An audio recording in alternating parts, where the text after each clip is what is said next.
俺30。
Hello, hello, hello. Can y'all hear me? 1, 2, 3, 1, 2, 3. Test, test, test. Okay, assuming everything is okay. Hey, everyone, it's DA Capt-Jules here and hope you are doing wonderful. And oh my gosh, I do apologize for the 1 hour delay. Yeah, I mean, it's sort of related to what happened with yesterday's cancellation. It's just that, whew, this past weekend has been quite busy and no joke, I wasn't able to like do anything for like anything related to streams. So the moment I came back, I wasn't really able to like do anything for stream because I was just so tired yesterday. And I thought, okay, maybe I'll be able to do something today. I should be able to rest up just fine and dandy. We should be okay. Turns out no, still tired, still unable to move. I'm like, oh no, that's not good. So I was only able to like start working on things like at the second half of the day. So yeah, that wasn't enough as well. So I'm like, oh my gosh, I am so sorry, guys. Yeah, so no joke. I was only able to like finish putting everything together 20 minutes ago. So yeah, that was a bit unfortunate. Things that I need to get better at. But regardless, I thank you all for coming in. Really do appreciate it. Hey, Ayu, thank you. And also, hi Starno, it's been a while, but I hope you're doing well. So yeah, how's everyone doing? Hope you guys have been taking care of yourselves. Unlike yours truly over here. And yeah, you guys are resting. Hope you all are eating well because yes, speaking of eating, we are going to be talking about comfort foods for this session. So yes, this is one of our community goals that we have achieved together. The $20 community goal. Yes, it is. Yes, it's happening today, finally. Okay, what do we have here? Starno says, pizza with ranch sauce is literally the best pizza combo. Meat lover pizza. Ah, gotcha. Also, Starno, by the way, thank you for giving your submission. Really do appreciate it because yes, we will be talking about everyone's submissions on stream. So yeah, thank you for clarifying that the pizza that you're into is a meat lovers because I was thinking like, okay, what exactly pizza does Starno like? Yeah, because yeah, I mean there's so many varieties of pizza as you all know. So yeah, of course it's always best to like ask for like specifics and stuff, but as I always say, no pressure. If you guys just want to just drop a name and a picture there, that is already perfectly fine. So yeah, it's all fine and dandy. Hey Shiramutan, welcome, thanks for coming in, hope you're doing well. Ali says, oh yeah, I wasn't really sure what to do for a submission. I kind of just eat dessert for comfort. Huh? I mean, that's perfectly fine. I mean, different folks for that, different strokes for different folks, right? I mean, I say that.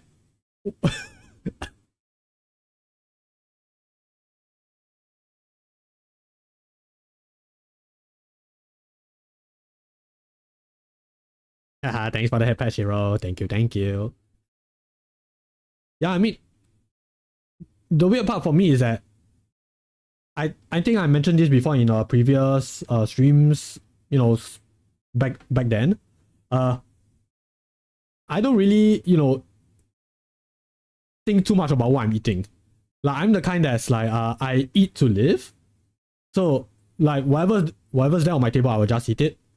I don't really have like very, very strong feelings about food. Until I started talking to you guys. Yeah, so yeah, it really opened my eyes to a lot of things. It kind of quote unquote awakened my senses. Yeah, because back then I never really thought about food in that way. Like I do have my favorites, but it never got to a point where I'm like, oh yeah, I have an instant answer for anything. For me, it's like, oh, what's your favorite food? I will be like, I'll just look to whatever I was like eating yesterday. If it's good, then it's good. Okay, that's pretty much it. Juice comfort food is food. Gotcha. Yes, exactly. There we go. Well, that was me 2 years ago, probably about 2 years ago. Yeah, until I started, streaming, started talking to you guys, started playing Cuisine. Yeah, it just makes me more aware about what I'm eating and what do I enjoy eating. I say, it's asking me what my favorite food is. Will get you different answers depending on my mood. Yeah, same here. Like, there will be a few answers that are probably the usual whenever I got asked, but it's only like much recently then I can really give a much more definitive answer. But having said that, I do have like a 3x3 thing going on, which I will show you guys when we start the stream proper. Yeah, so for you guys, I give you guys you know, no set limit. You can give like one comfort food or you know as many as you want. It is perfectly fine. For me, I just set it to 3x3. So apparently I heard that is a good number to like give the people an idea on what exactly is your preferences. I'm not sure whether has that been scientifically proven, but I figured okay, 9 is a good number, so yeah, whatever works, right? Ayu says, if I'm a little sad, I'll say it's ice cream. If jolly, I might say pineapple. Neutral will get you soft shell crab. Ooh, I've heard good things about soft shell crabs. But yeah, I mean ice cream is a good pick me up. I would say. I mean, coming from personal experiences, yeah, I do like myself some ice creams. Give me a nice good vibe. Especially if it's stuff like chocolate. Chocolate I heard does a lot with you know, a pick me up because of the endorphins they release. If I remember correctly. But for me, favorite ice cream flavor is usually the strawberry, fruity tutti, mint chocolate, those kind of stuff.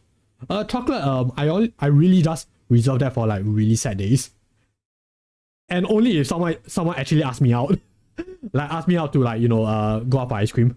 If it's by myself, I don't do that.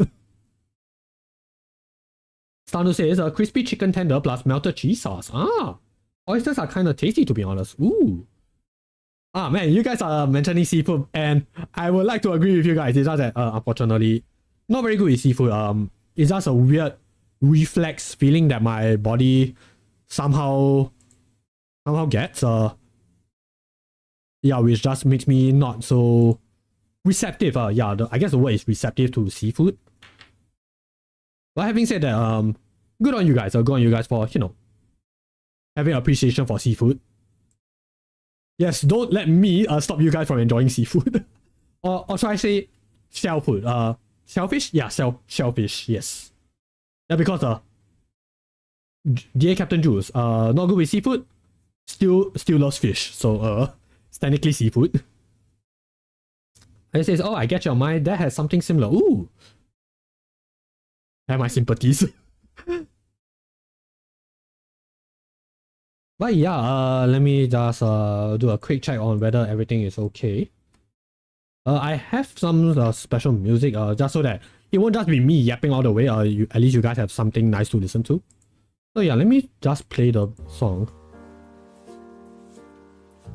Yeah, I realize it's just me yapping without anything playing in the background. So yeah, hope you guys have some nice cafe tunes. Okay, let me see what else am I missing in the chat. Stanu says shrimp without the crispy layer is so good. Shrimp without the crispy layer. Oh wait, are you talking about the shells? Ayu says, if we are cooking a seafood heavy dish, we usually make something separate for that. Ah, gotcha. You know what? It's good that you guys spare a thought for your dad. For me, it's like, oh, the seafood is there. I just look at my plate. I'm like, okay. I just have to like stuff it down real quick. Yeah, like I can eat the seafood. It's just that I need something to like counteract the taste. So if, for example, if you give me like one giant crab, like on its own, you have to like give me some very strong sauce to like counteract it. Otherwise, yeah, I will be like very hesitant on eating it. Also, hi Gengar. Yeah, hi Gengar. Yes. Yeah, we are still gonna do the spin the wheel kind of thing. Yeah, so yeah, I guess I should just do a quick recap on the community goals. You know, the community goals that you guys have already achieved, and also some community goals you know, that we may or may not be able to achieve later. I don't know, just figure it'll be nice to do a little bit more stretch goals, just in case. I make it sound like it's not a good thing, but it is a good thing. So yeah, just gonna do a quick summary before I get back to chat. But having said that, please do feel free to, you know, continue on. I will get back to you guys real quick. So yes, our community goals. Yeah, we've already collected $150 for the charity, the To Write Love on Her Arms charity, non-profit movement dedicated to mental health. So yeah, thanks to you guys, we already reached the $150 stretch goal. Stretch goal, by the way. I wasn't expecting us to reach 150 so soon, and again, it's all thanks to you guys. You guys have been so wonderful. So yeah, because of that, we already fulfilled some of the community goals. So the next tweet has already been fulfilled. That one is already settled. It's something involving the light in our fridge. Which yes. Let me see if I can just do a quick check on what exactly was that tweet specifically. Yeah, because yeah, it might be an interesting question that I can ask you guys for now. So yeah, let me just pull up the form real quick. It says, yeah, we are not even halfway through the month yet. No kidding.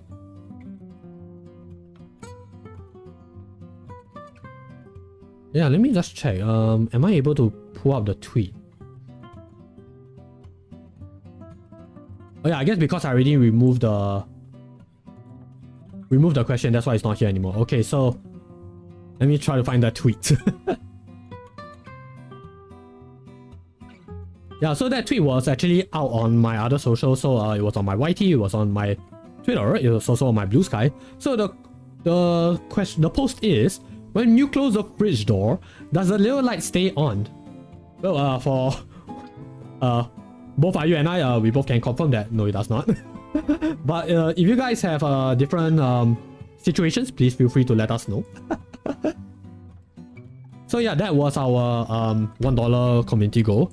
And then moving on, we had a posted message, which is exactly what you're seeing on my forehead right now.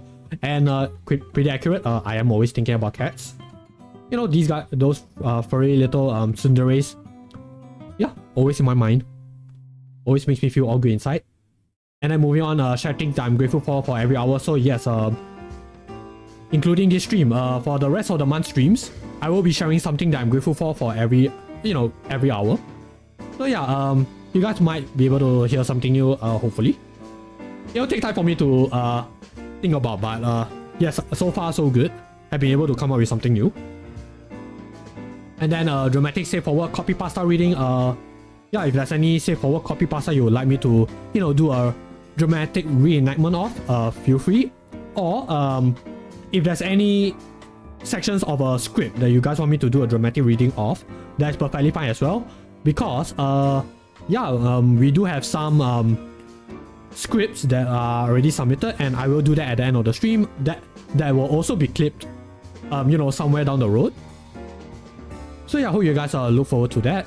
Comfort food sharing. Hi guys, welcome to the comfort food sharing session. So yes, this is open to. I will be sharing some of my favorite comfort foods, but I'm also opening that for you guys as well.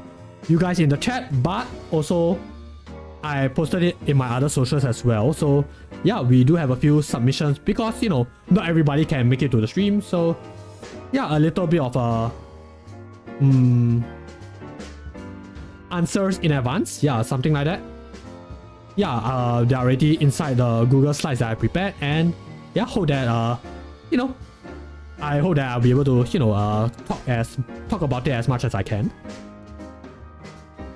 But having said that, yeah, you guys are still free to drop in as well. Everyone is welcome after all. Yeah, so the same will apply for the comfort items, comfort songs, and comfort shows. So yeah, those will be there like at least about once per week. So yeah, if you guys have seen my schedule, yeah, this week we're gonna do the comfort food sharing, and we're also doing comfort items. I will do a dedicated post for that. So yeah, please do. Yeah, I do look forward to seeing your replies. And then moving on, there is writing a message for the future. There is also yeah, that's also something that I would like to do together. So yeah, if you guys have a message you'll write to yourselves, probably 1 year for now. Yeah, please feel free to write in the forms as well. I will, yeah, actually let me just put it in the chat right now. Yeah, so that can be activated in the command, but I understand that in the YT, yeah, YT might not be able to do that. So yeah, I'm just gonna put it over here. Yeah, so the links are over there. There's a link to the charity itself, link to the donation, and link to the community goals form. So yeah, they've all already been updated. You guys can just drop whatever answers you have. It should be editable, so yeah, even if you already submitted, you are still free to, you know, change your answers down the road. Yeah, as long as it's before I actually start the dedicated stream, that is perfectly fine. So yeah, the rest should be self-explanatory. So that's what to do for the rest of the month stream, which will be this. In this case, I'm gonna pick a Pokemon type, or in this case, the wheel is gonna pick a Pokemon type, and I will pick my favorite from there, and I'm gonna pick a PNG and have that Pokemon join me for the rest of the stream. So yeah, that is our $50 thingy. And then yeah, you guys can suggest a new redeem, suggest something for me to draw. Cozy Karaoke, that will probably be at the 1st of June, because yeah, I think my entire month plans have already been pretty much solidified. Yeah, and unfortunately there's only so many days that I can dedicate to streaming. Yeah, if I somehow have the capability to do it every day, oh man, we will be able to do so much more. But yeah, alas, I try to make it to about like at least 3 times a week. So even for this week, it's 4 times, it's already 4 days for this week. So I am gonna try. I will try to see what I can do. I just say, oh dang, so many plans. You can sing while we are board gaming, no problem, no problem. Ah, thank you, appreciate it. I can imagine the others will be so confused because, you know, while we are playing the board games, why is Jules suddenly singing? Yeah, so that we'll see. Hopefully I will find a way to do it so that, you know, I don't disturb you guys. But yeah, the stretch goals, there's also a Q&A session. I can never pronounce that properly in one take. So Q&A session. Yeah, you guys are free to ask me anything, as long as it's not too personal, controversial, political, anything goes. Yeah, that will be decided probably next month, because yeah, again, first of all, didn't really expect us to reach the stretch goals. That is my honest opinion. But yeah, I think we should have time for June. You know, it will be together with Sonic Month, but it's okay. I think we can do that. I imagine you want your questions saved for work too. Yeah, saved for work would be nice. Yeah, because I'm not quite sure how I'm gonna answer the other spectrum. But I trust that you guys are smart and sensible enough. You guys will know what not to ask. Yeah, what else is there? Oh yeah, so yes, for $130, $140, the reason why I'm hesitating is because I'm still thinking like, is this really a good incentive for you guys? Even until now, I'm still thinking whether it's a good one. So for $130, you guys will get an IRL face review. It will be me in my cosplay photos. But disclaimer, there's only 3 cosplay photos. But you guys will have a good view of my face. And those photos, I think I'm comfortable enough with sharing. But having said that, it's only 3 photos. And I'm not sure whether you guys are really gonna think that it's worth it. But if not, please do let me know. I accept any suggestions for that. And then $140, you'll get a comfort ASMR. Apparently I've been told that my voice helps soothe people, but whether is it good enough for ASMR, well, I guess we'll find that out later on. And then $150. This one, I think it will be much more worth it for you guys. It'll be a Steam game giveaway.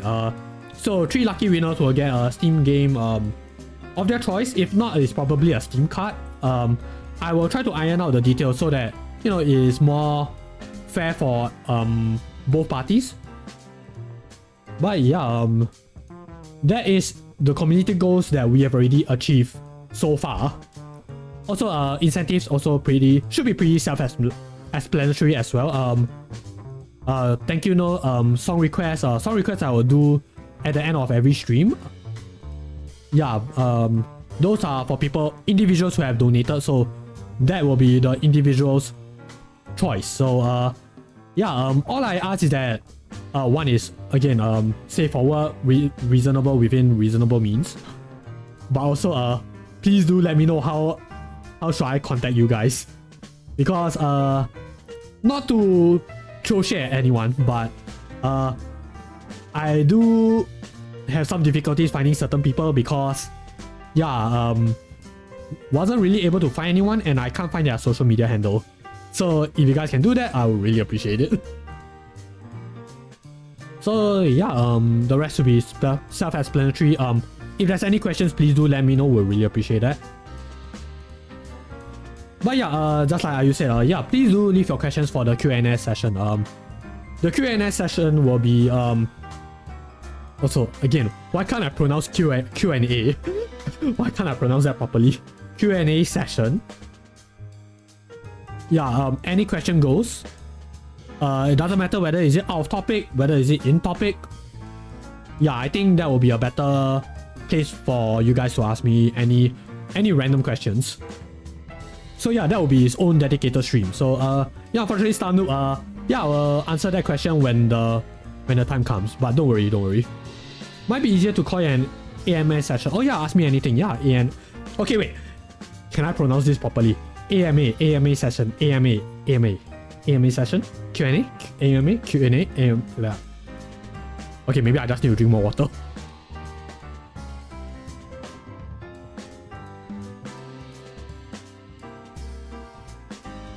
Ooh. Okay. Q&A. AMA session. Never hurts to drink more water. Yes. Reminder for you guys, please do drink up, hydrate yourselves. But yeah, those are the community goals that we've already unlocked. But having said that, you know, in case somehow we are able to reach even further, we actually do have a few more community goals. So yes, there might be some that are similar in approach. But having said that, all these oh, excuse me, I did a mini burp. Having said that, these community goals, they are most likely gonna be done next month. Yeah, because again, don't think I'll be able to squeeze it in for this month. But next month should be okay. If not, it will even be the following month. So yeah, $160 and $200. It'll be the comfort manga and comfort game sharing sessions, because I realized I actually never dedicated a stream for that. Yeah, like it wasn't there for the original community goals, and I realized, oh wait a minute, I actually do have a few of those. You know, like for manga specifically, like I do have some not community. I have some manga that I really love to read and it really makes me feel good inside. But those were never adapted into anime. So that might be its own separate thing. So like, okay, that will work. So comfort manga, comfort games. And then for $180, we can do a Pokemon tier list series. By series, I mean because there's like what, 800 and plus Pokemon already, and there's no way I'll be able to do that for one session. So it will be a series of Pokemon tier lists. So the thing is, it will be divided by regions. So not regions, generations. So Gen 1 will have its own session, Gen 2, then Gen 3, Gen 4, that kind of thing. So yeah, those will be based on like my personal bond, vibes, memories. Yeah, it's kind of like my tier list for like how close am I with that Pokemon specifically, you know. There's over 1,000 now, I believe. Oh my gosh. Oh, okay, I have my work cut out for me if we ever do achieve that goal. Okay, we can do that. Oh my gosh, a fanfic? Yes, we do. We do have a fanfic. Yeah, I will get to that when we get to that. So, yeah, $220. Try not to laugh challenge. It'll be user submitted. So, all community contributed. So yes, feel free to send me clips, compilations, anything that have made you guys laugh, and hopefully you guys will try to make me laugh. there might be a forfeit, a penalty that I think I can leave it up to you guys. But yeah, we will iron out those details when we get to that. And similarly for $240, we will watch some comfy videos together. Yeah, because after laughing, it's also nice to, just settle down, have something to chill with. Hopefully it's something that won't get me bonked. But I think we should be okay. If not, well, we'll find an alternative. But yeah, then moving on to $260, we'll brainstorm and design, a room background, because in case you guys didn't notice, for the past 1 year plus, yeah, you guys have been seeing me with this particular overlay and occasionally the karaoke overlay. But those are literally the only overlays I have. Otherwise, yeah, there's nothing else, and I would like to make a just chatting screen or, maybe even a room. So yeah, I guess if we reach that community goal, yeah, I would like to invite you guys to, come on in, contribute, so that you have a little bit of you guys, in there.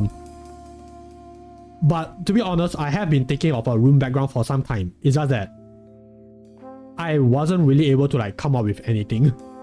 So yeah, maybe if we reach that goal, yeah, maybe that's incentive for me as well to, get off my butt and, start discussing with you guys. I think we can come up with something nice together. Oh golly gosh, has it been a year already? Yeah, it's been more than a year. Let me think. I started at September 2023. It's more than 1.5. Dang, I am not ready for that. Yeah, more than 1.5 years since I started streaming. Ooh. Yeah, that took a while for me to process. But don't worry, it's okay, wow, can't believe it's been that long. But yeah, don't worry, moving on. Yeah, for $280, yeah, we can write a cozy fanfic together. And it can be, I mean, I will set up a poll, like what kind of fanfic we're gonna be writing about, like involving who. Like it can be a Sonic fanfic, a Pokemon fanfic, anything, as long as it's cozy and safe for work. Because I've obviously read a lot of fanfics, and the level of coziness is quite varied. So I don't know. I would like to make it safe for work and cozy. I vote Jules fanfic. Oh dear, I'm blushing. But I think you guys, that will be interesting though. Okay, I think we can figure something out. But okay, let's, yeah. If we do get to that goal, it will be a nice thing to do. So who knows, right? Who knows? But yeah, $300. Similarly, yeah, we can brainstorm and design a new outfit for myself. Yeah, and I would like to think that, yeah, you guys have probably more fashion sense than I do. So yeah, maybe something that doesn't involve me, running around in my suit. Yeah, because I have come up with designs for like my other suits. It's just that whether can it be like finalized, that is another thing that I need to do myself. But any other outfits, I think we can come up with something together. So yeah, those are the extended community goals. So I've rated it slightly higher because yeah, to be honest, I'm not quite sure whether are we able to pull it off. Okay, more specifically, whether am I able to pull it off. So yeah, just keeping expectations manageable. But if we can do it, first of all, I'm already very grateful. I'll be even more grateful. But yeah, again, no pressure. If we didn't get these community goals, I'm sure we are able to, do some of these like somewhere down the road. Yeah, I have faith. I say, to be honest, I would like to explore more of Jules' hero training life. Ooh, okay. Yeah, I guess a little bit of sharing, would be nice, because sharing is caring after all. And and then there's me doing the opposite and setting a goal for 1024. That is true. But then again, I do have faith that we are able to achieve that though, are you? Yeah, it also helps that, you know, you have been doing... I would like to think that you've been doing pretty well for yourself, and yeah, having said that, guys, shoutouts to Ayurisu and also Shiromutan. I know I forgot to do that for Frosty, but let me just do it here. So, yeah, for Ayurisu and Shiromutan, they are also part of the charity as well, and they have been doing a lot of wonderful stuff, and yeah, I'm really grateful to call them my friends, and these are pretty hardworking people, very cool, creative people, and you guys should, you know, check out, you know, what they have been doing, what do they have in store, and I can guarantee you guys will have a wonderful time.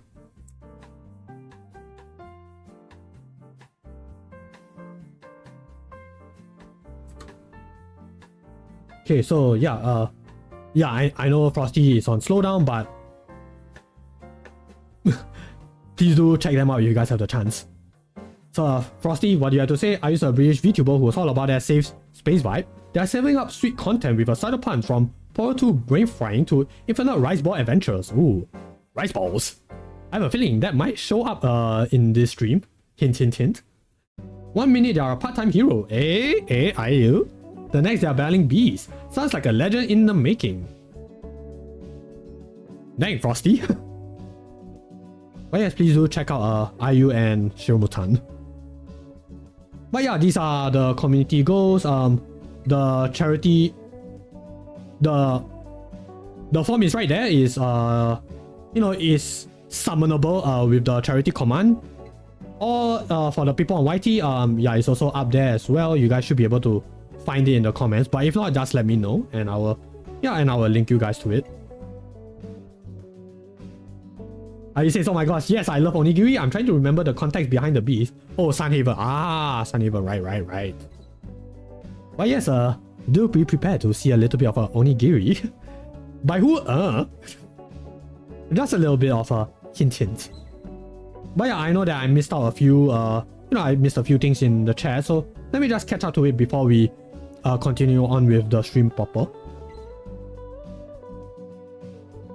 Stanu says, a seafood fried rice is good. Oh yeah, I do like some seafood fried rice, because if it's not so seafood heavy, yeah, I enjoy it. I enjoy, you know, some crab sticks. I enjoy, you know, maybe some sliced fish.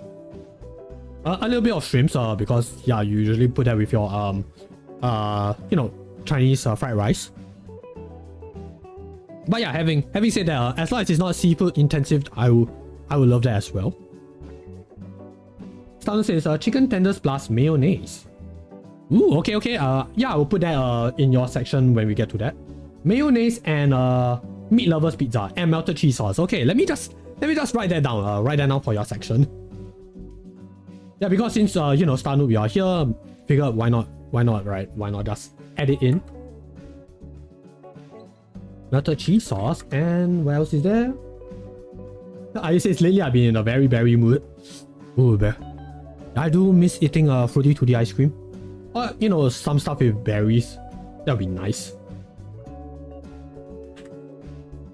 Okay, mayonnaise and I say, so speaking of mayo, I love garlic mayo. Ooh, garlic mayo is nice.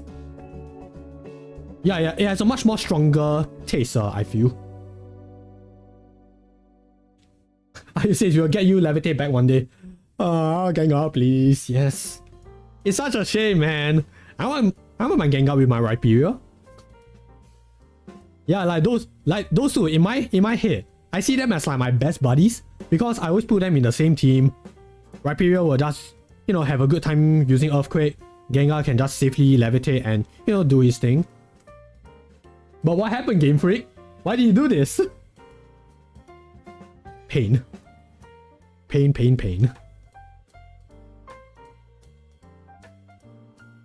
Stanu says, yeah, garlic bread plus ranch. Ooh. Okay, I'll add that in. Stanu also says, the fact that lobsters are for poor people years and years ago, but now it's a rich people food. Yeah, because lobsters were considered, what was it, the cockroach of the sea?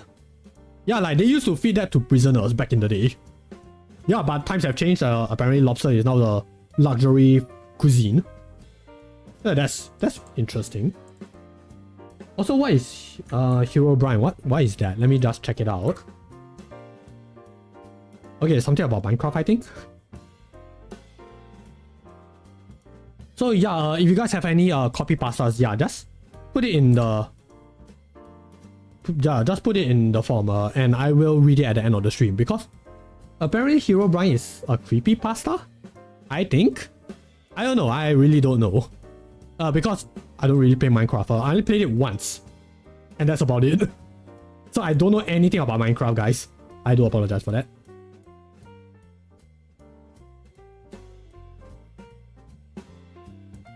I says, you're telling me a shrimp fried this rice? Apparently. I don't really play Minecraft. I only played it once, and that's about it. So I don't know anything about Minecraft, guys. I do apologize for that. Yeah, let me just double check whether everything is going okay. Yeah, before we really start the stream. Not start the stream, but we already started the stream. We start with our main content of the day. Or / evening. I just say is, I play Minecraft and I don't really know Hero Brine either. You think I would know since I'm a saltwater fish and I will know all about brine. Oh yeah, brine is...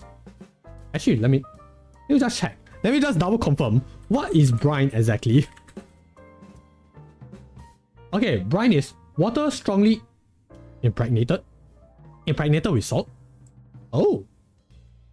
Oh, okay. The more you know. Yeah, but what is Hero Brine?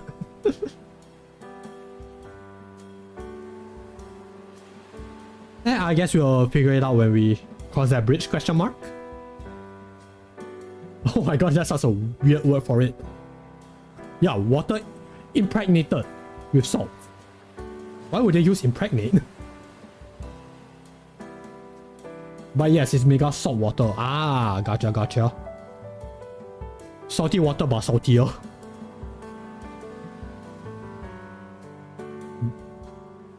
But yeah, so okay, let me just check. Let me see, is everything going okay? Okay, I think we should be fine. Yes, it's time to summon the wheel. So yes, this wheel is filled with Pokemon types. And the ones that we already have so far is the flying type, electric type, and the ghost type. So for today, I have no idea what type it's gonna be, but I will name my favorites for that type. And my top favorite will be the PNG that's gonna be following us throughout this entire stream. So yes, we're gonna spin. If you guys want to, you know, chip in as well, you are free to do so. So yeah, let's go. Who's it gonna be? It's oh, normal. Okay, normal type. Let's see. Okay, favorite normal Pokemon type. Not normal Pokemon type. Favorite normal Pokemon. So I know that there are some that's already, like, you know, part of another type. So obviously like I've listed before, there's Staraptor, Heliolisk, because they are technically normal types. But in terms of like normal type, let me think. Let me try to remember. Ooh, this one's tricky. Yeah, it really is. But I do know that I do have my favorite normal Pokemon. I mean, I did do a 31-day drawing challenge back in the day, a 31-day Pokemon drawing challenge. And one of the prompts, was favorite normal type. And I'm pretty sure I picked one. Although I have a feeling it might have been shared with another type. And yeah, it's Heliolisk. Yeah, so okay, Heliolisk is one of them. Staraptor is another one. Okay, actually, let me just go down the list. It's not cheating, right? Isn't it? Yes, to Bulbapedia. Okay, let me just check. Okay, going down the list. I just say it's mine a bit of a tough choice between Castform. Oh, Castform is pretty solid. Dodrio. Oh, alright. Yeah, Dodrio is a pretty speedy bird. You know, you can't really go wrong with Dodrio. Porygon 2 and Cinccino. Oh, Cinccino is also quite nifty. Still adorable, also pretty deadly. Porygon 2, I love the design, it's pretty nice. But in terms of favorites, I guess I haven't really been exposed to it that much. Yeah, that's why I can't really say Porygon 2. But those are pretty solid choices, are you? Yeah, but let me check. Normal type. Yeah, going down the list, so far none are exactly speaking to me just yet. Oh yeah, Stoutland. Yeah, Stoutland is one of my favorites. Also, pardon me, my brain is like pretty laggy again because I'm just so tired. But I am functional. It's just that it takes me a while to like register things. So yeah, Stoutland is one of my favorites. Normal type. Rare normal types. Let me think. Also, I think that is very cute, but favorite maybe not so soon. Again, maybe I just need more time to like get used to it. Or them. Maybe I just need to get used to them specifically. He says, if my party has a normal type in it, it's usually a bird or Porygon 2. Well, Porygon 2 does seem a bit birdish. Yeah, I guess that counts. Well, always nice to have a little birdie. He says, oh, I forgot Mousehold. Right. Yeah, like, look at that. It's so adorable. Makes you feel like having a family.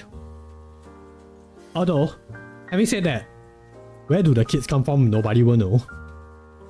And I'm not sure whether anyone wants to know.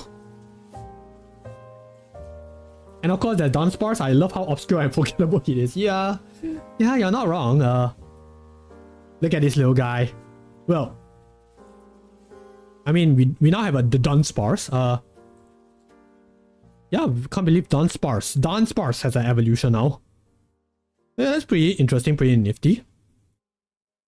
Also, yeah, speaking of Dunsparce, I can't stop thinking of Dunsparce. Okay, let me rephrase that. Whenever I think of Dunsparce nowadays, I associate with my mama, my Vtuber mama Noxora Nix. Because apparently she has something against Dunsparce. So yeah, that's a bit interesting. But hey, shout outs to my mama Noxora Nix. Yeah, I mean, it's only because of her that, you know, you get to see me moving, you get to see me emoting. Yeah, always grateful for her. Yeah, and I already mentioned that, you know, in the previous things that I'm grateful for. I say it's good. Never stop thinking of Dunsparce. Yeah, I guess that's an association then. For better or worse, because if you don't like a certain Pokemon, do you really want to be associated with that? I don't know. But I think that, you know, it is a professional feelings towards Dunsparce, I think. I will say is, I have a friend whose VTuber model reminds me of Dunsparce because it's a yellow worm. Ooh. I'm curious, who is that friend? I mean, if you're comfortable sharing, of course, yeah, I would like to take a look.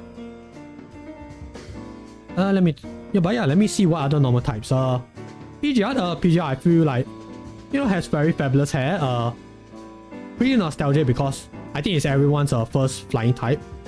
First birdie. It goes by Prince Waka. Okay, let me just take a quick look. Also, the name sounds familiar. Okay, I'm thinking of someone else, but okay, noted. Look at that worm. Also, I'm seeing yellow dots as well. Okay, yeah, I guess we can shout out to Prince Waka. I mean, hey, any friend of Ayu is a friend of mine. Yeah, but I think, yeah, Frosty is still on cooldown, but yeah, we can always, you know, check out Prince Waka if we have the chance. I says, yep, Pidgeot was my first bird. Ah, there we go. Yeah, I mean, for anyone who probably started with Gen 1 and maybe 2, yeah, I think Pidgey is like their first bird Pokemon. But for me, because I started with Gen 3 first, My first bird was a Wingull. But having said that, my first exposure to bird Pokemon, yeah, is definitely PGs.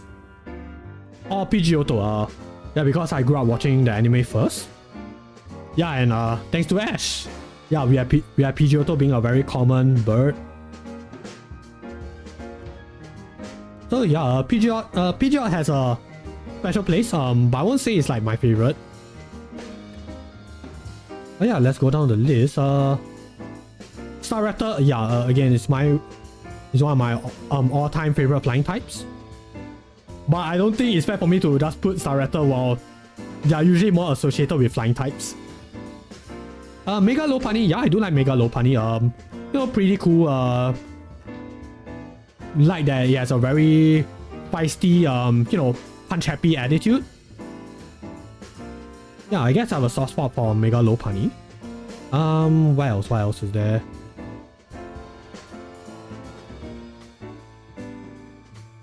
Let me see you. Heliolius, yeah, already mentioned. Obstagoon, I feel like it's a very cool design. But again, I think it's more associated with dark types than it is with normal types. In all fairness, Staraptor is in one normal type specialist team in-game. That is true. Was it Larry? Yeah, because... Wait, actually, is it safe for me to mention Larry? I mean, I've already been spoiled, so I already know what's up. Yeah, it was Larry, right. Yeah, like Larry used Staraptor for both his teams. I'm not gonna specify what situation, but yes, he does have two teams, and both of them feature Staraptor. Too late we mentioned him now, indeed. Oopsie juice. But yeah, have to say, Larry has good taste. And dang, do I relate to him in more ways than one. But yeah, so much love for Staraptor, and dang, I love my little birdie. My very strong birdie. But yeah, Obstagoon, like the design, I just need more time to get used to it. Indeedee, yeah, Indeedee is also very cute. I just need more time to, you know, get to know them. Formerly normal types. Yeah, I guess they are not really applicable anymore, so what is this? Okay, so this is from Pokestar Studio. Yeah, different opponents. They are not Pokemon. So, why legs? But yes, indeed, those are some normal looking legs, I think. Sen says, my favorite Pokemon is Aegislash. Ooh, that is good taste as well. Yeah, that is also one of my favorite ghost types. But yeah, hey Sam, hope you are doing well. Welcome for coming in. Ayu says, I find it funny, actually a lot of VTubers I watch relate to Larry a lot more than Iono. I wonder why. Yes, Ayu, indeed, legs. I think I remember the story behind that, right? It is yeah, like there is a story associated with whoever that you are battling in Pokestar Studios. But speaking of which, I do need to spend more time with Pokestar Studios. I love that little mini game so much. It's just I never gotten around to like actually completing them. And you know, as a film person, yeah, it definitely speaks to me a lot. But yeah, normal type. Yeah, I guess we can invite our friend Stoutland, where are you?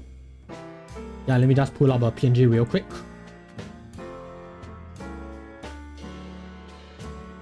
Ayu says the zombie thing humanoid was kind of spoopy. Ooh. Okay, things to take note. Okay, let me just try to find the PNG. Because Google is not giving me PNG. And okay, there we go. Okay, Stoutland buddy. Hope you're in a good enough resolution. Alright, Gengar, you have served us well, but unfortunately, it is time to go. Alright, say goodbye to chat, Gengar.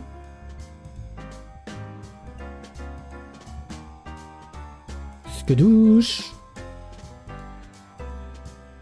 Oh dang, Stoutland is really small.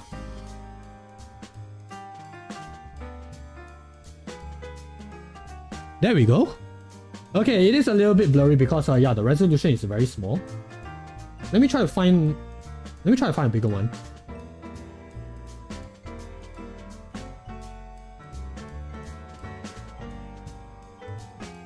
Stoutland? More like Sproutland. Oh, doggo. Okay, that one's a bit too big. Let me try this one.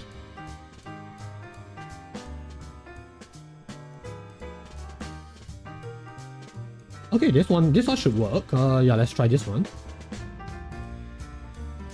Yeah, it's just a very minor nitpick from me. Yeah, I don't like very low res stuff. And it will definitely show. Also, okay, also this one apparently has a glow. Why not? Stoutland, you're positively shining.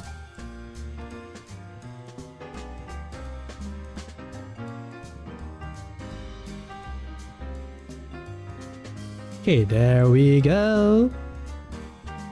Alright, doggo. You can sit on my lap. Yeah, now, there we go, there we go.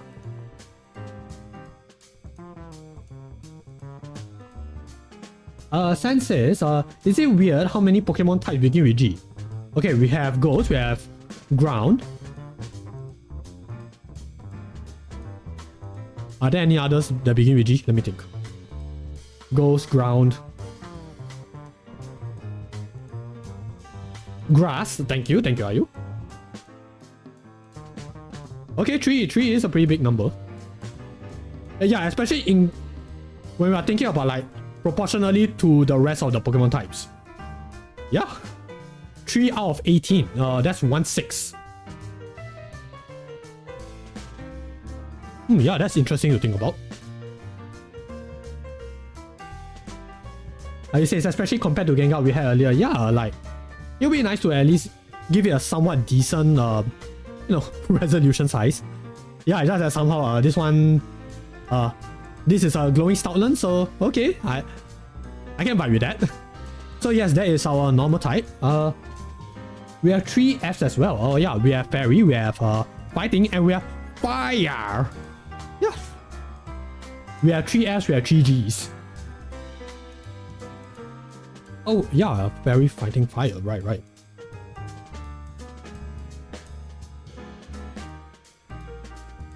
Yeah, I mean, then again, I have heard. I'm not sure whether did that actually happen. Like, it might be a Mandela effect going on, but I have heard in some spin-offs, like not in the main series games, the grass type has been called something else. Like, was it nature type? I think nature, plant, something else, but it wasn't grass type. So if anyone knows, yeah, just let me know, because I have a feeling that it did happen. I just don't remember which spin-off. It might have been the TCG, I don't know. So yeah, let me just check. Is there anything else that we need to settle before I start the comfort food sharing session? Which, by the way, guys, I can't believe we spent 1 hour. Yeah, we haven't started yet. It's already been 1 hour. I say this, I'm looking through the Ayuverse types now and see if we have some letters like that. Oh, that reminds me. Oh yeah, yes, the Ayuverse. Yeah, so for those who are not in the know, in the Ayuverse, there's actually different types. Let me try to remember mine. I believe mine was the toy type, and there was another type associated with me. But yeah, it's pretty interesting types. So yeah, again, Ayu's a very creative person, so yes, please do check Ayu out. Justice and toy. Ah, okay, yes, Justice. Yeah, I wonder why, right? I wonder why. The French name for the move energy ball translates to like ecosphere. That sounds cool. Venusaur, use the ecosphere. That is pretty cool. I like that. Sen says, can I say about my favorite Pokemon fan game? Yeah, please feel free. Yeah, since we are in topic, yeah, please feel free to share. Yeah, before we talk about the comfort foods. Yeah, because yeah, in the rules we do have one that says yeah, at least try to keep it topical. So yeah, if you are already outside of that topic, yeah, I think that we can save that for another day. Hint, the Q&A session. Yeah, the Q&A session might be might be a good way to, ask those kind of questions. I says, oh no, most of the Ayuverse types have different letters. Ah, gotcha. Actually, thinking about it now, how many types do we have in the Ayuverse? Like, I have a feeling it has been mentioned before, but unfortunately I forgot about that, so sorry about that. Sen says it is Pokeroot, a Pokemon roguelike. Ah, okay. I says Flower and Fluff both begin with F, but it looks like that's it. That's 13. Ah, Flower and Fluff. Why do I have a feeling that there are people that I know that has those types? Ah, let me think. I know that there are. I have a feeling that I know some of them. But hey, I guess we'll figure that out eventually. Why 13? 13 is still a pretty big number. Oh, nice. Hey, Aquarius, welcome. Thanks for coming in. Hope you are doing well. But yeah, it's already 1 hour. Yeah, let me think. What am I grateful for?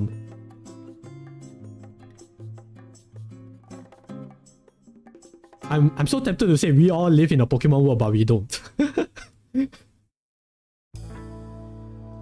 Okay, since we are talking about Pokemon, I know I am really just cheating a bit because it is already in topic. Yeah, I am grateful that we have a lot of Pokemon that I am pretty sure is everyone's favorite. Like, not everyone, that can be anyone's favorite. Like, you told me a Pokemon design or just a Pokemon in general, and I can guarantee you, someone somewhere out there will say that, oh yeah, that's my favorite Pokemon. And that does go to show that Pokemon can be for anyone. As long as you're open to the idea, right? Like, to the general concept of Pokemon, you can have a Pokemon for pretty much anyone, doesn't matter your age, your background, anything. As long as you like Pokemon, I think you have a favorite somewhere. And you say that's partly my fault? Nah, not really, it's not. I mean, to be fair, right? This wheel, it is pretty nice. Yeah, I do love sharing things with you guys. And I appreciate you guys for listening to me yap. And dang man, it's very nice to hear you guys share your favorite Pokemon as well. It's nice. It feels like there's back and forth. Alice says, I'm curious to meet someone who has Stunfisk as their favorite. I am pretty sure there's someone somewhere out there. But yeah, Stunfisk looks so derpy.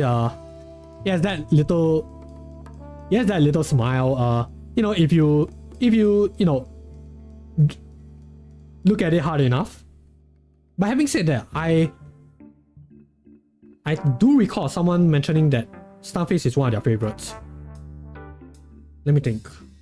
It might have been one of my godbrothers, because I do remember them having that as one of their having that one in one of their teams. Yeah, because they grew up in the DS era, so they definitely play a lot of Black and White and Black and White 2. And there was a time where I borrowed their DS for a bit, and I do remember seeing a Stunfisk in their team. I'm just not sure which one was it. Yeah, like it was in their post game as well, so it might not be one of their all-time favorites, but I think they at least had a somewhat preference for it. Because one of them has Z-Striker, another one has Stunfisk. So yeah, I don't know, but I have to say, Stunfisk does fulfill a certain niche. So maybe it might not be their design. It might be like, their usefulness in battle. Yeah, maybe that's also why it's one of their favorites. I don't know. Ayu says, I only say that because it's probably my least favorite lol. I don't know, I just think it's gross. I mean, the designs are not for everyone. But hey, different strokes for different folks. Might not be everyone's favorite, but it might be someone's favorite, So yeah, let me just write that down on my notes so that I don't forget. So this is things that I'm grateful for. Number 16. Grateful for having so many varied Pokemon that anyone can call their favorites. Yeah, I think that's a good way to phrase it. That can be a favorite for anyone. Okay, yes.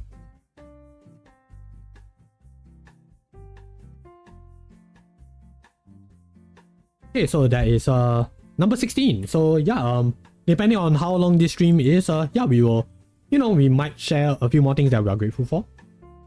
So yeah. Oh boy. By the way, guys, welcome to the comfort food sharing session. Yes. So yeah, this is the actual thing that I prepared for today's session. So yeah, the question of the day is, what is your favorite comfort food? Yes, guys, I know that Jules has apparently spent 1 hour just talking about stuff, which again it's normal, right? Things happen, but regardless, I am grateful for that. Alright, we should probably start talking about food. Yes, maybe. But of course, if you guys have anything you all would like to ask, as long as it's within topic, feel free to ask away. If not, then I'm pretty sure there's another time and place for that, such as the Q&A session that we will figure out somewhere down the line. Okay, are you wanted to ask about this picture? Yes, it is me. Is that your tongue or is it your jaw dropped down? It is definitely my tongue. So yeah, this is something that I didn't really show to anyone. So when I got this model from Noxora Mama, she gave me quite a few toggles that I can, play around with. So one of the toggles is this. Is that working? Yeah, it is working. So yes, I can stick out my tongue like this, and yeah, you guys will be able to, have my tongue out whenever I'm talking. And I'm not sure whether you guys can understand me because I really am talking with my tongue out. So yes, it is very important to keep your tongue in your mouth. It helps you enunciate things better. But yeah, this is something that Noxara Mama just, she just put it in. I'm not sure whether she just do it for everyone. Because while we were like doing the model and stuff. Okay, more specifically, while she is doing the model and I'm just being like, hey, can I have this, mama, and stuff like that.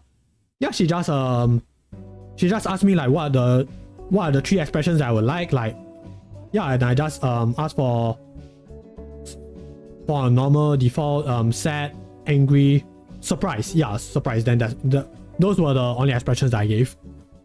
What's ABC soup? Oh, I'm glad that you asked. I am gonna get to that.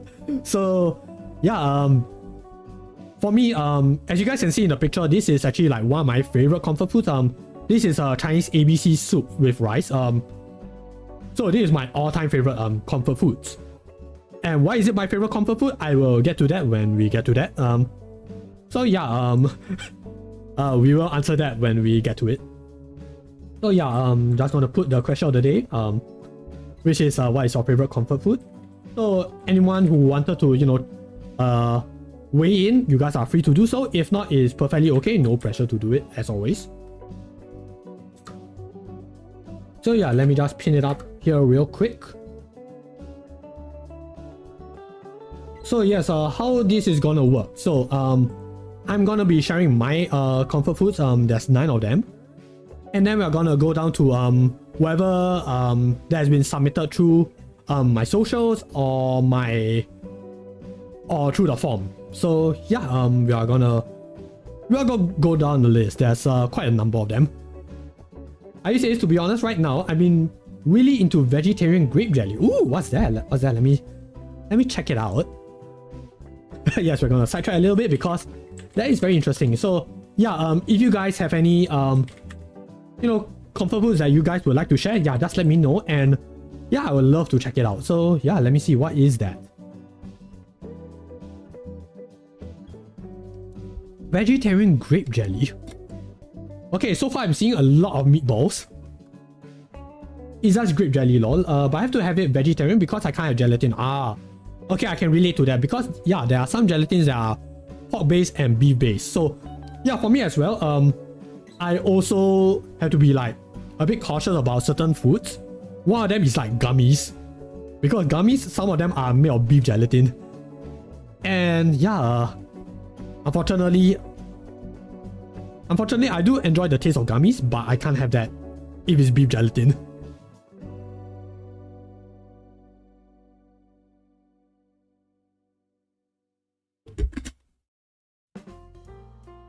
Okay, Sen says, Nibbit chips. What are Nibbit chips? Oh! Oh! So that's what they're called. Okay, here's a heads up, guys. Dear Capt-Jules, disclaimer. He grew up not really not smacking, he smacked a lot, but he definitely didn't snacked a lot. Yeah, so, I'll be honest. There will be certain snack brands that you guys are free to share, and I do encourage you guys to share. But unfortunately, I've never heard of them, or I've never really been exposed to them. So yeah, I'm thankful for you guys, you know, for sharing like these kind of stuff with me, because otherwise I would have never heard of them at all. So yeah, I'm guessing these are what you call a Nibbit snacks, Sen. Yeah, if I'm wrong, just feel free to correct me. I have definitely heard of the brand Cheetos, but I've never heard of Nibbit snacks. So I'm guessing these are like just tin strips of like, I'm guessing Cheetos. Yeah, Cheetos, obviously. Yeah, it's just that I'm not quite sure like what is the base. Like, are they potato based? Like, are they like similar to like potato chips and stuff? Yeah, if you guys know, just let me know. Ayu says, some snacks that don't even seem like gummies can have gelatin. Some snacks that don't even seem like... Oh wait, sweets. That don't even seem like gummies can have gelatin. Oh yeah, that is true. Yes. Yeah, I have heard about that. Yeah, and that's another thing that I have to be careful of. So, yeah, there are some sweets that are... that you think like, okay, they are safe to consume because they don't look like gummies, but there's gelatin involved.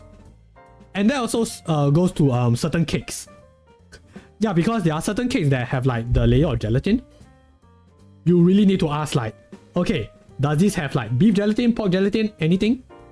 Yeah, that might not be applicable to like, oh, I don't know, maybe something for, you know, the recipient.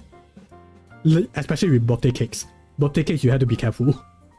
Yeah, because maybe for some people, you know, they might be practicing certain faiths and they can't consume certain foods. So yes, that is also something that you need to be careful of. Yeah, and that is something that I've learned, in a way, yes. Won't go into too much detail because, to be honest, I kind of forgotten most of the details. But yeah, I do remember being on the lookout when I'm buying cakes for birthdays. Kid, are you snacked all the time? That's nice. I mean, of course, hopefully in moderation. But yeah, Jules unfortunately never really snacked that much. Yeah, because one, yeah, my parents just never got into the habit of it. And two, they also don't want to spend a lot of money. Yeah, like, for me, it's like, okay, whatever is there during mealtime, that's all you're gonna get, and then that's it. I just never gotten the habit of like snacking. Like even until now, I never gotten the habit of snacking. Unless I'm like really, really hungry, yeah, then I'll snack. But those are like very, very rare. But having said that, I've been noticing that I have been getting hungrier more easily. And I'm not sure whether is it because of just lifestyle changes and stuff. But yeah, for me it's like, it's been harder to go to sleep, but it's easier to get hungry. So I'm like, oh no, what's happening? I'm pretty sure I already passed the age of puberty. So I'm like, hopefully it's nothing too serious. Ayu says, oh yeah, here in Britain, we have a whole different set of snack brands. Ah! Oh yeah, I have heard. I'm trying to remember, what are the UK brands that I have definitely heard of?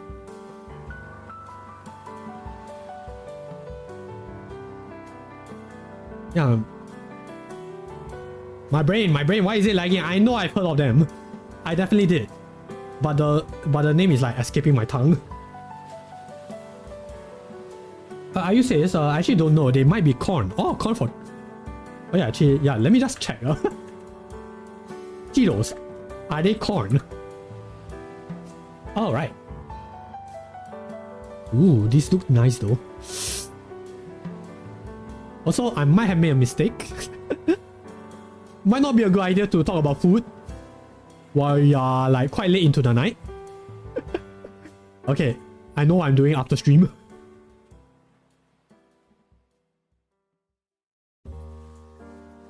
I says we have Cheetos here, but they aren't that popular. Ah, gotcha. I think we have Cheetos over here as well. It's just that again, I just don't, you know, venture out into the, you know, to the snack aisle that much. So, for all we know, it might be here in Singapore. I just never looked at it. Like for me, I'll be like, okay, got the milk, got the rice, got the meats, got the veggies. Okay, I think we are good to go. I say this, I think it would be much quicker if they had a label for unsuitable for vegetarians. Oh yeah, that is true. I mean, let's be honest. Okay, for me, I will be honest. Whether is it the same for you guys, I don't know. Feel free to correct me. For me, all gelatins taste the same. Like, I have eaten beef gelatin before. By accident, by the way. By accident. And I've consumed other gelatins as well. To me, they all taste the same.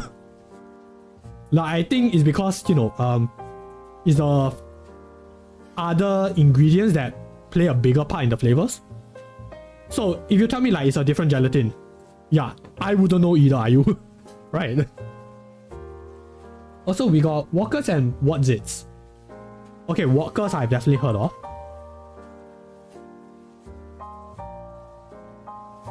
Yeah, Walkers, definitely heard of that. Yeah, I think we have that over here. Yeah, like I think I've eaten some of the chips before. But definitely not on a regular basis. Let's see, Wotzits.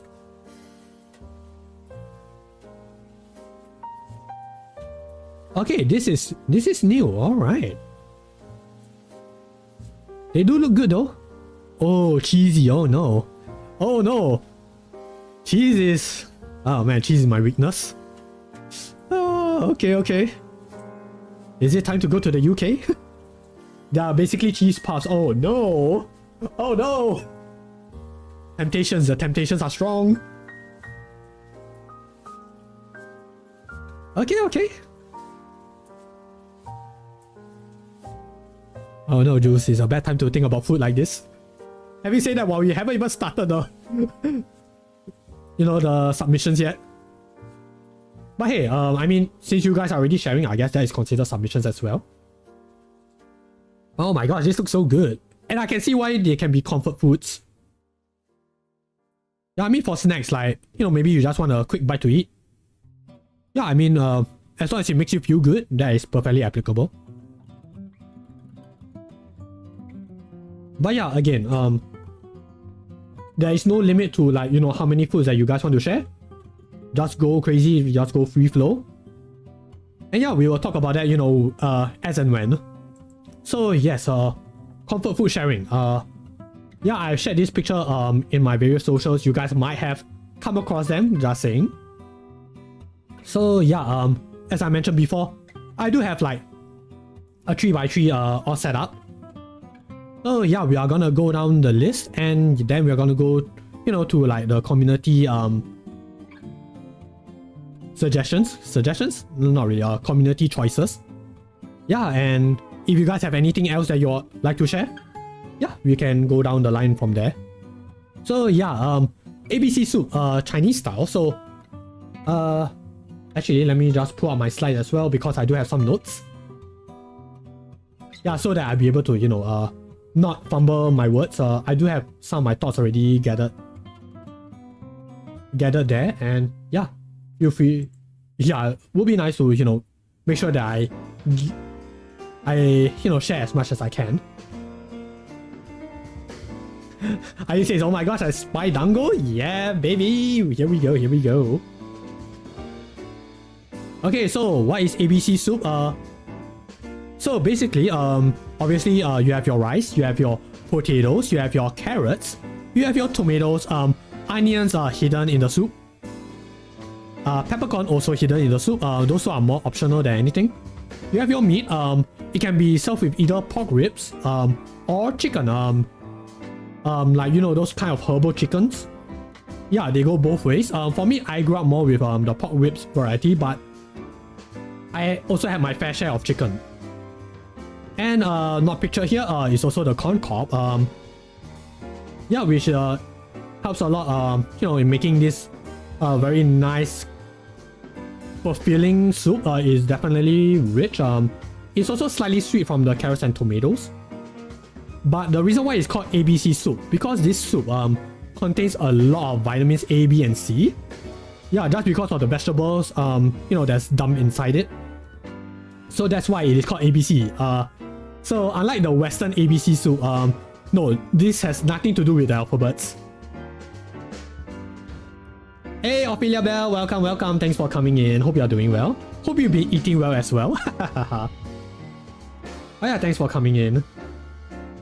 So yeah, it's usually served with rice. For me, personally, I grew up with this particular dish for a very long time. My mom cooks it ever since I was very young.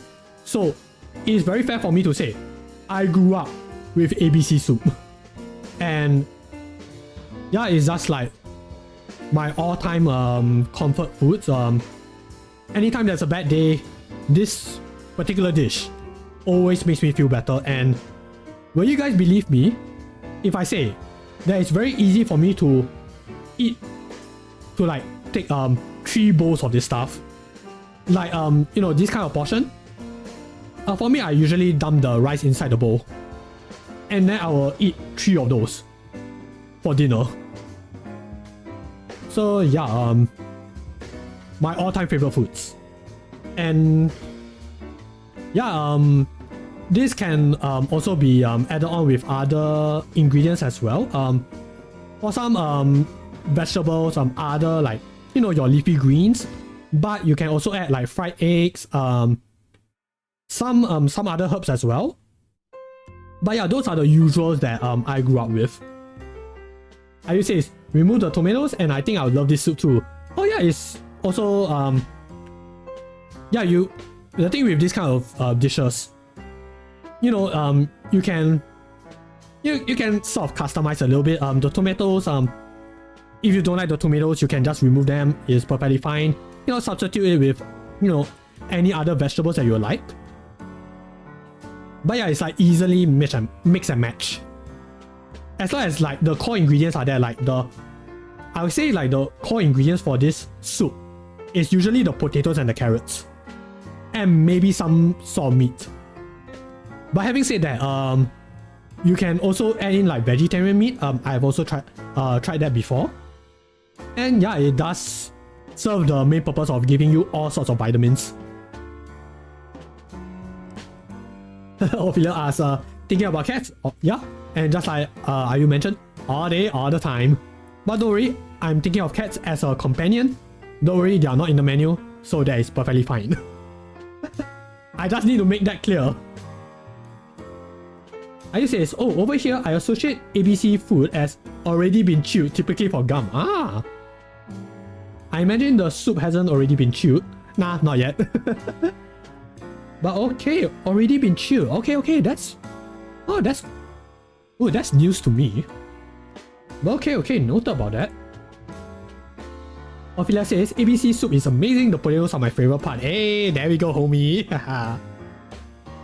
Yeah, ABC soup is chef's kiss.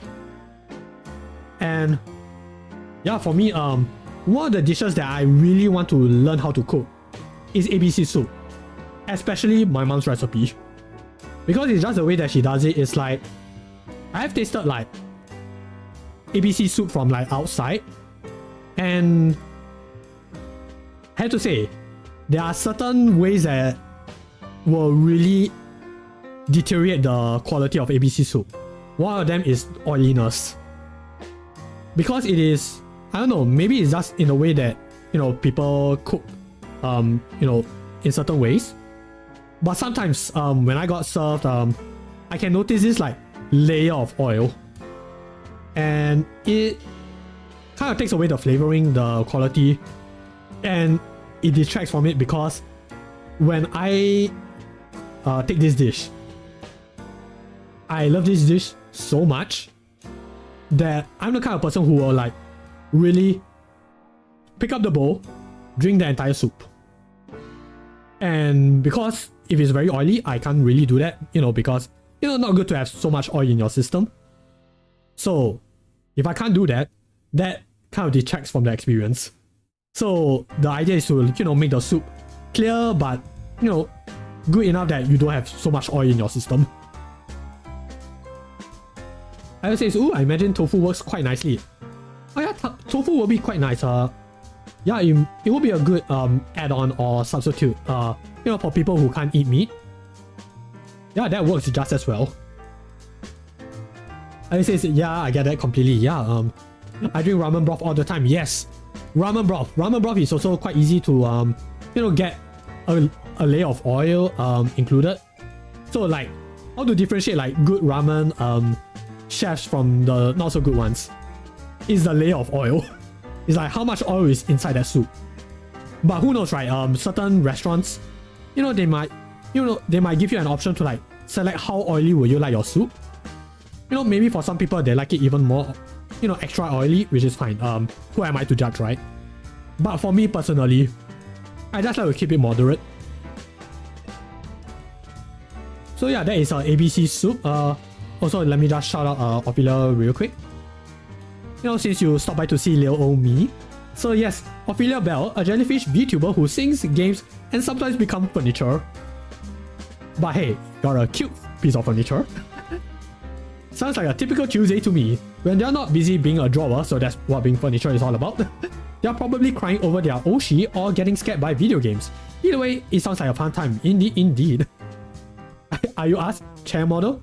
Well, I'm pretty sure that is something that Ophelia can ask and can answer. Hint, hint. But yeah, that's why Ophelia sometimes refer to herself as furniture because yeah, she is a drawer, an artist, a very wonderful artist, I might want to add. But yes, please do check out Ophelia Bell, good friend, also fellow VTuber, does a whole variety of things. So yes, that is the ABC soup. Yeah, you can get that in your local coffee shops. Okay, I have to like make this clear. When in a Singaporean context, when we mention coffee shops, they are not cafes. They are more like your local hawker stores, eateries, food courts. Yeah, food courts. Those are usually what we mean when we say coffee shops.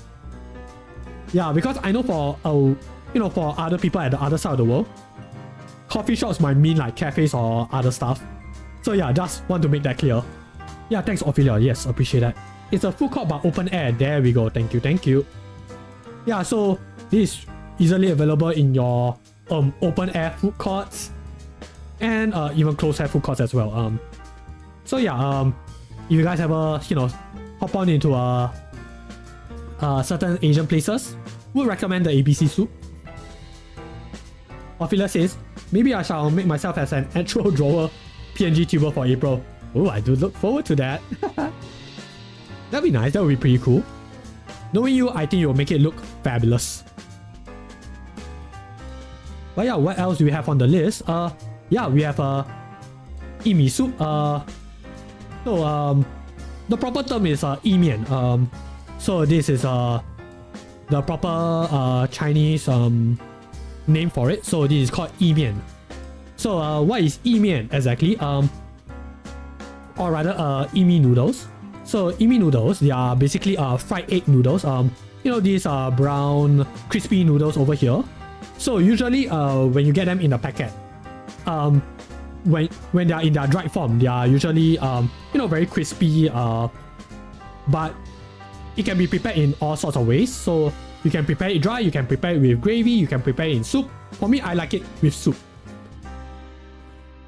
So they also come with a few different meat varieties. You can have them with like chicken, you can have them with pork, which is this one over here, or you can have it with seafood, like shellfish, like prawns and a little bit of crab meat. Yeah, they have different varieties of that. Yeah, and you can also have green vegetables over here, ikan bilis, aka your dried anchovies. You have eggs, which is here. Yeah, there are some egg whites over here. Fried onions over here. Shiitake mushrooms, which is hidden deep inside, but they are definitely there. I've taken this photo myself, so yes, I definitely know that there are mushrooms, like slices of shiitake mushrooms. But it's optional. For me, I kind of don't like the shiitake mushrooms, but I just eat it nonetheless. And another thing that's optional is also the chili padi. Also, these little red thingies, yeah, they are part of like, they are sort of like herbs, but I can never got their name. And I have tried searching on Google, but they just didn't pop up. So if anyone knows, feel free to chime in. I would really appreciate that. Ayu says, "Oh, it looks tasty." Yeah, it really is. It's very nice.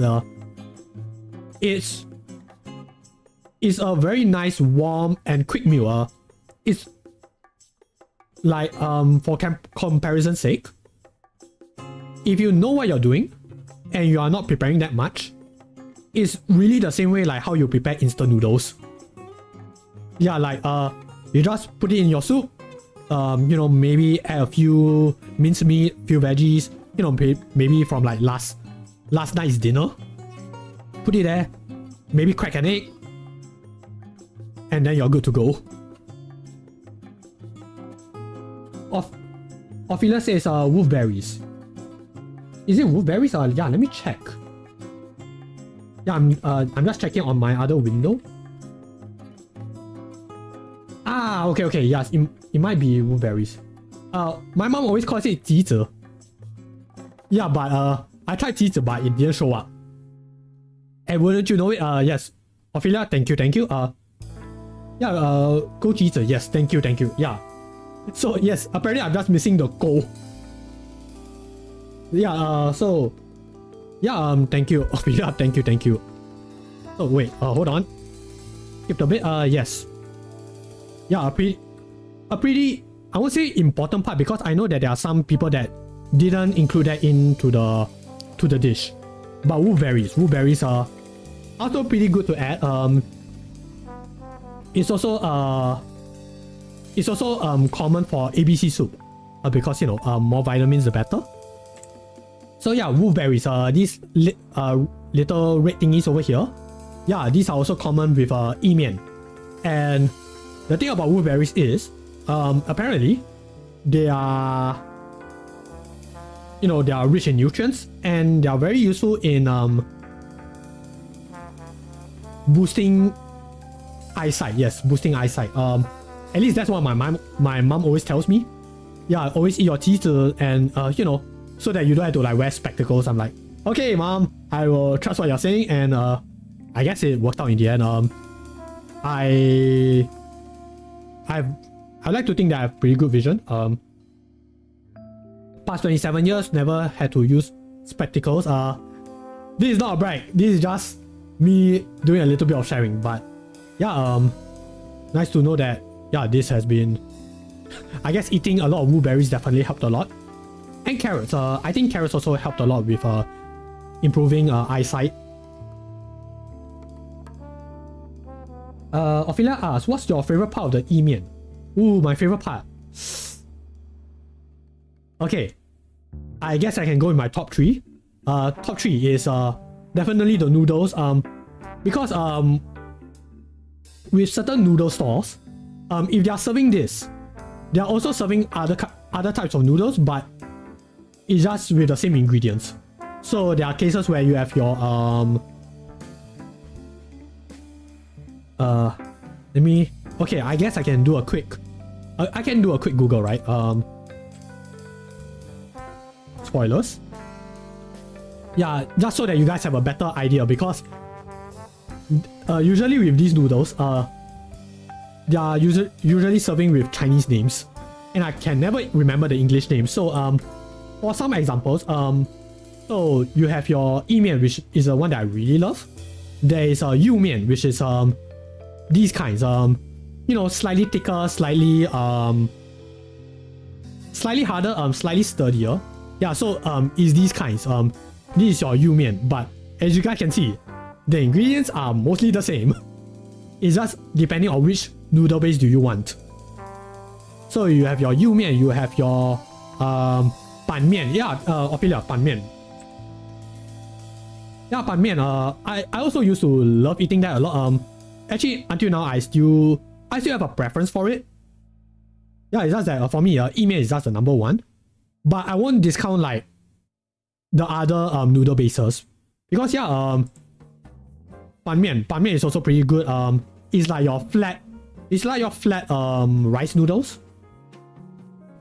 But I have to say, it feels sturdy enough, even when it's in the soup, that you can still feel the texture, you can still feel the spongy hardiness. Yeah, then, you know, gives it a bit of like, a bit more of a, that kind of feel.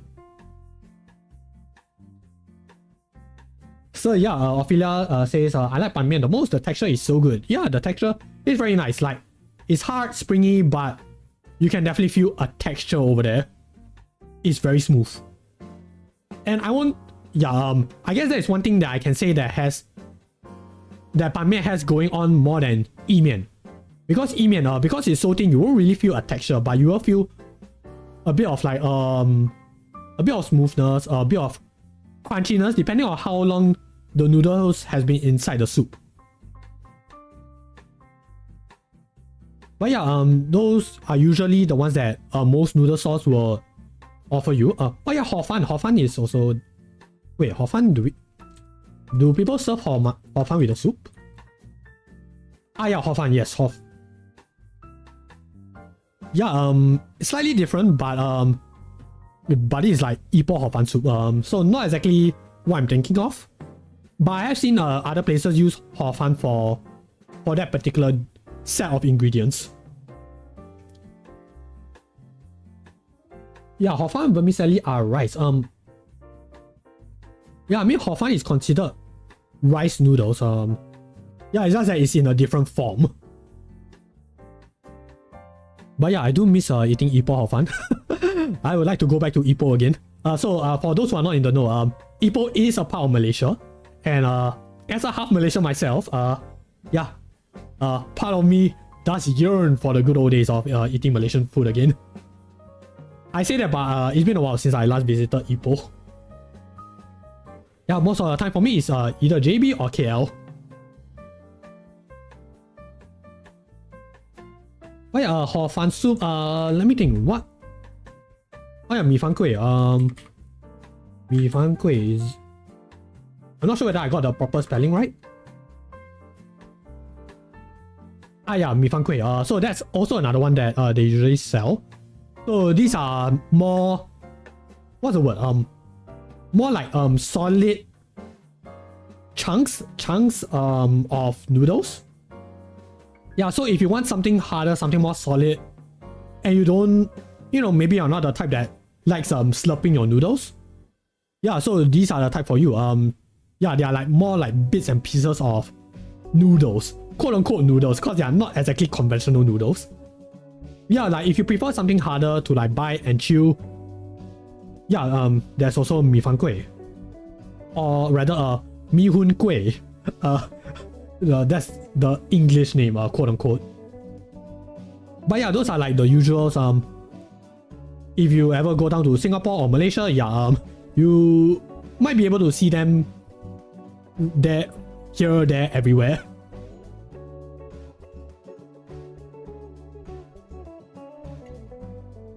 Oh yeah, let me just catch up with chat real quick. What did you guys say? He says, oh yes, I'm kind of the same and honestly kind of surprised my eyes are okay. Hey buddy, haha. I thought for sure I stare at screens too much, right?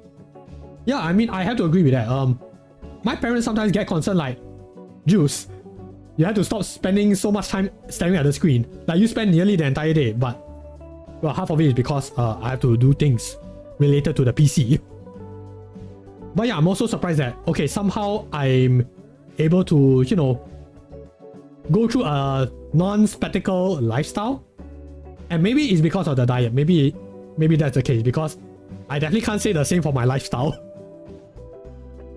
But yeah, I'm grateful. I'm grateful that I can still go through my life, you know, without having to worry about spectacles.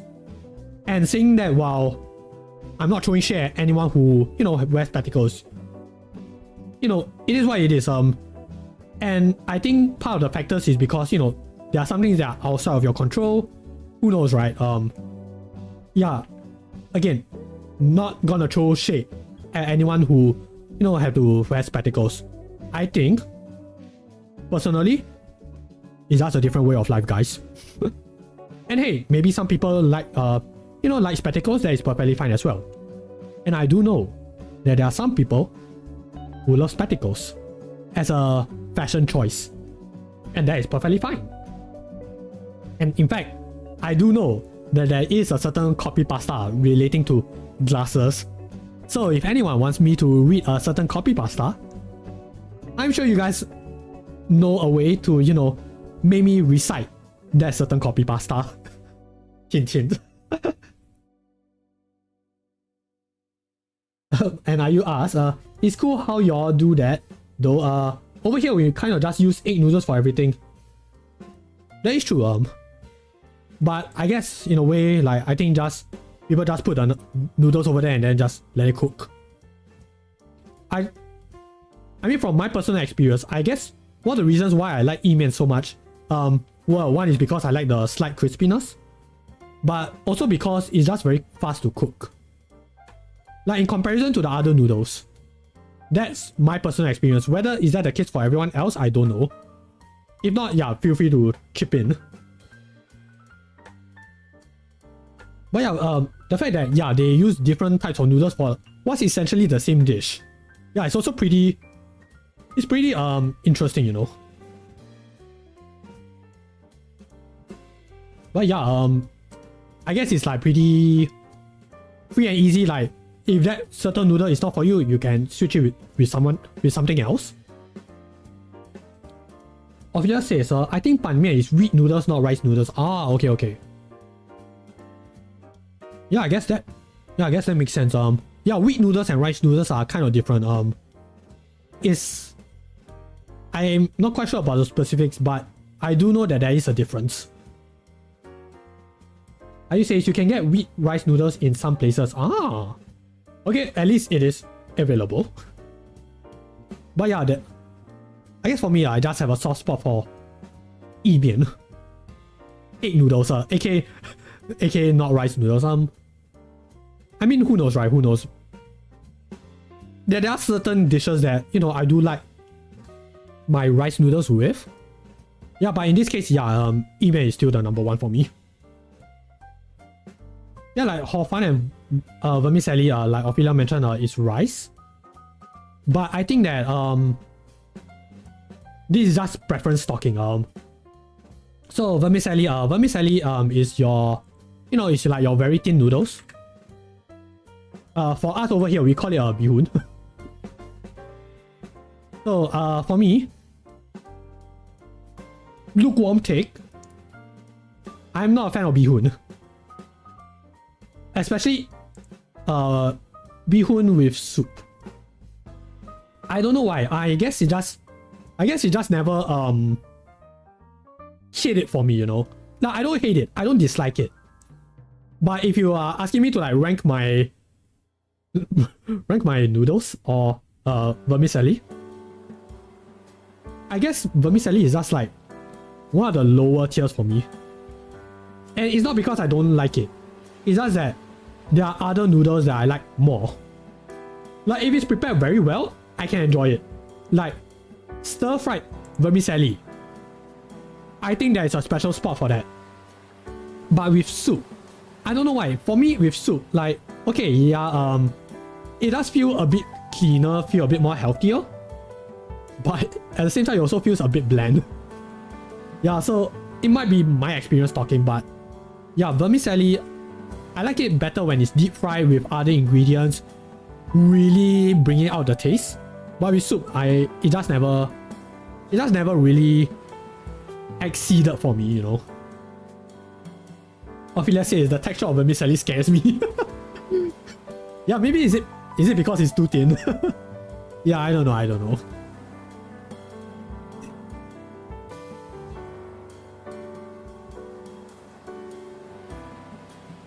Ayu says my grandmama used to make a mean vermicelli. Ooh. Ah man, bless you to bless you, Ayu, and to your grandmama. Yeah, I'm sure they have. Yeah, but I'm curious, how did you guys like, you know, eat your vermicellis then? Because yeah, this variant of vermicelli, very common over here. Yeah, it's usually like the very whitish kind of kind. Or, you know, maybe slightly whiter, yellow. Yeah, that one is also pretty common. And then it just gets even more yellow, even more brownish, until you get the very golden brown.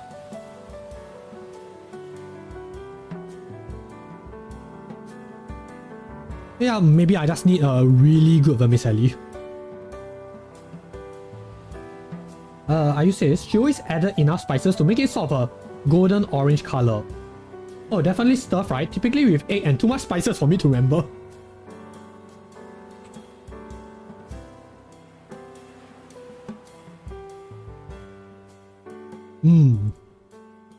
Yeah.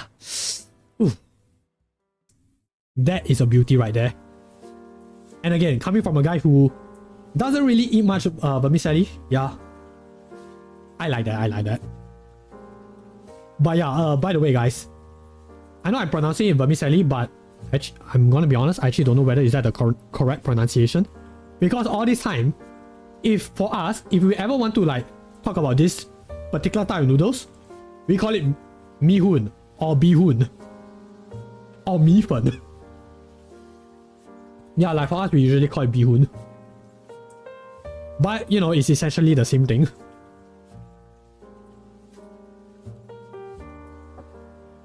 Yeah, because for us, we, you know, when you know, you grow up in a more Chinese centric household with you know, Chinese speaking elders, sometimes even Cantonese speaking elders, yeah, you won't really call it by its English name. Like for Chinese, I mean, you know, a little bit of trivia, language trivia. So Chinese, we call it mi-fen. Cantonese, we call it mai fan. Or, you know, if you want to be somewhat half Chinese, half English, bi-hoon. Ophelia says fellow Kanto, let's go. Hey, fellow Kanto, hey, yeah. Hey, lei ho. That's ni hao, aka hello in Cantonese for you know, for the international folks. But yes, hello. Oh my gosh, it's so nice to be a fellow Kanto. I say that because most of the time, most of my friends in our RL, they are not Cantonese. So it's very hard for me to meet a fellow Cantonese. Like the only Cantonese people that I know are, you know, the very few friends that I have somewhere around Singapore, and my relatives. And then that's it.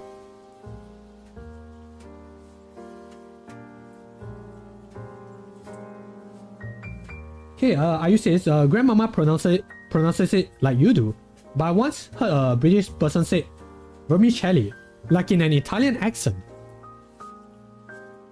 Should I try doing an Italian accent?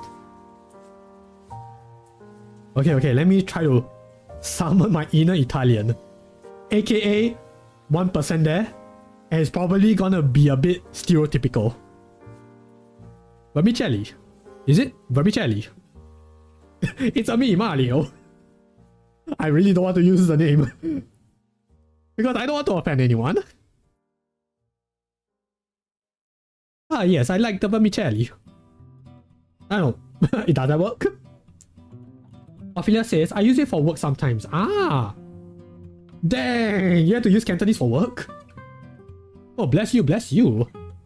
But you know what? At least you're getting more practice than I am. Like, I know I say I'm Cantonese, but my Cantonese is actually quite bad. Like, I don't even use Cantonese while speaking to my parents. Well, I try to, you know, so that I can at least somewhat have a decent grasp in the dialect. But I only reserve Cantonese for relatives.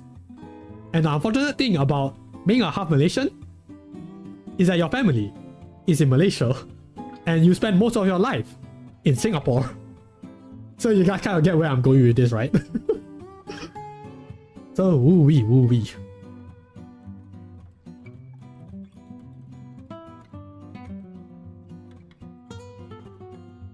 Yes, let me just look at the previous chat. Ophelia says, for Yee Mee, I feel like it's a race against time. I love it when it's crunchy, but then Yee Mee is sad. Yeah. Oh, come on, don't call me out like that. Like, yes, I can relate, because yes, I do like it when it's slightly crispy, slightly crunchy, even when it's in the soup.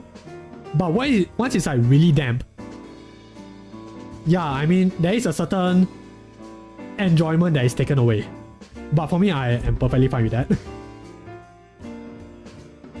Yeah, I mean, I'm not too... I guess the word... Okay, for lack of a better word, I'm just not that particular when it comes to my food in general. So if it's there, it's there. But I do appreciate the fact that if it's like really the optimum taste, yeah, I can appreciate that.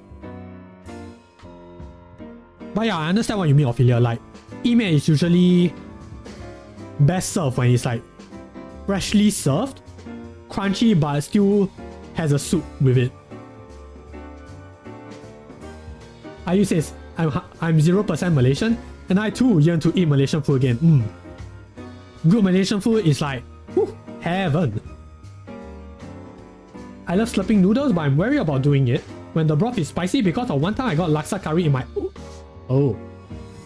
In your eye. Oh. You have my sympathies, are you? Ah, laksa though. Ah, man. I would love to do that. I would love to eat that again. Like... I mean, we can just do a little bit of sharing. A little bit of sidetrack. So, for tonight's dinner, a few hours ago with my parents, yeah, we had curry chicken noodles. Which I know is not the same thing, but I mean, I will show you guys this picture, but tell me that it doesn't look the same. Like, it's not the exact same place that we went to, but it is a similar concept. And you guys know me. I think I mentioned it before. I do love laksa as well. But it's definitely not one of my favorite comfort foods, so you probably won't see it in my list. Yeah, because I won't think of spicy food as a comfort food. At least not for me anyway. For other people, maybe, you know, whatever works for them. But yeah, for me, when it comes to like spicy stuff like curry chicken noodle or curry laksa, yeah, I won't slurp it. I just tend to like just slowly, you know, spoon my way through. Yeah, like just take small tablespoons. Yeah, small tablespoons. Yeah, like I won't really like drink the soup that much. Like usually it's together with the noodles with every bite. But yeah, I guess for people who might not know what laksa is, so this is curry laksa, also a pretty popular local dish. But you know, it's also pretty popular with Malaysia, cause that is technically is where it came from. Well, some varieties of laksa anyway. So there is this curry laksa, which is my favorite laksa. But having said that, there is also Assam laksa, which is a completely different dish. So yeah, this is Assam laksa. You know, it is served with different ingredients, different broth, different noodles, which is not exactly my favorite, but I can appreciate the taste. It is a bit more sour because of the different ingredients. Yeah, but for me, sorry guys, I just prefer curry laksa more. But again, we welcome, you know, we welcome different different dishes, different comfort foods, or in this case, just different dishes in general.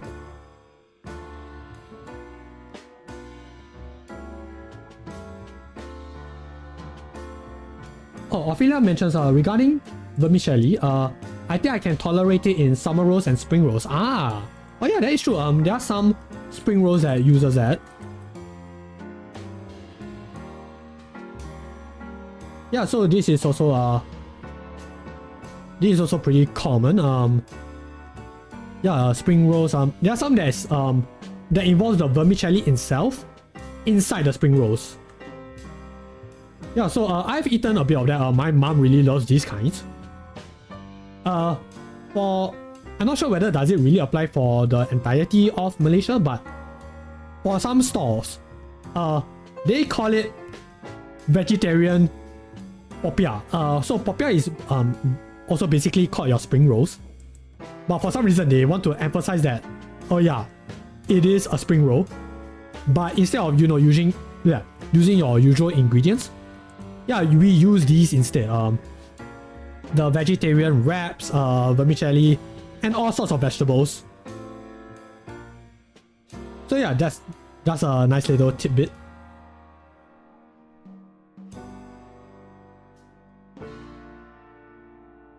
Ayu says, laksa is more a luxury food for me to have occasionally as a treat. Yeah, that is true. Yeah, like, of course, I also don't usually eat laksa like every day.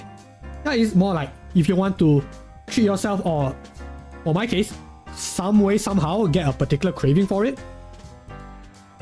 Yeah, it's something that you have once in a while. You probably shouldn't eat it every day because of, you know, just the amount of spice and oil that you're gonna consume in your system. Yeah, better not to have it every day. Just saying. Also fish broth, yeah. Oh yeah, some of them are served with fish broth.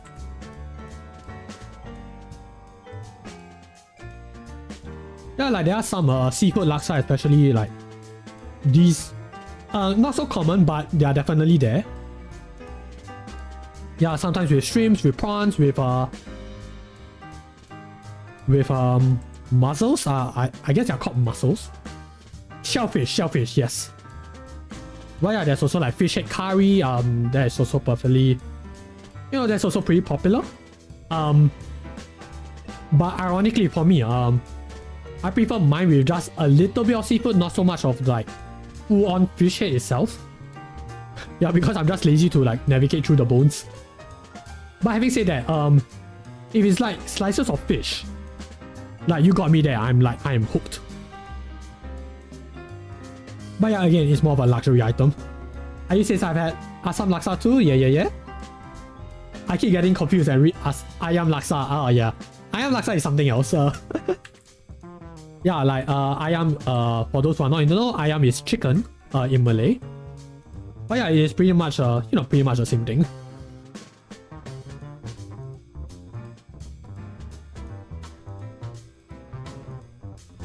You know what I miss? Ayam mala. Oh, ayam mala. Ayam mala is also pretty good. I miss that too. Oof. And I have to say, it's just a way that, you know, certain cultures prepare certain ways of, certain ways of meat. And I have to say, I do miss eating like stuff like ayam mala, obviously, ayam goreng. Like, it's the Malay way of preparing chicken. Like, it's just the way they prepare it, it just makes it so good. And yeah, maybe I should have it for tomorrow. Hooked, I get it. It's totally unintentional, by the way.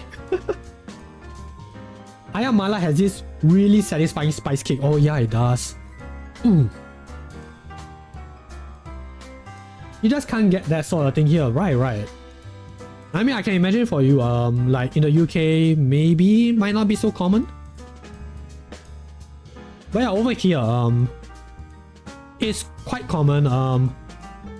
But I would say for Ayam Mala, I don't know, for me, I felt like I am more Ayam Mala at home than I had outside. Like, that is my experience. I've never heard of it over here, lol. Oh man, hit pass to you, are you? Yeah, it's not a very... Yeah, I can imagine it's not very common. But hey, are you, if you ever do visit, do let me know and I will hit you up. Also, thanks for offering to eat my mushrooms. Yeah, I know you mentioned it somewhere, it's just that, yeah, I mispassed it.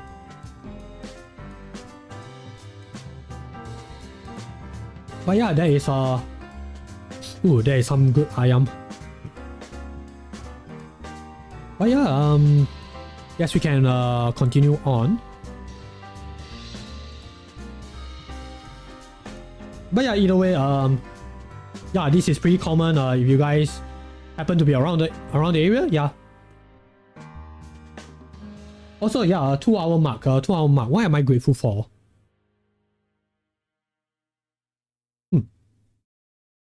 Okay, I think I got it. Since we were mentioning it, I am grateful that we have different cultures that have different ways of preparing foods. Because ingredients, when you think about it, most of them are relatively the same. Some may be better than a certain variant, but they are essentially the same type of ingredient. But it's how you prepare it that really illustrates your culture and your history, your background. And just putting them all together, it really sells a certain image and a certain flavor. So yeah, I guess I'm grateful to be exposed to different kinds of cultures. So yeah, I'm grateful for getting to experience getting exposed and being able to experience different types of cuisine, and I hope that you guys also have similar experiences as well.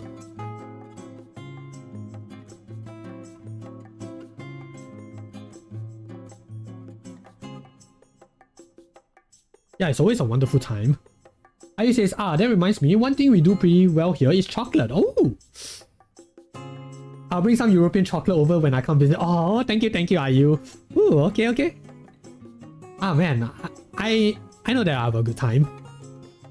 Yeah, it's like chocolate. Well, I can't say much for me because yeah, I never really had much experience with sweets or candies, right? Or snacks even. But I would like to think that I do have some what's the word?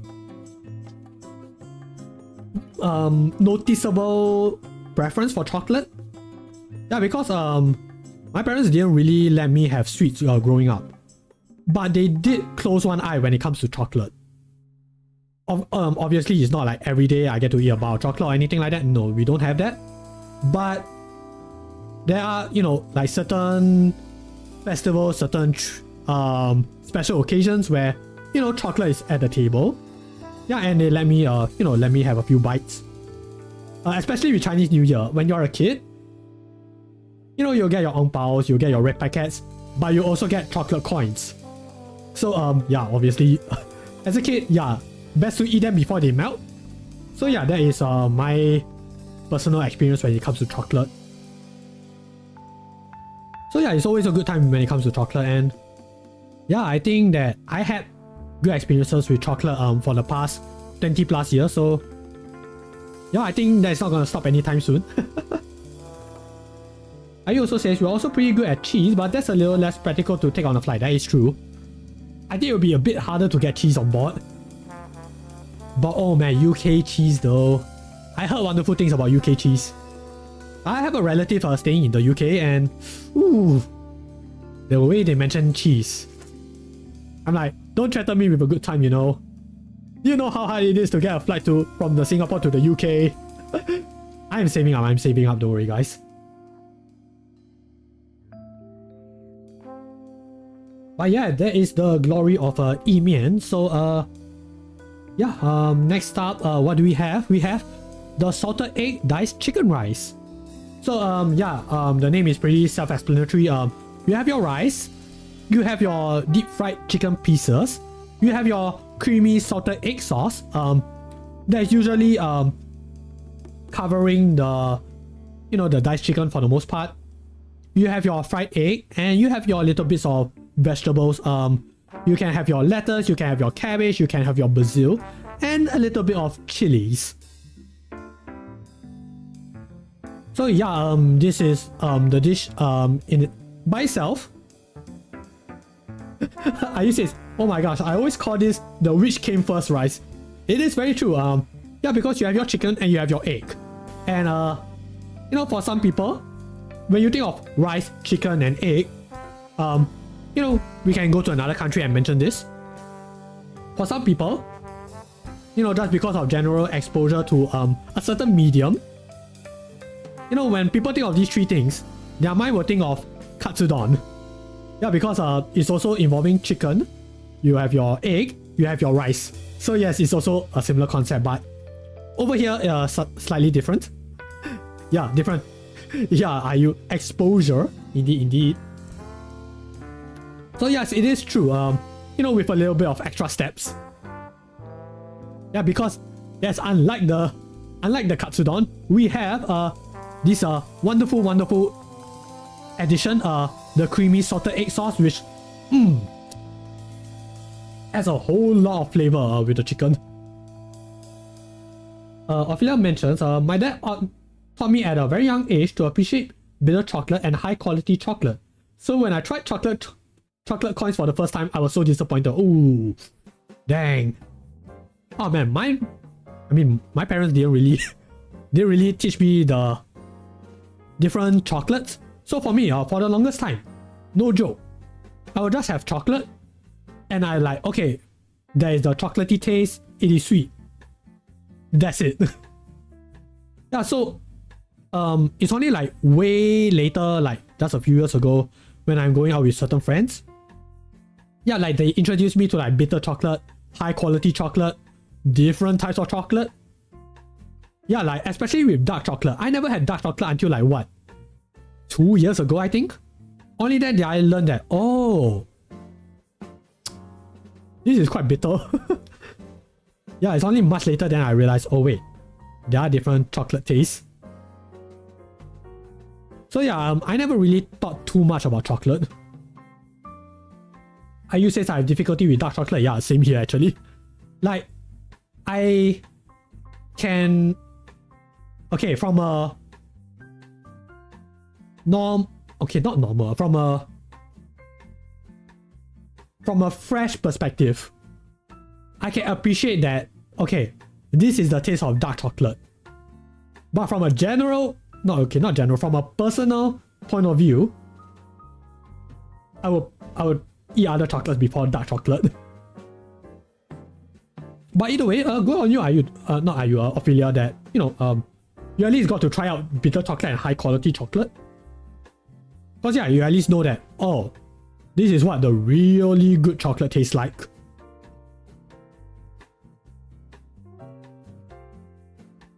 Ophelia says rice chicken and egg makes me think of oyakodon. Yeah, like really. Oh wait, not katsudon. Oh my gosh, I'm an idiot. Yeah, it's not katsudon. Katsudon is the one with pork. Oyakodon. Ah man, I'm getting my terms mixed up.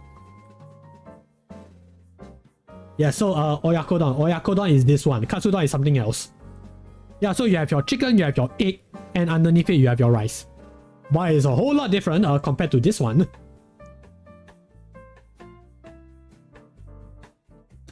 Ayu says, difficulty with the dark chocolate, enough to consider it a punishment redeem. Oh, that one is a whole new level.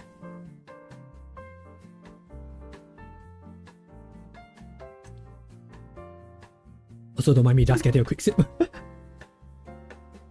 But yeah, reminder, yeah, hydrate yourselves, guys. But yeah, for me personally, you know, there's other, of course, I do enjoy my oyakodon. But for me personally, when it comes to like these three ingredients, I can say this with confidence that yes, this has become my comfort food, and I'll be honest, I didn't have this until like a few years ago, so I didn't really grow up with this dish, but I have a lot of good memories with it, you know, because of the certain friends that I hung out with. You know, we used to go to this certain eatery that is, by the way, halal friendly, and they serve this dish, and it tastes very good. Just had a lot of memories with it. The sauce especially is like, oof, like it's very savory. It's savory, yeah, at the same time sweet as well, just a little bit sweet, and it feels very balanced. You get your savory, you get your crunchy, you get your creamy, and it's just it just delivers all the right spots for me. Halal friendly? Is that an invitation for me? Indeed, are you? Hint, hint. But yes, I do know this halal friendly eatery. I won't say it is like very close by, but you know, it is a good distance to travel, and this eatery is halal friendly. It has a whole variety of dishes, so this is one of them, and this is usually my go-to, you know, whenever I visit. But have to say, it definitely doesn't disappoint. So yeah, salted egg diced chicken rice knows how to hit the right spots, especially when it's like fresh out of the kitchen, all warm and creamy. It'll be a good time. But yeah, next up, we have glutinous rice chicken. In Chinese, it's called lo mi ji over here, or for me, Cantonese, lo mai kai. So this is a pretty common dim sum dish. You know, you get it in your dim sum restaurants, or you know, open air food courts, anything. It's pretty common. It's a very good breakfast item. But having said that, this dish has also came in really handy when I was staying back in school. So you know, sometimes when you need to rush off for your like club activities, this is my lifesaver, because you know, it's already prepared. It's inside the dim sum storage, good to go, piping hot, easy to finish. You can finish it in like what, 10 to 15 minutes, and then you can rush off for your club activities. So usually this dish was my dinner whenever I'm staying back in school. Like, people be like, oh man, Jules, you sure you don't want to like eat anything else, something more heavier? But I'm like, nah, it's either this or waffles, and I'm good to go, because I just need like what, 3 or 4 hours. Yeah, as long as I have that, I'm good. Ophelia says, oh my gosh, my mom brought like 10 of these back from Hong Kong. Wait, 10? Oh dang. Ah man, it's been so long since I visited Hong Kong. But yeah, when it comes to like Hong Kong, their dim sum is like crazy. It's like, it's very good. The quality, yeah, like the quality is like, I mean, it is like their pride and joy, you know. So yeah, if you ever go to Hong Kong, or you know, maybe even like Malaysia, the dim sum places are like just high tier. They won't disappoint. But yeah, when it comes to like dim sum in general, if you are only ordering like one individual dish, that is perfectly fine. You can finish this, you know, in a few minutes. But if you're like sitting down in a dim sum restaurant, you're gonna be prepared to spend like 1 or 2 hours because you're gonna be ordering fresh dishes and you're also gonna, you know, get some tea. So yeah, you're gonna be spending some time over there. It's definitely not a place for you to like rush your meal. Ayu says, rice for breakfast is super unheard of over here. To be honest, are you? Over here? Or at least in my household, yeah, it's also quite uncommon to have rice. Unless it's glutinous rice chicken. Also, it's very hard for me to say glutinous rice chicken. We always call it lo mai kai. So, yeah, for me it is very uncommon to have rice for breakfast. Unless it's this dish. Because my parents always argue like, not argue, quote unquote, argue. And they will say like, how about rice is usually for lunch? They say that, but they order noodles. So I'm like, okay, fine. Whatever. Ophelia says, Ophelia asks, what's your go-to tea for dim sum, pu'er or jasmine? For family, it's always pu'er. Yeah, it's always pu'er cha. Sometimes there will be jasmine, but for us it's either pu'er or oolong. Yeah, so for those who might want to know more about what we are talking about, so pu'er cha is this. Yeah, so it's a more of a mix of Chinese herbs. Yeah, I'm just gonna read off wiki. Yeah, it's from this specific tea plant. I can't really say like what's the difference exactly, but for me, for us, most of the time it's pu'er cha. And yeah, it's just what we usually go with. But yeah, I did have like the occasional oolong here and there. But jasmine is a bit rare. Yeah, I guess my family just does. No, this is not the person. Jasmine tea. Yeah, I guess my family just not so interested. I would say like they can drink jasmine. It's just that I guess they are not so. What's the word? They don't feel that much of an affinity towards a more floral tasting tea. Yeah, like they are more of the herbs kind of family. I use it's pu'er because I like the Dragon Ball character. Yeah, funny that you mentioned that. Are you for those who are not aware, Dragon Ball characters, I can say like most of them are named after food. So in certain cases, where pu'er is the cat that follows Yamcha, also another character named after tea. So we have pu'er, not pu'er, we have Pua, right? Yeah, so this little guy, name after tea. We have oolong, also named after tea, and we have Yamcha. Yamcha is also named after tea. Yeah, because of the phrase Yamcha, which in Cantonese means drink tea. Also, I'm not sure why Twitch auto-modded that. Sorry about that, Ophelia.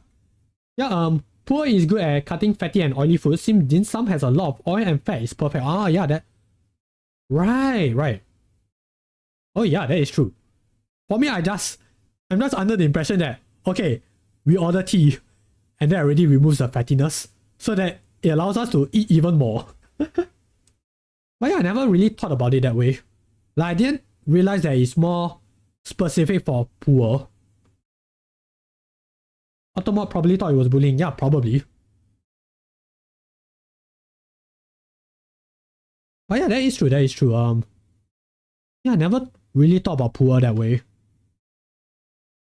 But yeah, I just realized I never really shared much about like what exactly is lo mai kai exactly, right? So yeah, for for the audio only listeners or maybe even the lurkers. Yeah, so lo mai kai is steamed rice. So it's rice, but it's pretty clumpy. It's usually like served together, either in one bowl or in the lotus leaf wrapping.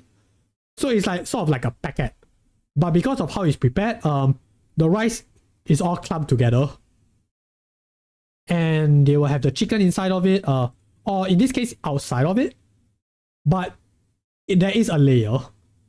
So you have your chicken, it's usually steamed chicken. You have your Chinese sausage over here. You have your mushrooms. Again, not a fan of that. But I still eat it. Mushrooms. Oh wait, mushrooms over here. Your salted egg is a bit more hidden, but it's definitely there. And yeah, again, your lotus leaf wrapping. So yeah, it's a nice little packet of warmth and comfort. Again, for me, there are so many memories associated with this dish that I just felt all calm and good inside whenever I had this. Ophelia says, Jasmine is nice for cleansing the palate though. I love it for lighter dim sum stuff, especially my lai khao and steamed cake. Oh yeah, that is also a pretty solid choice. Yeah, my lai khao, yeah, I also love my lai khao. So yeah, I guess we can share it over here. Yeah, Jasmine is also pretty good. I do like the taste. Does feel a bit more flavorful, I would say. Like puer, there is a certain taste to it, but if you want to like compare flavors, I feel like Jasmine has a much stronger, noticeable taste compared to puer. But of course, different preferences that, is just a matter of preference, of course. Why did I save that? I actually don't like tea that much, but I'm getting a bit better with milk teas. Dang it, I kind of want pineapple milk tea now. Ooh, that is good though. I would like that. But unfortunately, I don't think I can have it now because it's quite late. Also, the music has stopped, so yeah, let me just pull up something else. Not sure if I can play this one on stream. Let me just check. Yeah, because this track that I played just now is a copyright free track. So yeah, let's just play something else.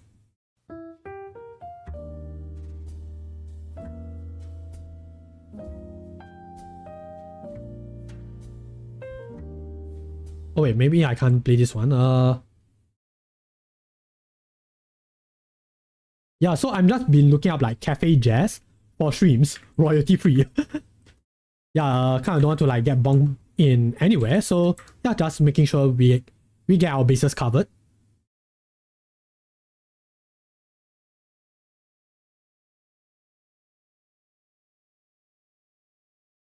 Let me just check.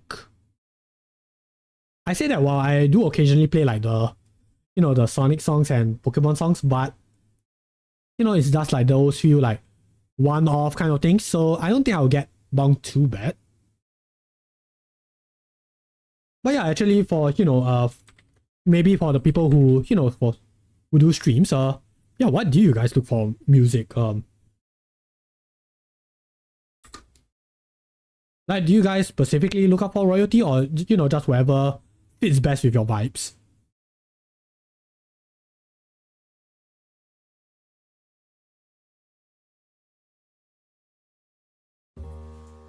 Yeah, I guess we can just go back with this. Yeah, maybe I should just let it loop. Who knows how long this will be. But yeah, this is my lai khao.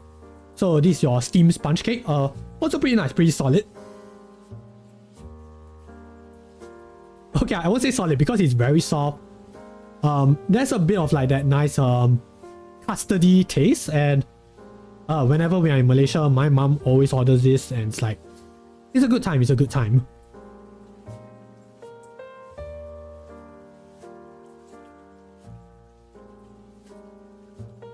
Let's see. Ophelia says, lavender green tea is still my favorite, especially when it's either really hot or ice cold. Ooh, lavender green tea. Oh man. That sounds pretty solid.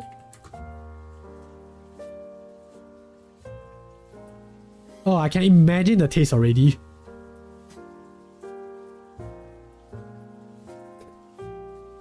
Yeah, this seems like it's pretty calming.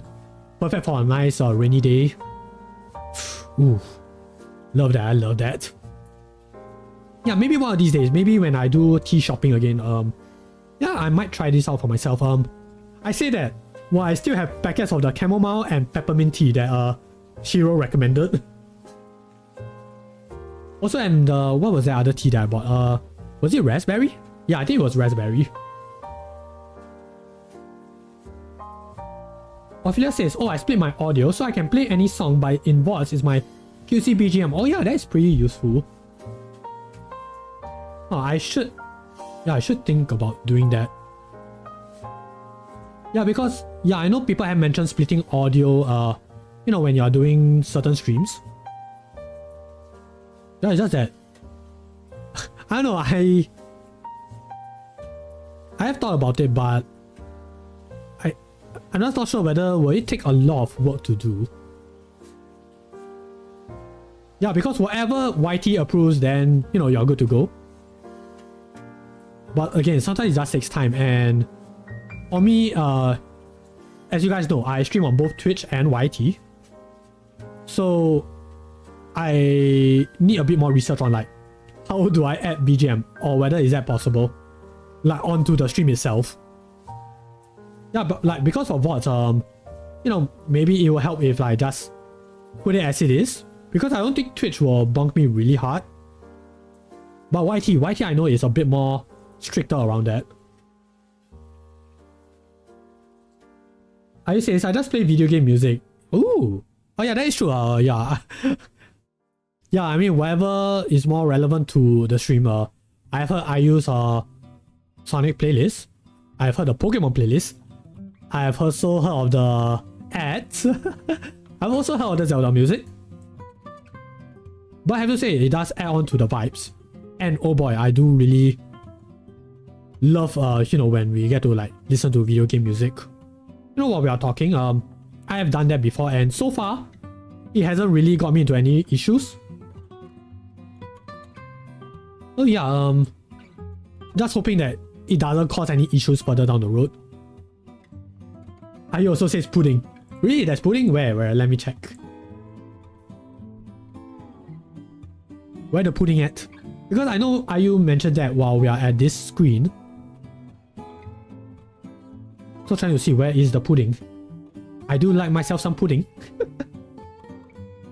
And Ophelia says, oh, and it's super simple. It's an OBS thing that takes like 2 seconds. Ah! Okay, yeah, I should look into that. I mean, okay, for me, I use Prism, which is a different streaming software.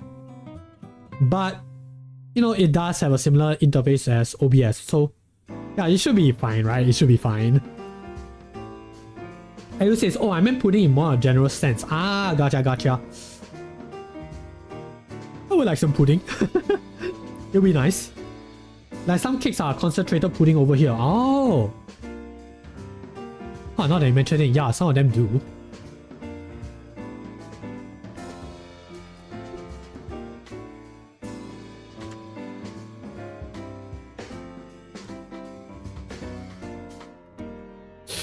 Ooh.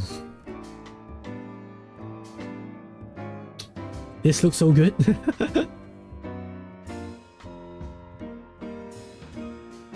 These look real good. Okay, one of these days. Who knows, right? Maybe we might have a cake eating stream. But then again, cakes are quite expensive over here. Ooh. But I don't know, I have been tossing around the idea of like just trying out certain different types of food. Different variants, I should say, for stream. And then we can like just talk about it together. But I don't know how to do that. Like I have to like plan around the logistics and the cost. So it will be nice, but we'll see.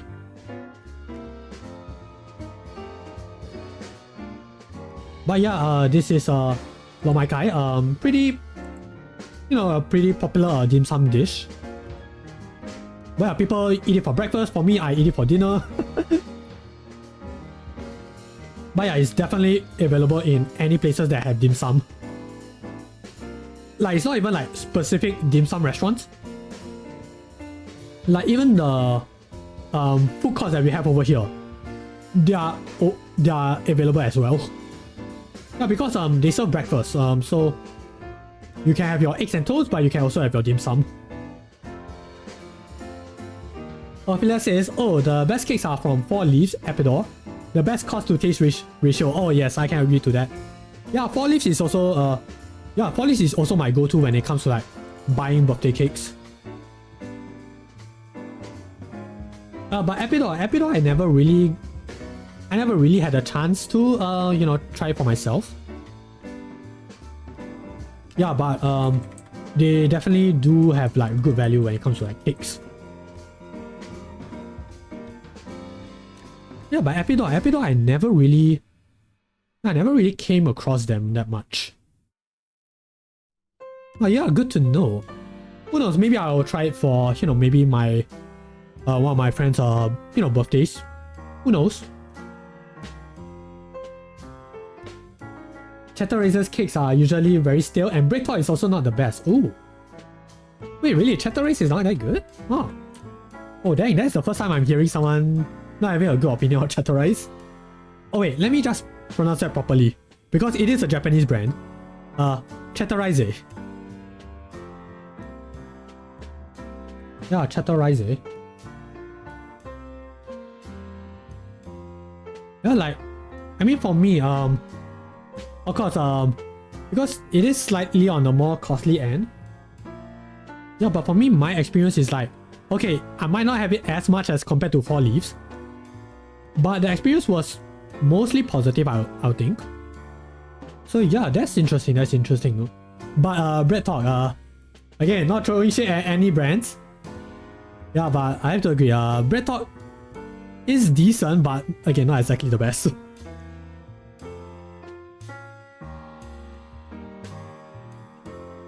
Chatteraiser is expensive. I have to agree to that. The cream is tasty and lighter, but the cake base is usually stale. Will not recommend the cake. The ice creams are good though. Funny that you mentioned that, because I never had the ice creams before. So okay, that is something that I need to look out for. Oh, but the cake base is usually stale. Okay. I need to pay attention to that.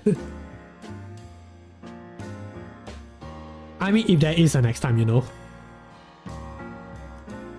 But yeah, it will be interesting to try it out.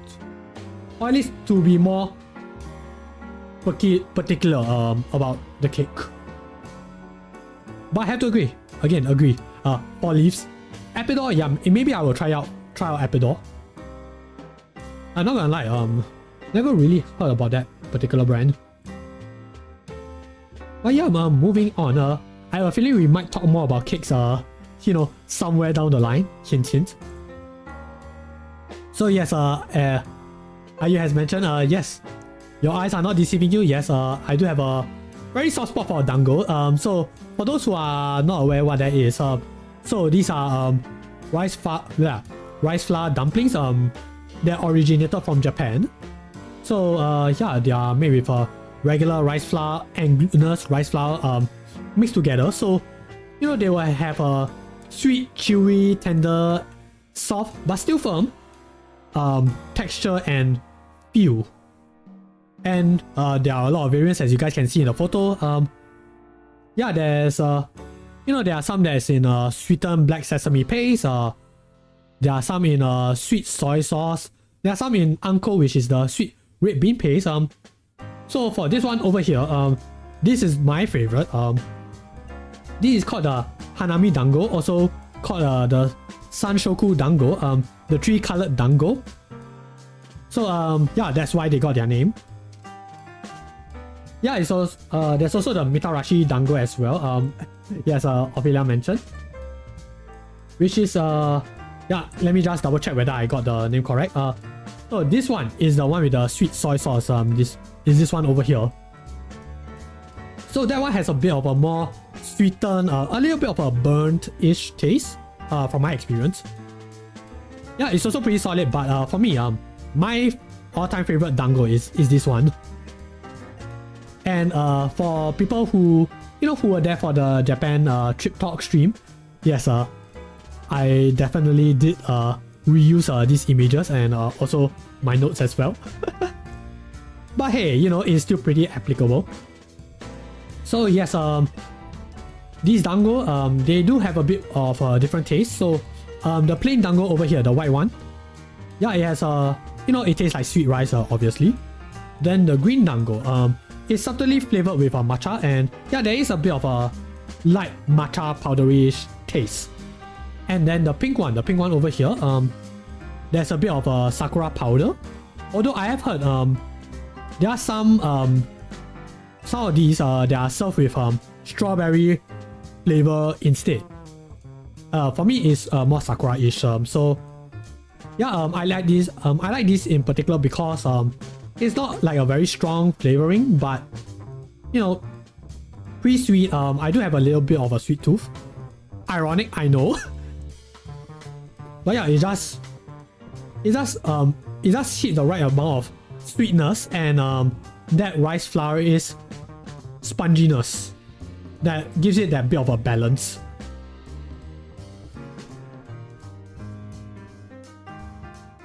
Ayu says, I've been looking everywhere for dango around here and I can't find it all. I'm so sorry, Ayu. But yeah, if you do, I hope that you have a very, very wonderful time. Everyone should have a dango once in their lives. At least once in their lives. Ophelia says, oh my gosh, Mitarashi dango are so good. Bless Donkey for carrying them at a good price. Indeed. Yeah, like it is slightly costlier because obviously it is an import, it is a foreign dish, and it is a snack. And the only reason why I won't really put like dango that high on like my personal list, yeah, is because the food itself is very cozy, very comforting. Price itself, not so much, not so comforting.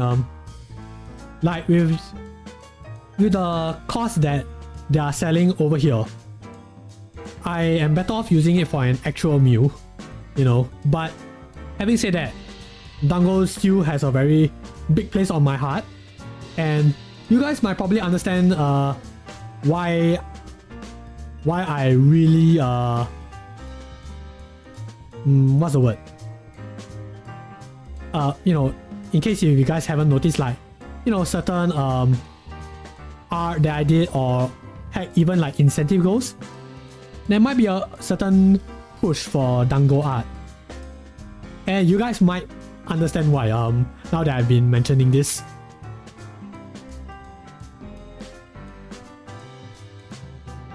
Ophelia says, have you tried yaki mochi? Daiso has them for hot pot, but you can bake them and add soy sauce on top. So good. Yaki mochi. I have tried mochi, but what is yaki mochi? Okay, so to answer your question, Ophelia, in case you can't tell by the reaction, actually no, I have never tried yaki mochi. Wow, this looks so good though. Like, I can imagine the burnt texture. Ooh, okay. I'll need to try this out.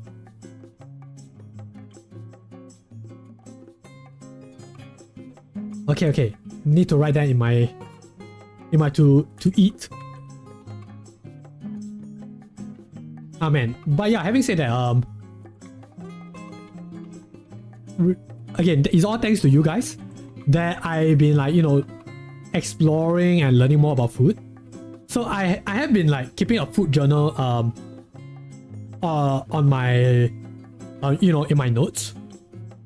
So sometimes whenever I have the time, I do like look back at the comments like in some of the VODs.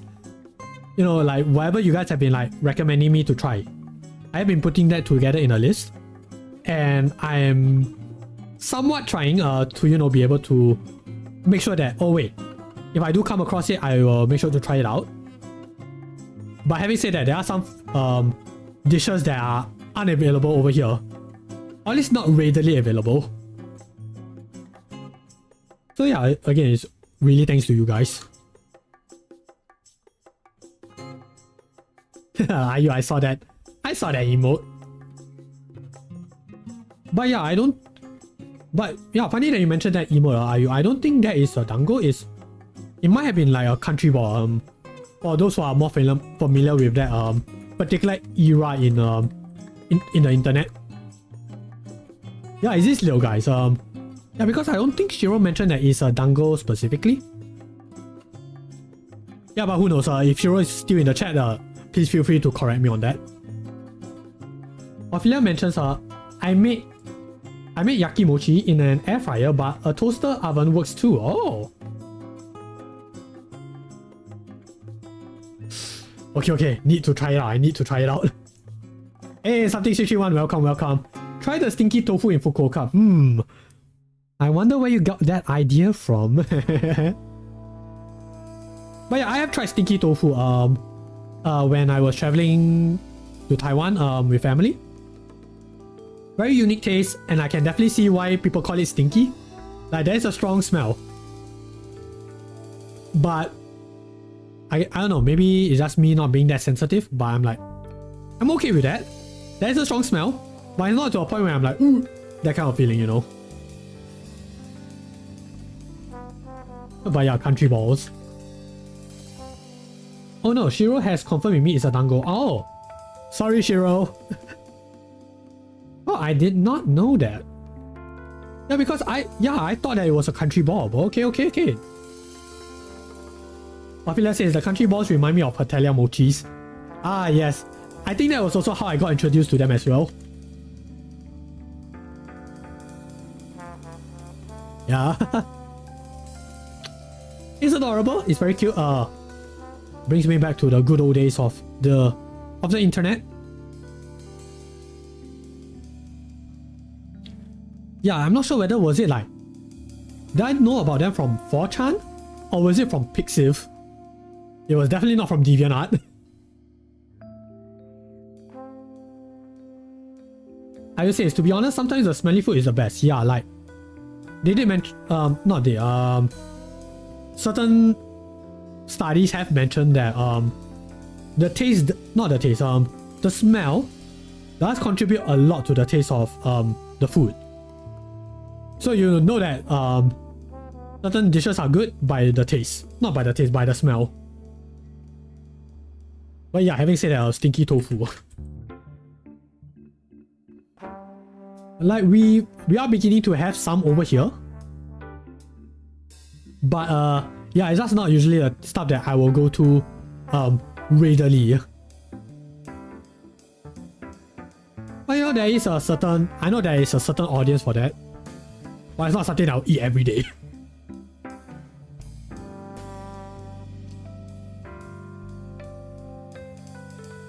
But yeah, that is for Dango. One of you know, many snacks that brings me life, and it just makes me also very sad that you know, the prices couldn't just go a little bit lower. But unfortunately, I do live in a country where, you know, it's not exactly that common to have Dango. But yeah, next up, you know, we were talking about cakes, so yeah, another comfort food is strawberry cheesecake. So you know, pretty obvious by the name. You have your cream cheese, you have your biscuit crust, and you have your strawberries. So rich, creamy, and sweet. Perfectly balanced, and you know, it's I'll say it's one of my favorite cakes to have, especially for stuff like my birthday. And I don't really care much about my birthday, but for me, I do have a preference for like cheesecakes or fruit cakes. So what happens when you put both of them together? I'm like, okay, you definitely know me a lot to give me something that I will really enjoy. You ask, oh my god, Jules, have you ever had boiled sweets? We are pretty big on them over here. Boiled sweets? Let me check that out.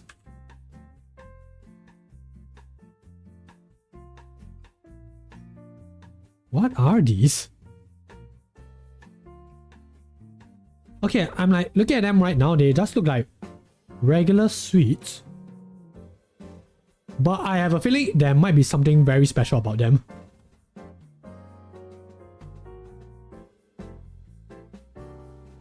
I also says, ooh, I actually had some strawberry cheesecake earlier today. All coming together. Ah man, strawberry cheesecake, I would love that. Oh, I'm fighting the temptation because yeah, it's not every day that I get to have this kind of stuff.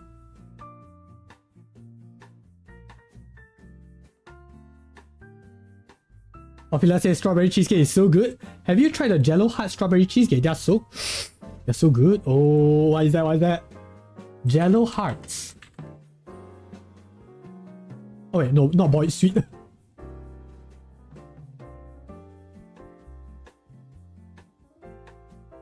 Oh yes, I had these.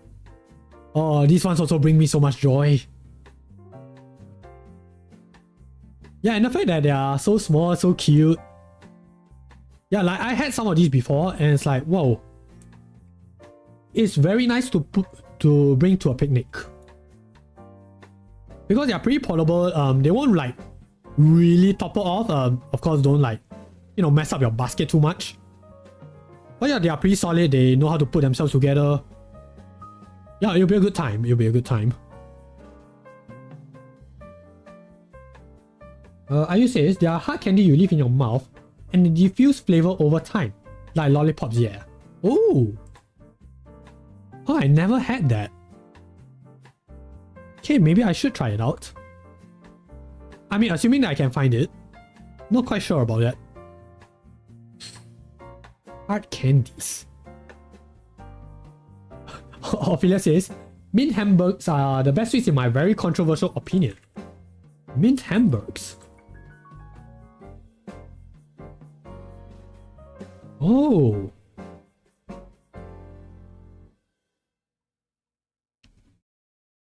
Okay, I can get the understanding that it's mint, but the coloring is making me think of caramel. I'm not sure whether that is the case though. Huh. Also, why is it giving me shoes?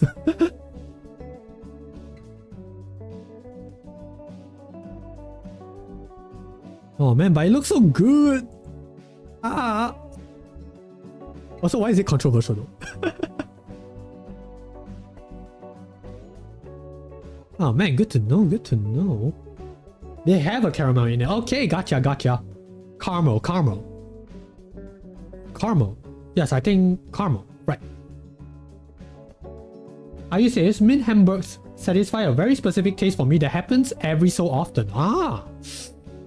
Ooh. Okay, is it available in Singapore? No, I'm not looking for the shoes, guys. Dang it, it's in cold storage. Okay, I guess I know what I'm shopping for then.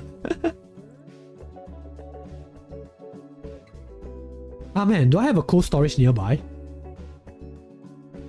Okay, I have to take a look. Ayu says, very much more a rosy apple pear drop enjoyer. Oh. Rosy apple drop. Ooh, okay, that's interesting. Oh man, the hard candies. You guys are giving me the hard candies, huh? Okay, at least we have, different flavors to try out. Oh, pear drops. Okay, pear drops I have tried before. These are very much grandma sweets. Yeah, I've tried pear drops before. Yeah, back in the day when... Was it when 7-Eleven used to have like... those like different racks for you to like get candy? Yeah, I remember seeing it somewhere in there. Yeah, but nowadays they don't do that anymore. Like they just sell packets and packets, but they are not so obvious. So obviously I will just skip through them. But yeah, I have tried pear drops before. Just never really like... What's the word? Never really got too much into them. Yeah, but because of just general exposure. I say, call me a grandma if you want, I don't care. No. I have appreciation for soft sweets. Yeah, we all appreciate our soft candies over here. Ophelia says, FairPrice has them in the sweet aisle, foreign sector sometimes. Ah, okay. Okay, need to check out FairPrice then. Rhubarb and custard drops are super tasty too.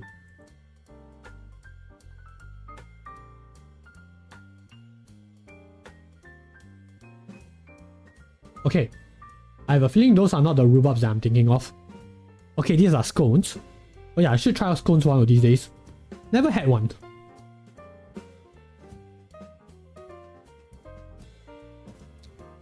Okay, I'm gonna assume these are the rhubarb drops. And custards. Ah, okay, these ones. Yes, I've also tried them before. Yeah, pretty tasty. Love. Like you can tell that there's some juice in them, even though they're like pretty solid. I say every time I have scones, I feel super posh. Yeah, it does feel like one of those like more classy kind of snacks. Scones are hit or miss in Singapore. Would recommend Lavender Bakery scones. Oh yeah, right, Lavender have those. Okay, I should try to give it a try. I also mentioned like this is the Late Queen's Tea Party board. Ah, yeah. Now that you mention it. Also, I am curious. Is there like a set party board for, you know, the Late Queen?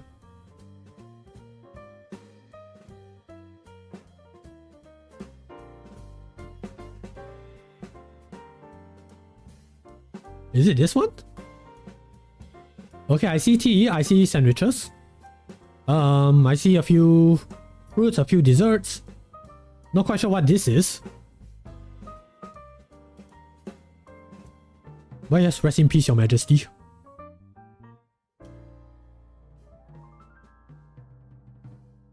Also, yes, never forget the one time where she had a tea party with this guy. That bear from Paddington. Yeah, apparently his name is called Retr. Never knew about that. Oh my gosh, the cake tray. Looks all fancy. Ophelia says, I like scones without raisins, but so many scones have raisins and candied orange in them. I just want soft buttery scones. Ooh. Soft scones.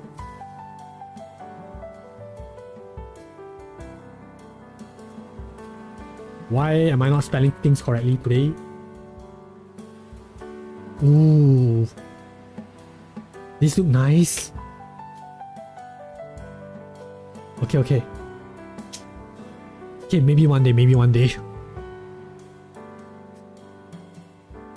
Man, my mouth is like watering. I'm really feeling it.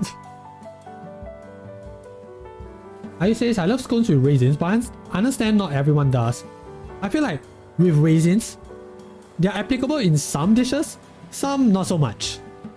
Like I have my fair share of like certain dishes where I'm like, okay, why does this have to have a raisin in it? I'm like, okay, it's there.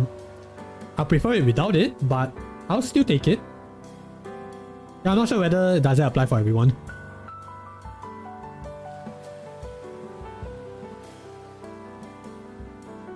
But yeah, those are there is a strawberry cheesecake.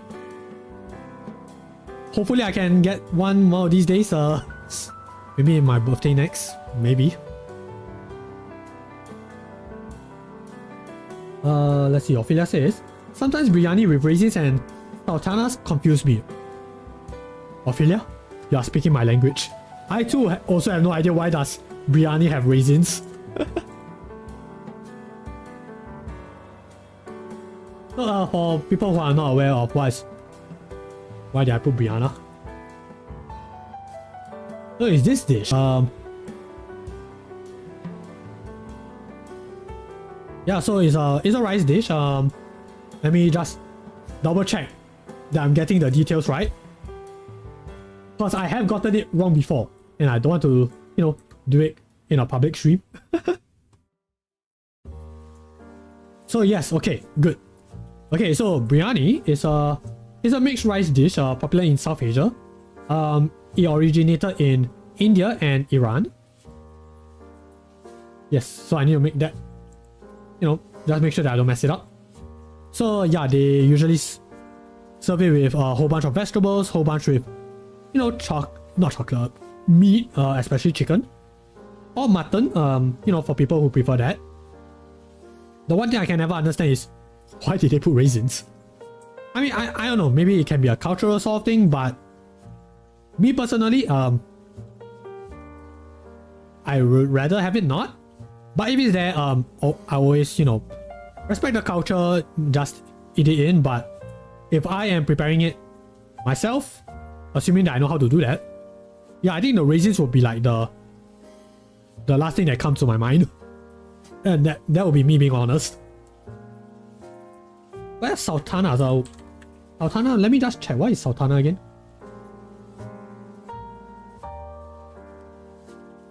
Ah, okay, these ones. Oh, right, the grapes.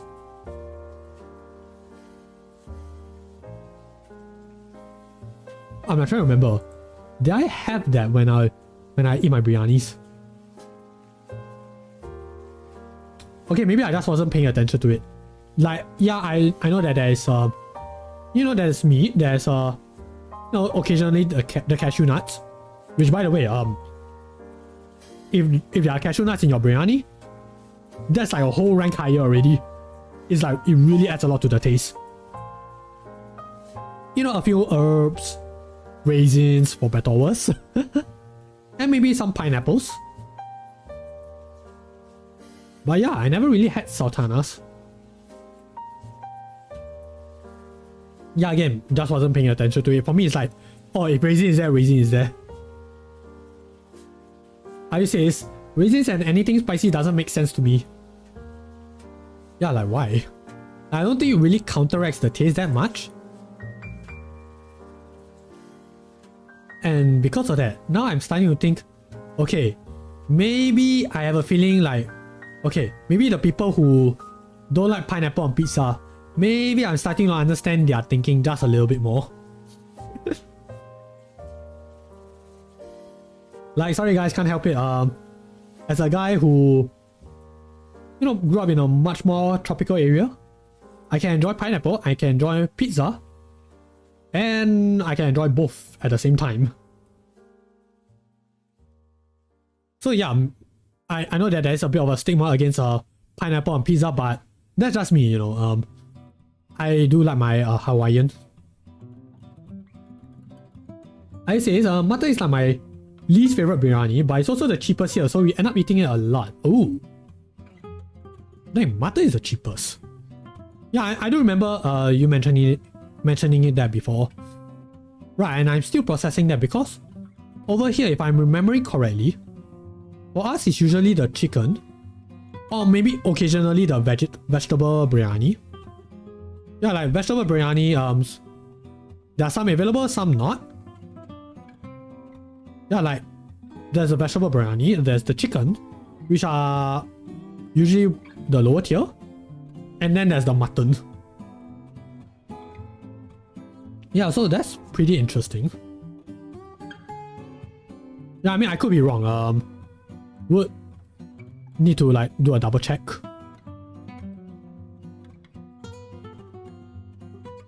Ophelia says, the raisins make sense culturally, I think, because that region produces grapes, I think. And the raisins are complementary to the savory rice and spices. Right. So yeah, it might just be a cultural thing. Yeah, because yeah, speaking of India, they also have, a few other combination of ingredients that at first glance might need to, do a bit more research on. But when you read into the culture a bit, yeah, you start to understand why they prepare in a certain way.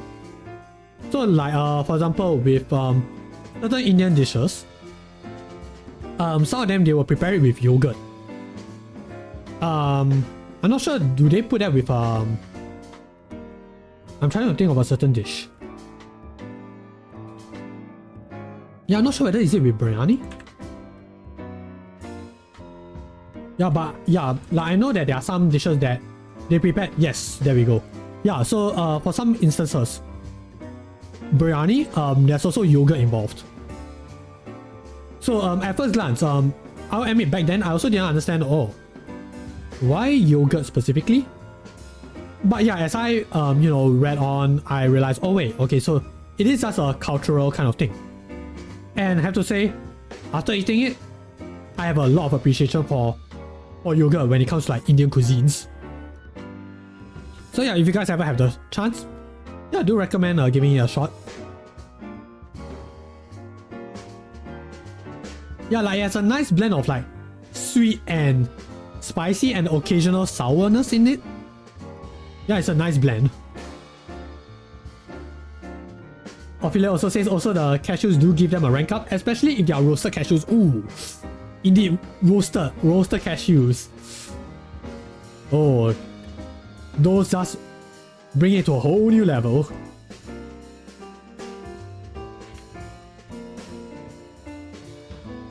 But yeah, next up on our list, it is onigiri. Obviously, for those who might not be in the know, these are your rice balls, wrapped together in a nice hard and hard and flavorful seaweed. And by flavorful, I do mean flavorful. It's usually the very strong tasting seaweed. And yeah, there are various fillings. So you have your salted salmon, you have your tuna mayo, which is not this one actually. The pickled plums, the crab sticks, your mentaiko, which is your pollock roll, the katsu bushi, which is a smoked and fermented bonito. So it's like those bonito flakes, and many others. So for me, so this was taken by me personally. This was actually taken during my trip at Malacca. So yeah, the one that we have over here, this is let me try to remember. This is crab stick with mayo. And one interesting thing that I would like to bring up is that this is prepared together with butterfly pea rice. So this blue rice that you see over here, yeah, this is more of a somewhat of a fusion specialty. Yeah, because in Malaysia and Indonesia, butterfly pea rice, yeah, they are pretty, common as I can say. So yeah, this is like a specialty that might hit some people's fancy. And they also served up cucumber slices, which I'll be honest, I actually didn't understand why or how they got to this idea. But having said that, it does provide a nice, cooling, refreshing taste. So like sometimes you have a bite of your onigiri and then, maybe you want a little bit of a refresher, you have your cucumber slices. So yeah, for me, I usually eat the salmon variety or the tuna mayo, but this one is a crab stick mayo. So yeah, oh my gosh, crab stick onigiri exists? Yes, it does. It's not as common as the tuna and mayo, I'll admit that. But crab stick do exist. Ophelia says, karage, onigiri, and umeboshi are my favorite from Donkey. Oh! Karage. Oh, whoops. Ignore that. Karage, onigiri. Oh, dang. Learn something new.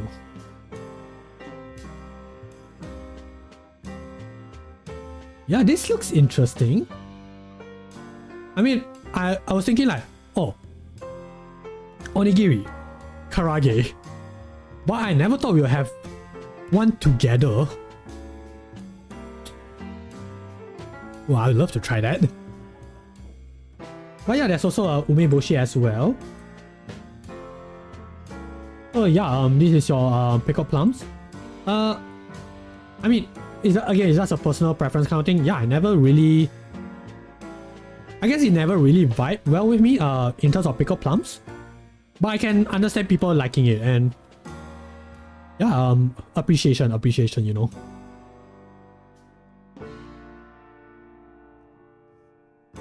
Hey James, welcome, welcome. Thanks for coming in. Hope you're doing well. Hello buddy, sorry I missed your rescue streams. Rescue streams? Who did I rescue? Okay, I mean I did save the world quite a few times, but rescue streams. But regardless, thanks for coming in, man. Thanks for coming in. I hope you are doing and eating well. Ayu says, I'm booking a holiday to Singapore right now. Dang, are you? Come on, no rush, no rush.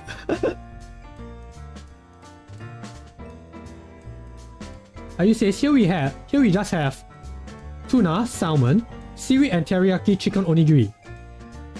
I am still processing the fact that there is chicken onigiri because I have never heard of that before. But yeah, it's pretty solid. You know, tuna, salmon, pretty standard. Seaweed, yeah, also pretty standard. Like there are just seaweed onigiri, which is just the normal seaweed and salt and rice. But yeah, me personally, I just have something more, you know, something more filling. My personal favorite is usually the tuna mayo.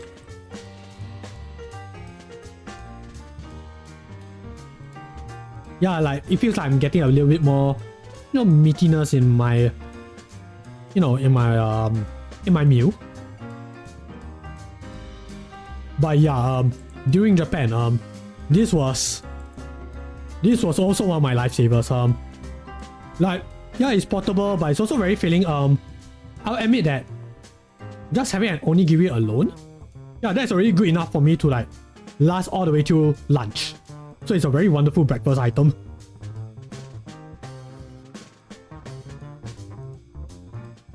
Ayu says, but the jelly-filled ones are my favorite. Ah, yes.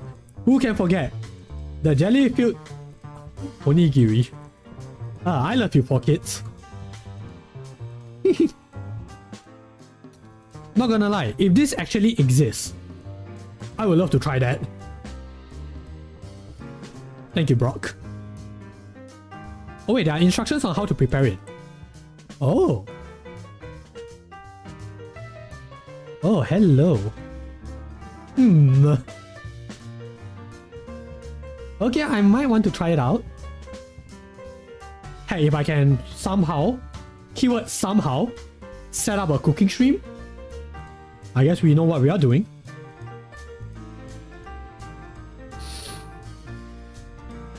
Okay, I probably should bookmark this. This seems relatively easy to do. Well, assuming my mom lets me use the kitchen for stream. That'd be good. Ophelia says, the ultimate donkey onigiri combo is one of the cup tonkotsu ramen plus ueboshi plus slash karage onigiri with a strong zero lemon. Ooh. I see someone has been planning her meals. Oh, that looks so good. That would be nice to try it out. Yeah, nothing beats a jelly-filled donut. My favorite. James says, sorry, I misspelled last. Ah, okay, gotcha. Hey, no worry, dude. I mean, the bots are always there. And either way, you're still here today, and I am grateful for that. So thank you. Oh yeah, we already reached the 3-hour mark. So yeah, let me just share what I'm grateful for. Let me think.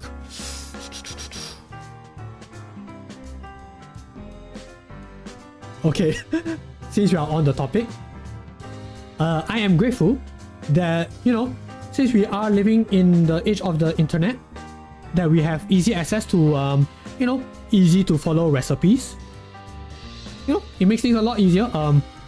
Because I have to admit, growing up, when I think of recipes, I think of recipe books. And I think of recipe books, I think of my mom's recipe books. And those, I have read them, and by the way, they are all in Mandarin. Reading them can be quite complicated.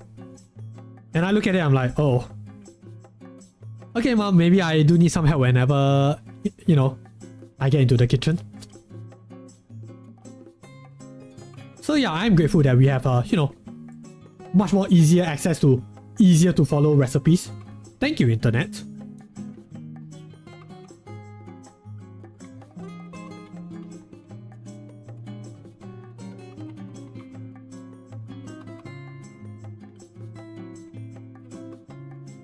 Yes, are you? Clearly, I have missed my own rescue streams. Yeah, next time I need to, stream my rescues more.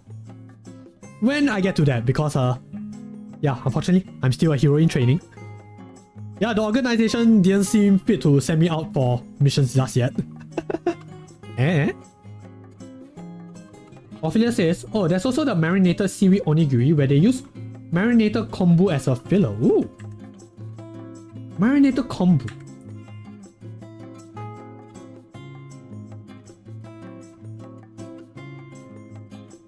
Oh.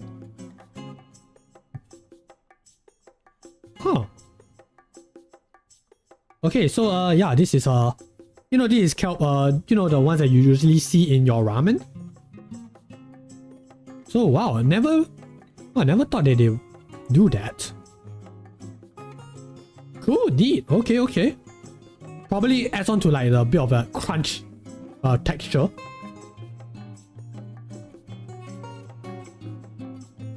Furikake onigiri saved my life when I was a broke uni student in the UK.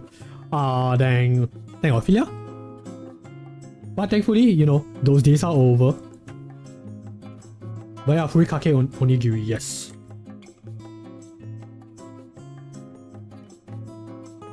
Yeah, these ones are also pretty solid.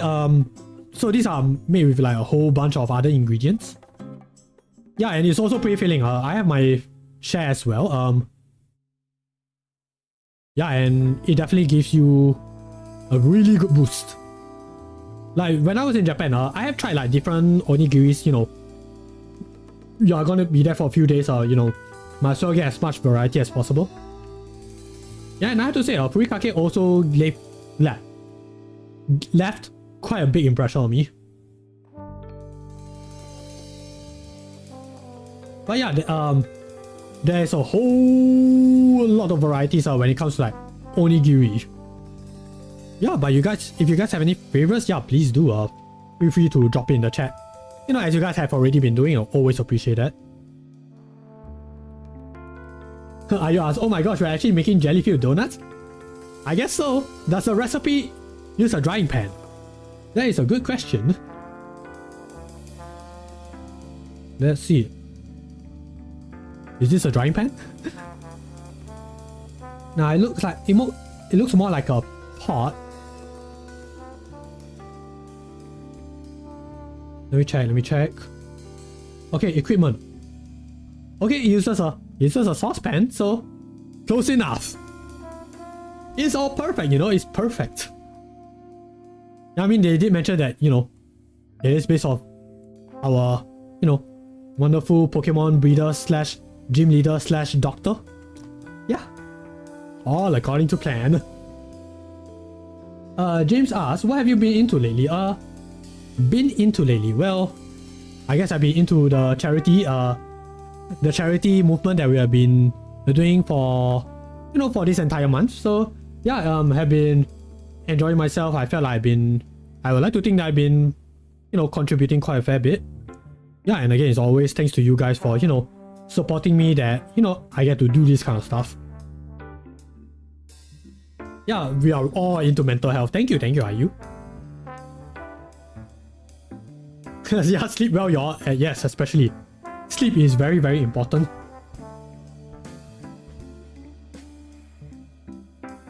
So yeah, just a very quick recap. Yeah, for the rest of the month of May, we are gonna be doing streams that focus more on the cozy side of things, mental health. So yes, yeah, this is all part of the fundraising campaign that we have going on here for To Write Love on Her Arms. Yeah, for Mental Health Awareness Month. So yeah, if you guys want to know more about the charity, you just need to type the command, the charity command on Twitch. On YT, if you guys are interested, let me just type it here.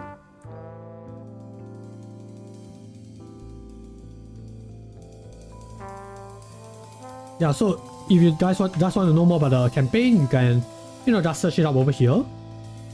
If you want to donate, that's fine as well. It's also over here. If you want to give community goals, not community goals, if you want to throw in, some suggestions or things you want me to do for the community goals, also works just as well. You don't have to donate to fill in. That is perfectly fine. It is a community thing after all. Yeah, thank you. There's also the QR at the bottom left that I'm sure everyone uses. Indeed, I'm sure everyone uses that.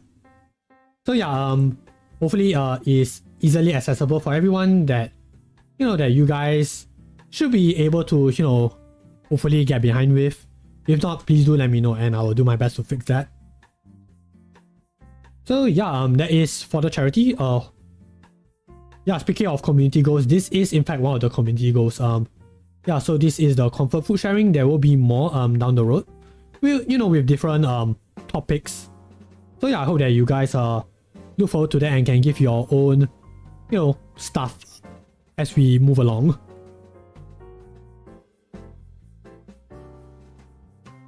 So yeah, Ophelia says a lot of Chinese recipe books uses herbs and spices and dried roots of all sorts that are hard to find indeed. Yeah, like you really have to go through specific herbal shops to find that. Sometimes even like Chinese medicine shops. Yeah, I know my mom did that quite a fair bit. But at the end of the day, pretty good, pretty nutritious, pretty helpful, healthy, I should say. Ophelia says, for westernized onigiri, cream cheese salmon mentaiko is also top tier. Cheese and mentaiko pair very well. Oh yeah, there is cheese, right. Oh man, cream cheese. Ophelia, you're speaking my language when it comes to cheese. It's always a good time, and definitely with onigiri. Let me see, is it here? Like, I know I've tasted it before. I mean, I guess it's something similar. Like, it is present in sushi. There is like cream cheese salmon mentaiko sushi. And onigiri, there are similar ingredients being used. It's just a different preparation. But again, it's a very good combination. Just biting into it, you'll feel great. Oof.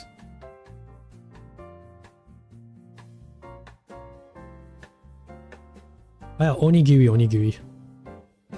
If only we have a family mart over here. That's where I usually buy my onigiris when I'm visiting Japan. Or heck, even Malaysia. Yeah, and it's so sad. Like I remember I forgot whose stream was it that mentioned something about Family Mart. And we were talking about Family Mart. Like we were talking about like the nearest Family Mart. And I remember just saying, yeah, my nearest Family Mart is a country away. Why Singapore? Why won't you give us the glory that is Family Mart?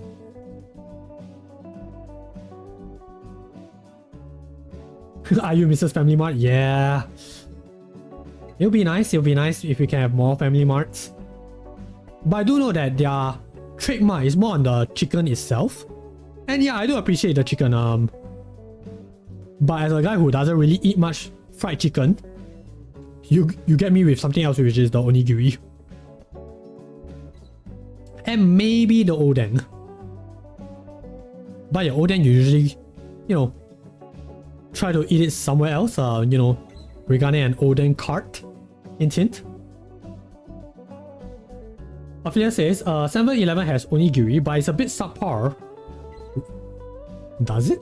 Oh yeah, it does, but I don't know, I just feel like 7-Eleven, yeah, there is onigiri, but it just never hit the right spots.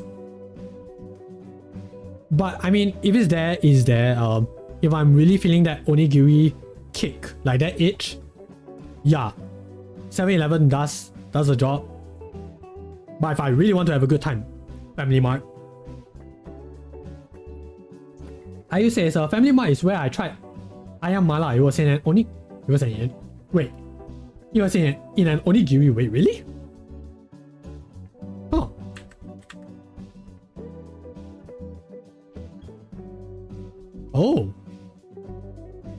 Hello.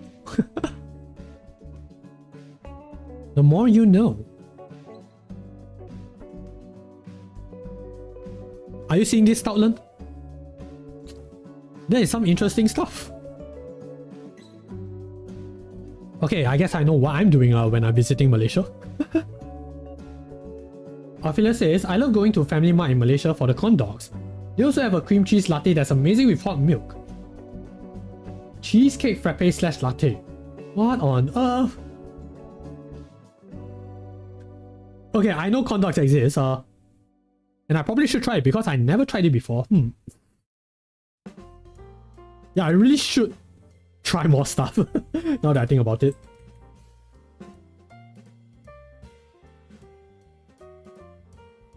Okay, maybe it's not cream.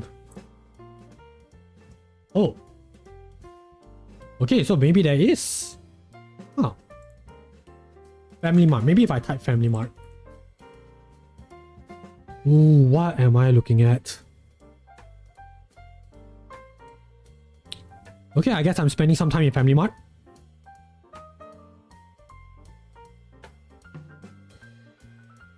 Amazing with hot milk. Okay. Okay, need to try this out. Cheesecake frappe.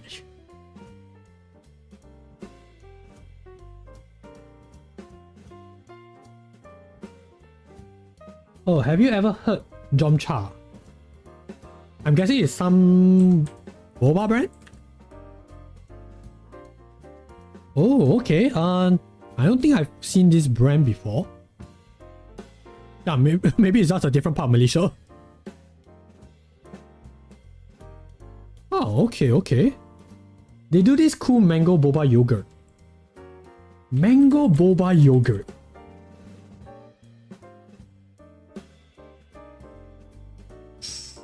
Ooh, this looks so good. I says I don't like tea much, but I really like boba. So the fact they do boba yogurt is perfect for me. Ah, nice. I mean, I don't really drink boba that much. I mean, I really use it for the very rare treats. And it's only when someone is there to drink it with me. Okay. I'll be on the lookout for that. Ophelia says they also have a strawberry cheesecake frappe latte. Okay. I mean frappe, right? Frappe. Yeah, so I'm assuming it's this one.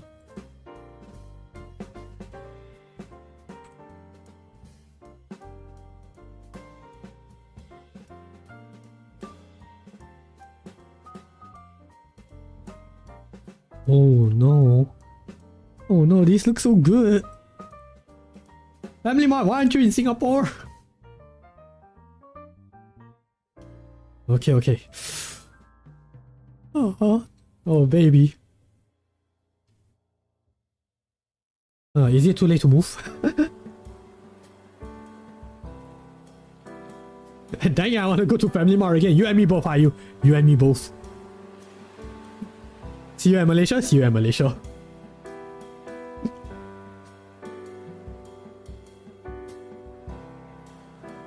Hopefully I have time when I do make my visit. But yeah, that is for Onigiri. Ah, baby. I hope that I can see you again. Soon, you know. Ophelia says, I tried most of them. They are so good, especially the strawberry cheesecake and pudding flavor. Ooh, okay. Okay, maybe I might need to spend a few days in Malaysia. I say that while I just came back from Malacca, guys. But yeah, this recent outing was actually quite busy, so I really didn't have much time to actually walk around and do stuff. Ayu says, what we need is a Vtuber apartment complex in Malaysia. Aw, that'll be nice. It'll be nice and cozy. Can get all of our friends. Yeah, and the thing about apartment complex is that you don't necessarily have to really share the same space as everyone, but at least it's nearby so that everyone can meet up. Oh, that would be so cool. Yeah, just being, just being close with friends. That'd be nice. Who knows, maybe it may happen.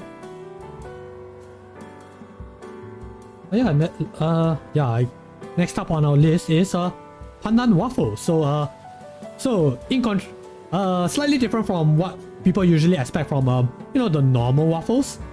This is it's better. It's flavored with pandan and coconut milk. So it's light and crispy on the outside, but it's also soft and fragrant on the inside because of thanks to the pandan and coconut milk. Is amazing as a snack or even a light breakfast. And that's a little background of myself. I know I mentioned that cowmakyr is usually my go-to when it comes to like staying back for school. That is usually my dinner. But if that is unavailable, this is the next best thing. So yeah, this is sold at like neighborhood bakeries, roadside stores. It's quite hard to miss. But when it comes to like pandan waffles are even harder to find. I would say there is a noticeable difficulty because sometimes you have the usual waffle, but sometimes there are the pandan waffles, and those just add a whole bunch of flavors right there. And yeah, they also come in different fillings. You can have plain, you can have kaya, you can have chocolate, banana, peanut butter, cheese slices, ham and cheese, cream cheese, strawberry, or blueberry. So and also many more. So if you guys have seen some of these like bolded fillings, so those are my favorites. Those are my top 3. And yeah, for some reason waffles may or may not be paired together with fried chicken. I haven't tried that for myself, but I know there is a growing trend. Like chicken and waffles. I haven't tried it for myself, but I would love to try it soon. But I know that there's also waffle with ice cream. That one is pretty common for me. I have tried that. But yeah, chicken and waffles. Chicken and waffles might be next on my to-do list.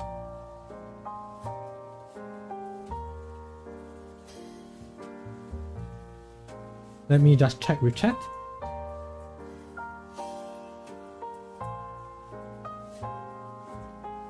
Okay, regarding the Vtuber apartment complex in Malaysia, Ayu says, the one reason I would ever want to get big on Twitch is to fund this idea. Ah, okay, let's do our best, Ayu, you and me both.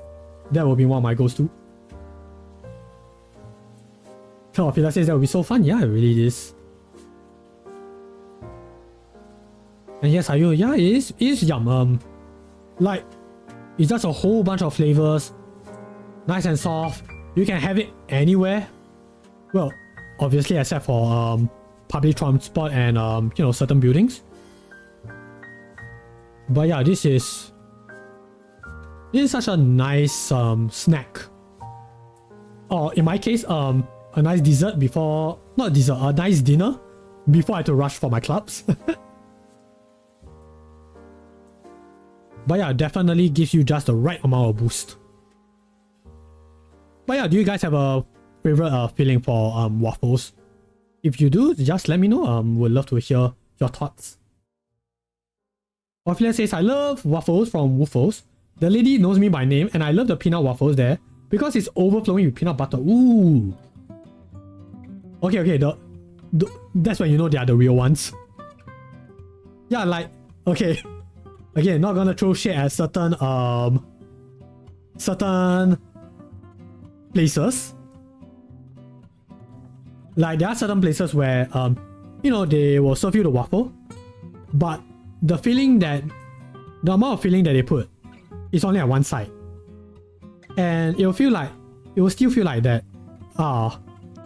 They could have been more, but maybe they have to like be careful on like how much they are putting into the waffle, because certain ingredients are not cheap, and there's a certain recipe that you have to follow.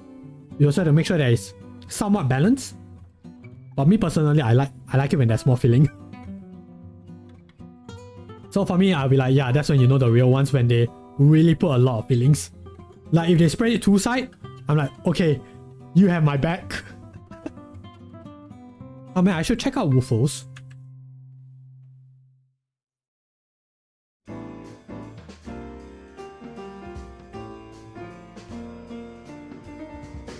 Okay, so there's one at Dhoby Ghaut. Okay, that's cool. Yeah, I never really had these. Yeah, I also never really had these kind of. Okay, I have tried these kind of waffles, like the more thicker, more harder kinds.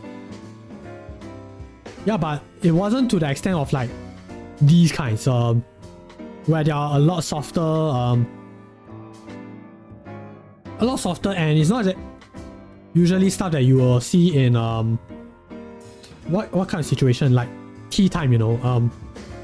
For me, it's like just this occasional snack that you can eat as and when. Like when I look at this, I think of like, oh, okay, it is something that you sit down for, you know, with other dishes and a cup of tea. That's my go-to when I see that shape.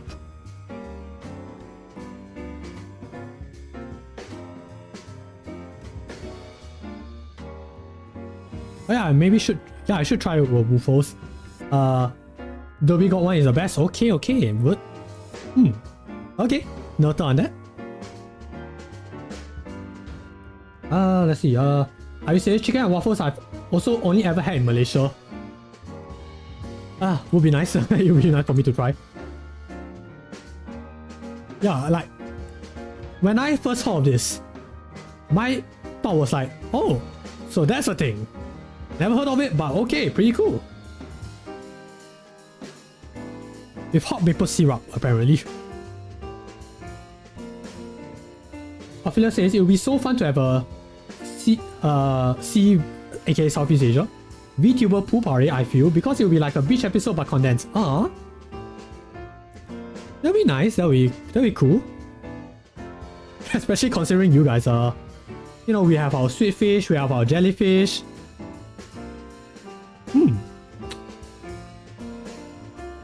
Yeah, I guess that would be pretty cool. Also, I probably need to work on, you know, work on the body. I do get a bit self-conscious whenever I'm like in the pool or whenever I'm in the beach. Yeah. I will get a bit self-conscious, so yeah, I might need to work towards that. Ophelia says, butter waffles are also a hit or miss, but some are just hot and crispy and buttery perfection. Ooh, yes, I do agree. I do agree to that. You know, sometimes people will just like, you know, their plain usual waffles. Okay, just ignore the chicken. But yeah, when you have a nice spread of butter and you have nice maple syrup, whew, it's pretty cozy. We'll also love that.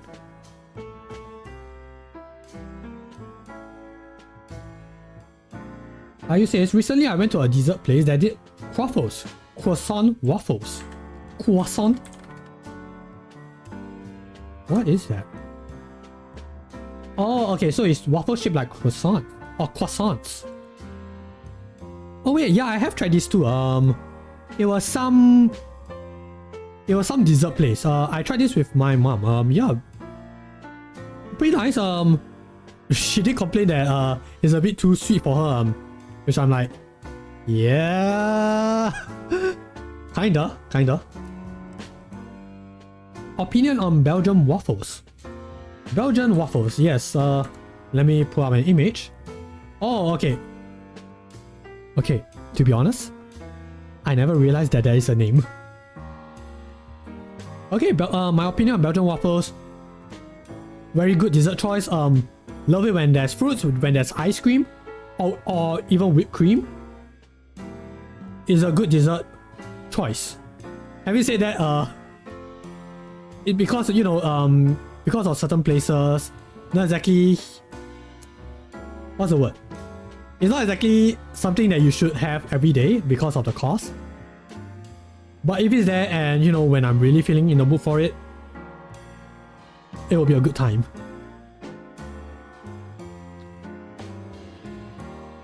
But yeah, I guess I can try to make some of them myself. Apparently it's only 25 minutes. So maybe it would be nice to try it out.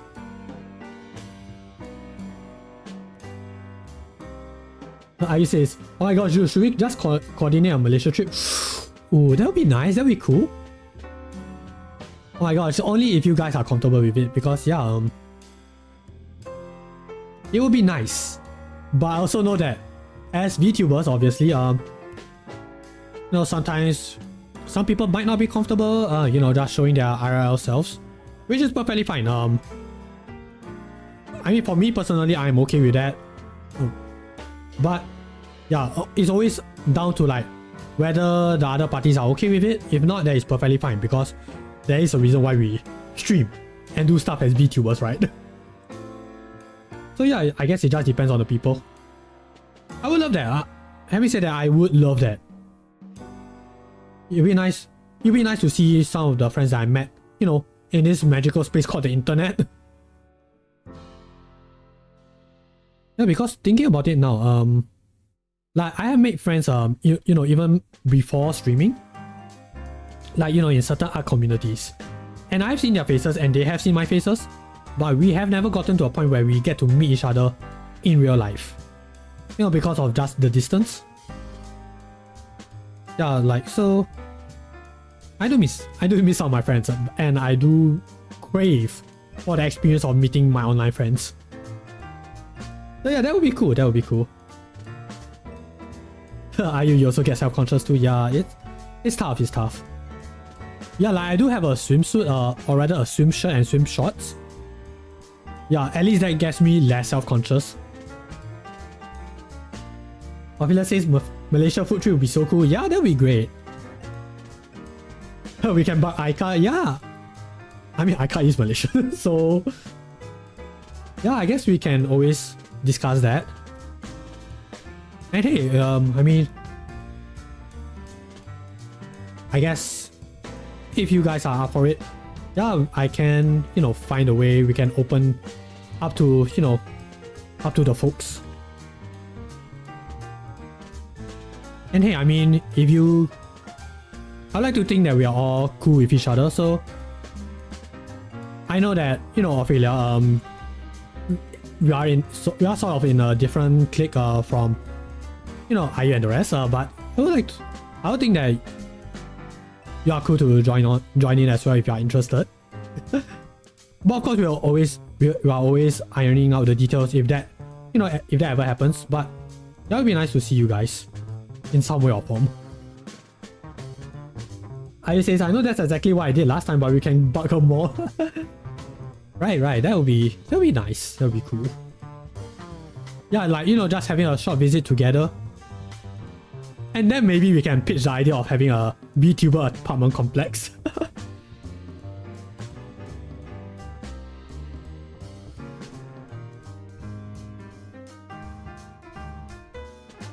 Ayu says, I don't know Ophelia that well, but if you're friends with Jules, I'm cool. Yeah, I mean, again, it's always down to like comfort level, so yeah, we just have to see, of course. Of course, I don't want to impose on anyone. Yeah, I don't want to impose on anyone, but if anyone's open to that, then I think we can, you know, talk it out.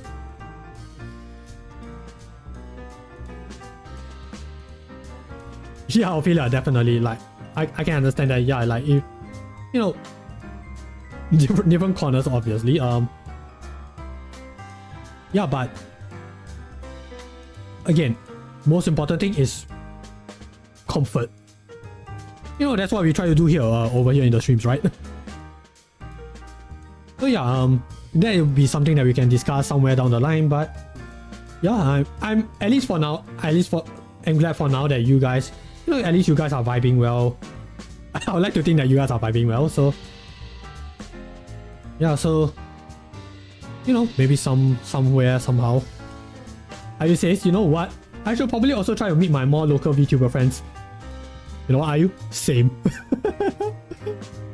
Like, I can say that yes, I do have some you know, Singaporean VTuber friends. But I think the number of VTuber friends that I have outside of Singapore is a lot more compared to here. But yeah, I should try to fix that. You know, try to hang out more with the, with my fellows. It'll be nice, I think either way we'll still be able to vibe comfortably well. Like, I mean, look at us here, we are talking about food. And I think for food, it's a very nice starting point that, gets people talking, gets people sharing.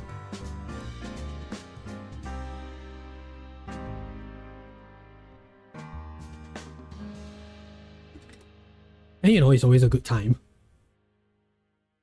I say most of my British friends are like at the opposite side of the country. Oh.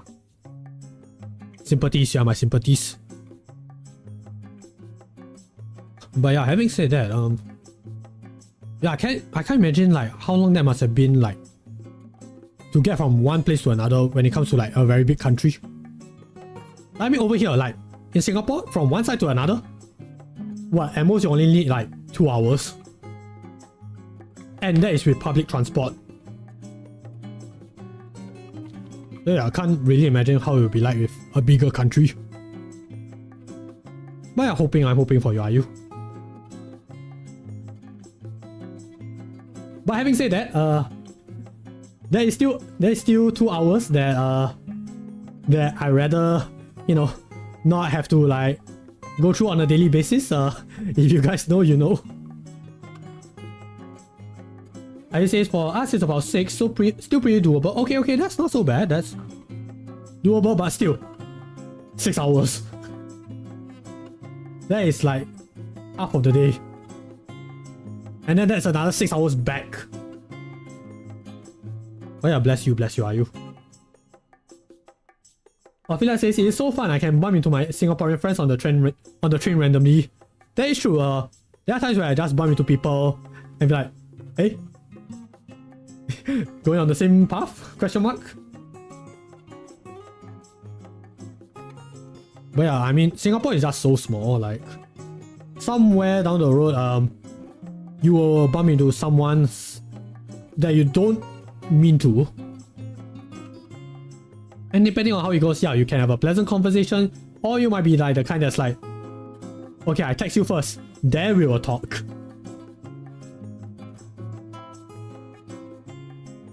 I say it's gonna be a weekend trip at least. Yeah, I can imagine like it's either a weekend or you probably need a few days. Yeah, and the same goes for like Malaysia as well. Like for me, for say if I'm going from Johor to Kuala Lumpur, that one takes about like 6 hours. And that's not even like the other side of the country. It's like to the center of the country. Johor Bahru is like close to the border. KL is like to the center. And that's not even accounting for like traffic jams. So yeah, those are things that you need to prepare for.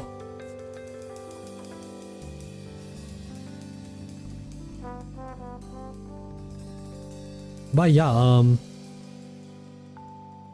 let me just try to gather my thoughts again. Oops. As I go back to the slides and not look at the biryani. Okay, so yeah, I mean, Pandan Waffles have been there throughout my entire life because we do have a bakery nearby. So yeah, if you guys ever come across any bakeries or roadside stalls, hopefully you will bump into one that sells Pandan Waffles. But yeah, last on my list is the soybean pudding, or as we call it over here, the tau hui. That's in not Cantonese, is in Hokkien, or TWLOHA. TWLOHA is in Mandarin. But for me, Cantonese, we call it tau fu hua. Yeah, it just means tofu hua. So as the name implies, it is made of tofu, silken tofu. So very smooth, very soft, very gentle. It's a very nice dessert. It's served together with sweet syrup or gula melaka. But having said that, if it's with gula melaka, it'll be especially sweet. And occasionally there might be some jingo seeds, not pictured over here, but it does exist. And not usually a fan of that. Personal preference. Yeah, I just usually prefer prefer it plain. But I have seen some soybean puddings with different flavors. There is one with almond, there's one with strawberries. And yeah, I think that's usually... Oh wait, there's pandan as well. Yeah, but those are like the very special type of soybean pudding stores. But yeah, they are also they can be served either warm or chilled, depending on the store, but both temperatures are pretty common. And they are also served they are served nearly everywhere. Like you can see them in bakeries, or heck, some of them are together with the waffles. Well, some of them, not all of them, but it's possible. But there's also some in the food courts, dessert shops. Yeah, so soybean puddings, I really love it. There's one nearby that I usually buy whenever I'm like, buying stuff nearby.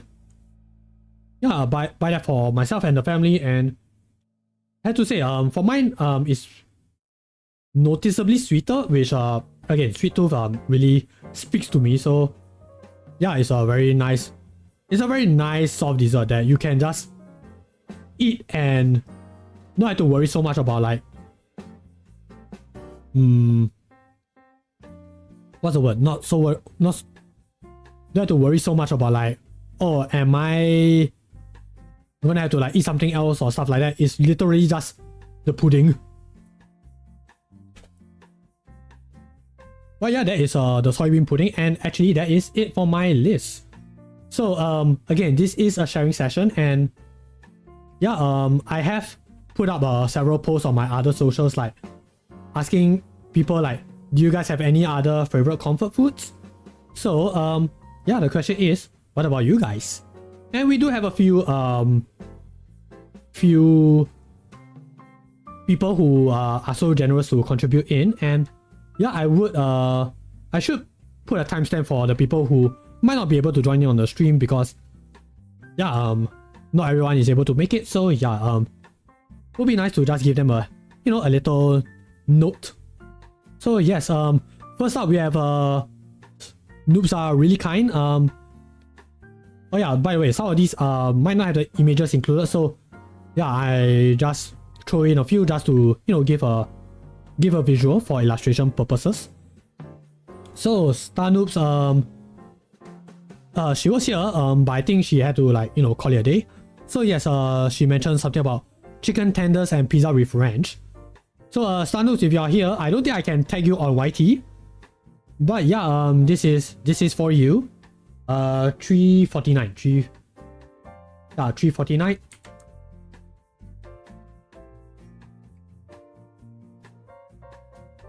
Oh yes, we have our breaded and fried strips of chicken breast over here. Some pizza. So it's a good thing that she was in the stream, because she mentioned the meat lovers pizza. So okay, that's nice. That's nice, meaty, savory, and also a creamy, dingy bit dip made from buttermilk, garlic, herbs, and mayonnaise. At least that's what I'm assuming. That's what she was referring to. And also melted cheese sauce and maybe some garlic bread.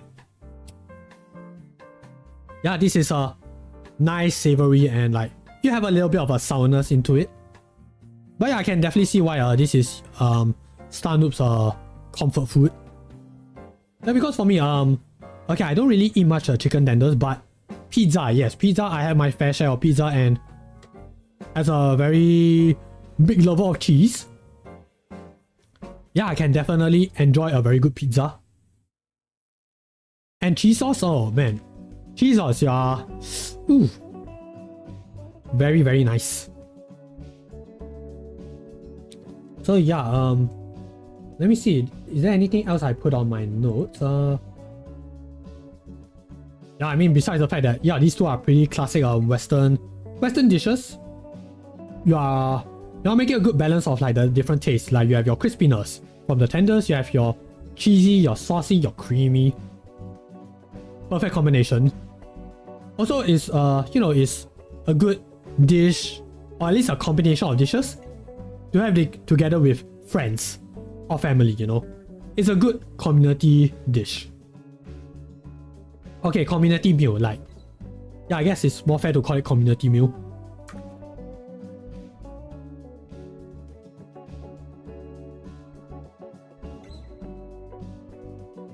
So yeah, next up on our list is Layman. Yeah, Layman 29049. This is on my Blue Sky. This is a good friend of mine. He's, you know, he does a lot of art stuff, and yeah, we have been friends for quite a number of years. And really thank you, Layman, for, you know, joining me on this. Yeah, I'm gonna give them the stamp as well. So yeah, Layman gave ham, egg and cheese made at home, and the fact that specifically is made at home, yeah, it definitely makes it a whole lot cozier. And really, it's props that, you know, I don't know why, it feels like there's a very noticeable difference with, you know, burgers that you make at home compared to the ones that you buy outside. Like when you look at something like this, you can feel like that there's a lot of effort put into it, that there's, you know, a personal touch. Also, when you eat it, it's probably a lot healthier. Yeah, like you know, sometimes my parents you know, they cook some homemade burgers as well. And similarly, just like Layman's over here, ham, egg and cheese is a very good combination. Like sometimes it might not be ham.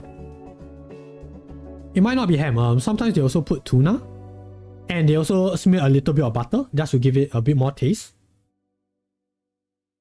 But yeah, for me, my parents always call it, "Do you want some American breakfast?" I'm like, okay. So it's either this or it's like the American platter. Yeah, so you can definitely tell that is definitely giving off very cozy vibes. So yeah, thank you, Layman. If you are somehow in the stream, not somehow, if you are still in the stream, because I know it might not be a convenient time. Oh yeah, thank you for sharing. Really appreciate it.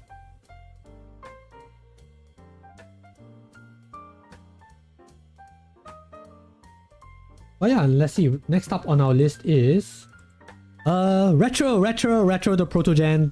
Thank you. This image is not by them. So yeah, this is something that I got from this is actually something I got from Wikipedia. So yeah, some people submitted, some people didn't. It's perfectly fine.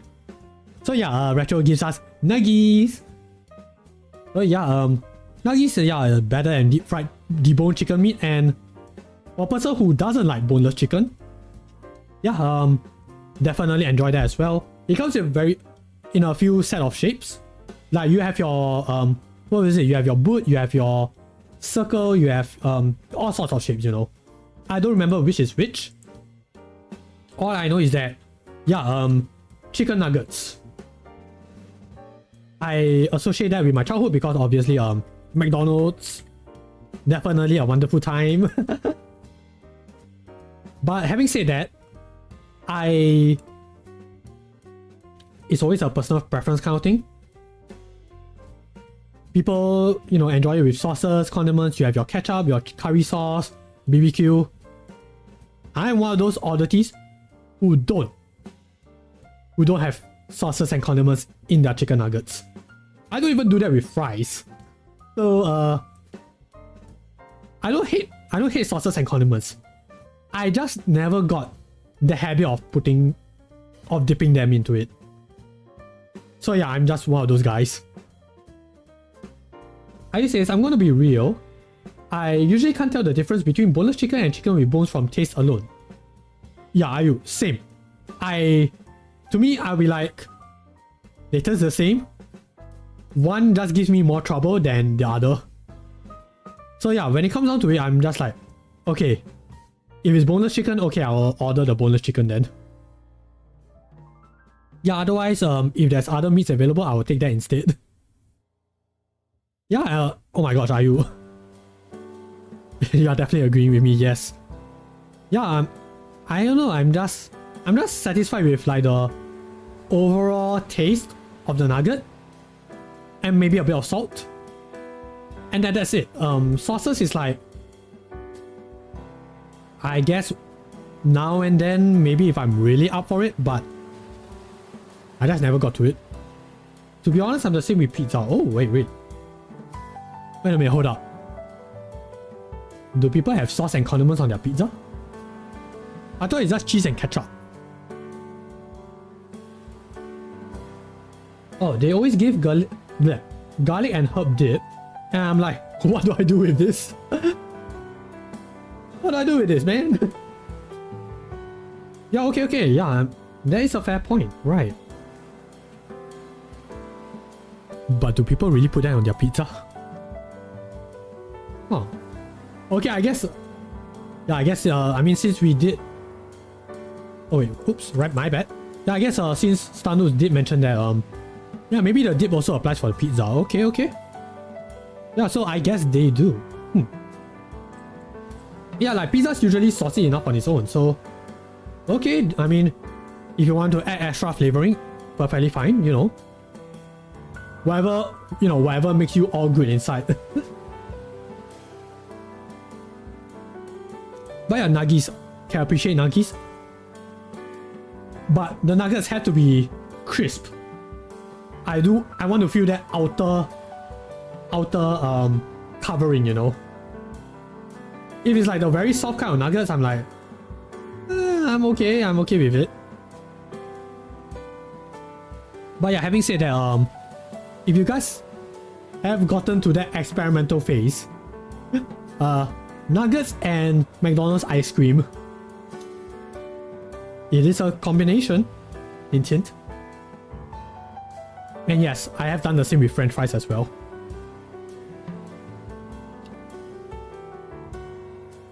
Again, this is coming from the guy who doesn't use the sauces and condiments. But it is a combination. I says I always go for wings over nuggets, to be honest. Oh. Huh. Okay. Again, personal preference. But yeah, for me, okay, I guess I use more of a bone-in type of gal. I mean, for me, I'll always default to deboned. Like, if I have a choice to request for it, deboned. If I'm ordering my chicken rice, deboned. Yeah, I guess maybe that's why. Okay, not to throw shades at certain places. You know, certain places that specialize in their fried chicken. Maybe that's the reason why I don't go there as much. Because nearly all their chickens are boned in. Like, there are the occasional boneless, but it's a rare situation. So I don't know.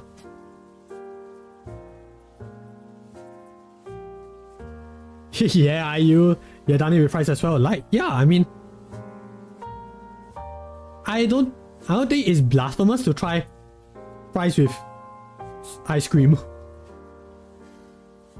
Like, there is a bit of like a mix of soft and sweet, hot and cold, and your yes and your no. I also had fries and cram egg before. That was definitely a thing. Okay, that one is new. I should probably try that one day. Oh, I appreciate a good filet burger too. Ooh. Okay. Yeah, chicken filet burgers, yeah, they are also quite decent. Yeah, that is... I mean, yeah, the good ones are like... At least that one has flavor. But yeah, it's actually been a while since I've eaten chicken nuggets. I'm thinking about it now, when was the last time? I guess those rare occasions where I meet up with my relatives and then, you know, sometimes you want to be the good uncle.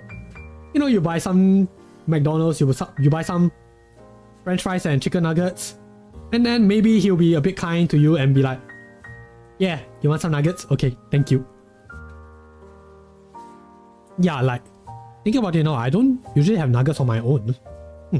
Yeah, it's usually just fries. Would be nice, but it's definitely not enough as a meal on its own. But yeah, I guess that's it for the chicken nuggies. Okay, let's see who else. We have Rocky Raigeki. Wonderful DP, by the way. That is so expressive.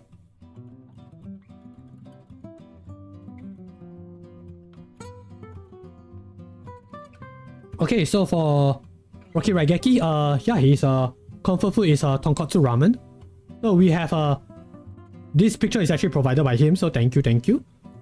Oh yeah, let me put a timestamp. Yeah, because I actually didn't reply anyone on the socials because I know that I'll be geeking out over here, and I think it's better that you guys hear it from myself without a character limit. So yeah, I will send that to them later on. Ayu says, I imagine him screaming, "Oh no!" like Joseph Joestar. I do wonder. I mean, hey, if you know, Rocky Raigeki can you know, prove us, you know, can confirm / deny, please do feel free. Oh yeah, Tonkotsu Ramen. Oh man, that's good stuff. You have the creamy pork bone broth. You have your noodles. You have your char siu. You have your soft boiled egg, which is, I think it's buried over here. Your green onions, garlic, your black oil, which is you know, merged together with the broth, and your pickled ginger, which is something that you can add on. But yeah, Tonkotsu Ramen, also, yeah, I also like that as well. I can agree that it is a comfort food. It's just that if people want me to choose, I'm choosing those, you know, those 9. But Tonkotsu Ramen is quite close. I do have a soft spot for ramen, and I know the usual is usually like Tonkotsu Ramen, but there's also like stuff like miso ramen, chicken broth ramen, which is also actually pretty solid, and also you know, halal friendly. So yeah, do recommend you know, people to try that out as well. And there's also vegetable ramen as well. I believe they use a different broth. Might be miso, might be what's that other broth called? Shoyu. I think it's shoyu. Yeah, I think they use shoyu for other broths, depending on the person's preference. So yeah, very savory, very warm. It is perfect for the rainy days, and you know, maybe some people, they want to like just, you know, have something nice and warm after a hard day's worth of work. Yeah, this one I've seen a lot of people mention that as like their go-to kind of dinner, and it's not for me. I see that a lot in anime and you know, in different shows. They'll be like, hey, you want to go down for ramen, like ramen specifically. So yeah, definitely can see why.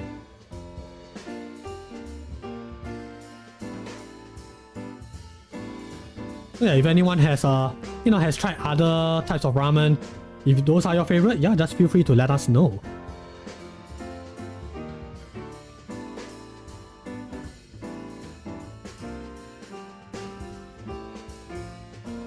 Oh yeah, Tonkotsu Ramen.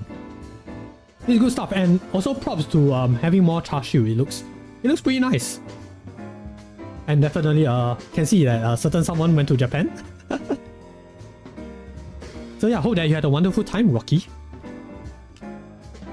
But yeah, next up we have cowmakyr. This one is on Reddit. So this one, they mention mac and cheese with hot dog slices. Okay, yeah, let me just type it down in the chat.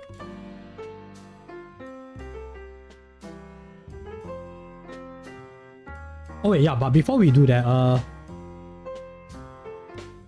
yeah, I guess I can change it over here. Yeah, it is a 1 hour mark, so let me think. One thing that I'm grateful for right now. Let me think. What can I say? Let me think. I am grateful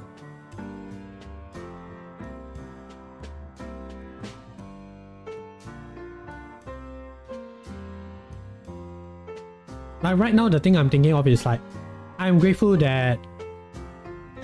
Okay, I think it's safe for me to say this. I'm not exactly being too sappy or too repetitive whenever I mention this, because I don't think I mentioned this specific part. So, okay, in general, I'm always grateful that you guys are supportive of me. You know, just hanging out on my streams. Whether is it like, you know, just whether is it giving me bits or donos, that kind of stuff, or maybe heck, even indulge in my art raffles and stuff like that. But one of the things that I really what's the word that I can say I'm really grateful for is that whenever you guys like answer or, you know, give what's the word pop up when it comes to like, you know, this kind of like community posts, whenever you guys reply that, I felt like, okay, it's nice to know that when I step out and, you know, ask you guys like, hey, I want to do this thing with you guys, will you, and I would like to just give you, ask you guys for some names, some ideas, that kind of stuff. I'm grateful that you guys, at least there are some guys who, you know, do that, and really it makes me feel glad that I took in the time and effort to be like, okay, I know that when I do this community stuff, people will actually be interested to, you know, hop on in, and it's because of that, these kind of things that really make me feel glad that, yeah, we are doing something cool together. Yeah, and like it doesn't have to be stuff like over here, like you know, in my social media posts, but even in streams as well. Like, you guys definitely make this a whole lot better, because I don't want to be like talking by myself like, hey, this is my stuff, and then that's it. Yeah, like I don't want to do that. It feels very, I don't know, I guess it just feels, what's the word? It just feels a bit lonely. But again, you guys interacting with it, that's already very wonderful. So yeah, pardon me when I get too sappy once again. I don't mean to do that, but those are my honest thoughts. So yes, to the actual dish, to our wonderful friend, cowmakyr. So yeah, it's mac and cheese with hot dog slices. And Ayu mentions mac and cheese I like with crab sticks. Oh, okay. Oh yeah, I have tried that before. Yeah, that is pretty cool. Yeah, like mac and cheese. I've heard a lot of people, especially you know, over. Okay, why am I kidding? It's not just in the West. Everywhere, even over here, mac and cheese is like a very popular go-to food. Like, because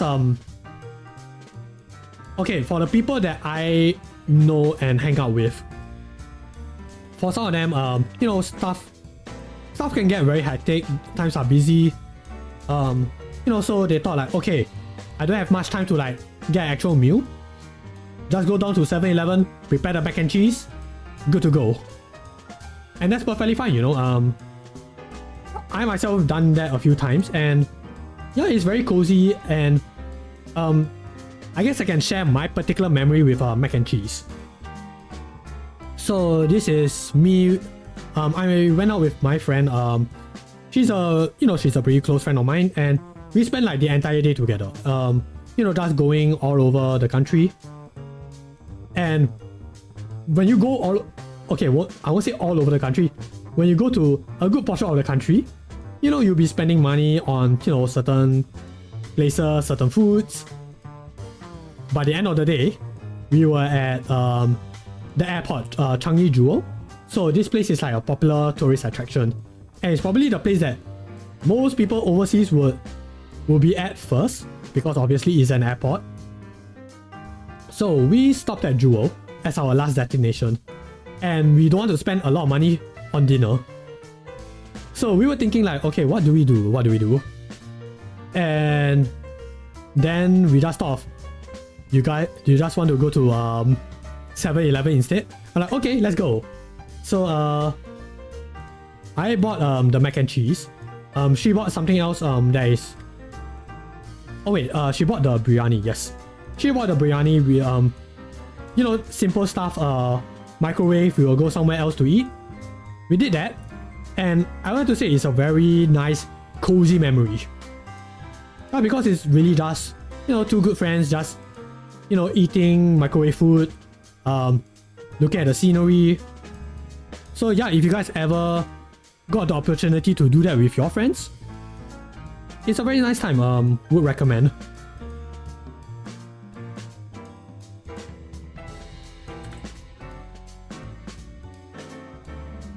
But yeah, what about you guys? Do you guys have any fond memories of like mac and cheese? Because for me, besides that particular memory, also I just realized my window is a bit zoomed in and didn't realize that. Oh, wait, let me just fix that. Yeah, like for me, mac and cheese, I actually didn't have it until like just a few years ago. I never had that in my childhood. So yeah, for me, when people mention like, oh, I grew up with mac and cheese and this is so good, like stuff like that, right? I'm like, okay, cool. But I never had it before as a kid.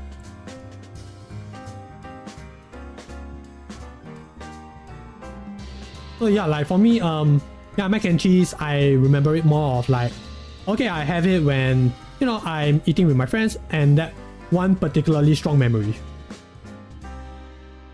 Yeah, because it just feels like suddenly time has slowed down. It's just two people just chilling, just eating, and just, you know, enjoying each other's company. And yeah, I guess I won't have it any other way.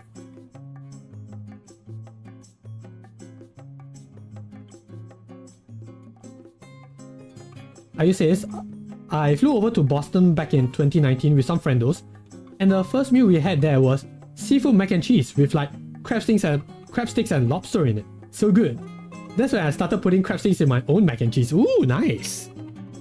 Ah man, yeah, crab sticks and mac and cheese, like, ooh, it's good stuff.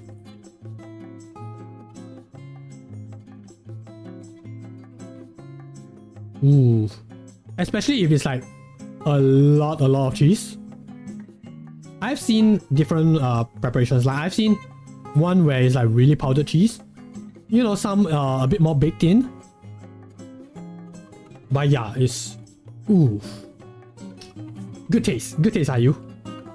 And I can say that because crab sticks, even though again not very big on eating seafood, but the cheese is strong enough to somewhat counteract the sea saltiness taste in my mouth. So I can eat that safely without, you know, without feeling the reflux. So yeah, nice. But yeah, cowmakyr, thank you very much. I will send the reply you know, back on Reddit. Yeah, like once the stream is over, so yeah, at least they'll be able to like refer to it. So yeah, mac and cheese. Ooh. Huh, for once, cheese prevented a reflux. Yeah, I guess so. The cheese is such a wonderful thing. So yeah, whenever people ask me like, Jules, you really love cheese and potatoes a lot. What happens one day if you're allergic to them? Then I'll be like, well then, I'm gonna have to stock up on those lactase pills. Because you can never ever take me away from good cheese. And dairy, I do have a soft spot for milk. Yeah, milk, yogurt. I want those. I need those in my life. Disclaimer, this is coming from a guy who's like, oh, I just need food to live. I don't really care that much about food. But if you take cheese away from me, then yeah, we'll have problems. But yeah, let's see what is next on our list. We have the Portuguese egg tart. Okay, so this one is from the Google Forms. Okay, some of these are from Google Forms, some of these are DMs from DMs from some people and they don't want to mention names. So yeah, from this point forward, there won't be any names. So yeah, it's just these guys with their with their comfort food. So yeah, let me just do a quick timestamp so I can send to them personally. So yes, we have the Portuguese egg tart. So slightly different from the egg tart. So yeah, you have your you have the flaky puff pastry crust over here, and you have your sweet egg custard as well. But the difference between that and the Portuguese is yeah, you also have it. You can have it either caramelized or the slightly burnt on top over here, and that texture, it just makes it a bit more what's the word? A bit more layered. Like there's a bit of a crunch, a bit of smooth, and a little bit of creaminess. It depends on the brand. Depends on the brand of the egg tarts, because yeah, I've seen some that is like you have your egg tarts, but you also have the creamy filling inside. And oh my gosh, when I had that, I'm like, ooh, I felt rejuvenated. So I can agree to that. Are you also like egg tarts? Yeah, buddy. Yeah, Anon, good taste. Oh yeah, it also stops the custard spilling out on the journey home. Yes, indeed.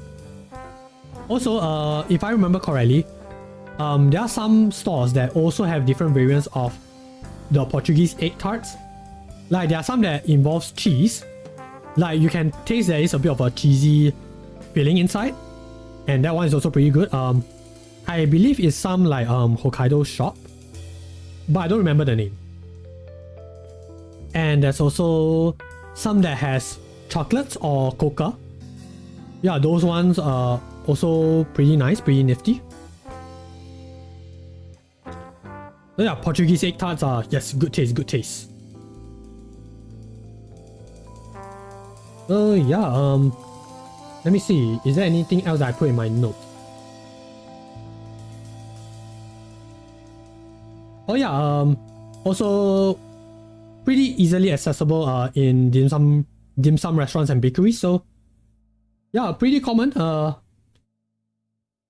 If you guys are up for it, well, I think you guys will know where to go. But yeah, next up, it is the Hainanese chicken rice. So this is a very popular Singaporean dish. Unfortunately, this is the only image I can find that that is good for what's the word? Copyright free use. So you have your poached chicken. It's available either steamed or roasted. You have your fragrant rice. Yeah, and it is very fragrant because yeah, they don't serve white rice. It is rice together with the sauce for the chicken. If I remember correctly, that's what my uncle told me. Yeah, so yeah, that is your usual, but there's also like your chili sauce, your ginger paste, your dark soy sauce, cucumber slices not pictured over here, and your soup. So yeah, it's pretty easy, pretty not simple. It is pretty common. It's like it's very common. Like it is not a coffee shop without a chicken rice stall. So yeah, for me, I grew up a lot with this one. I actually had it. I guess it's safe for me to say like my earliest memory of like eating something outside, it is the chicken rice, and it is to a point where I won't stop eating chicken rice outside. And my family actually got very concerned, like, oh my gosh, is Jules just gonna be eating chicken rice forever for the rest of his life whenever we eat out? Because when we are at home, yeah, I will eat my mom's cooking. But when I'm outside, everyone knows that I'll just eat the chicken rice. So to fix that, they forced me to eat something else. It's not exactly one of my comfort foods, not anymore, but there is a soft spot. So they made me eat this instead. So this is a sliced fish soup. The ones I usually eat is together with rice. But it's also available with noodles. But for me, yeah, I usually eat that with rice. So, I won't say it's like up there in terms of comfort foods, but soft spot, it does have a soft spot in my heart. So, rice together with sliced fishes, of course, with a bitter gourd, with some veggies, some onion, some garlic, and maybe some minced meat. But yeah, ever since I took that, I became a bit more open to eating other dishes. So yeah, the sliced fish soup definitely helped a lot. But yeah, Hainanese chicken rice. Yeah, this dish has been with me for a very long time. So whoever sent this, I'm like, bless you. Bless you, like you definitely know what I'm talking about.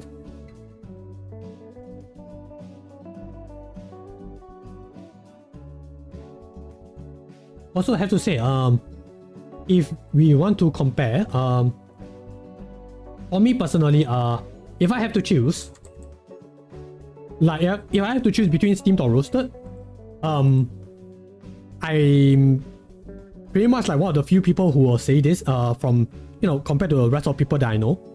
I will still pick roasted over steamed, even though steam is technically the healthier option.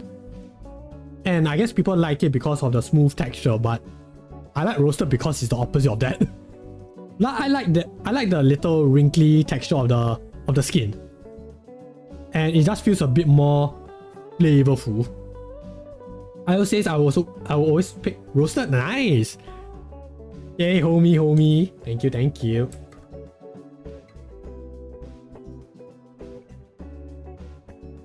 Yeah, right. Like I want my chicken crispy. Like I want my chicken crispy, but not to a point where it's fried. I don't think I can take...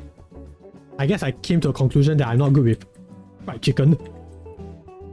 Like, I don't think I'll ever get good with fried chicken.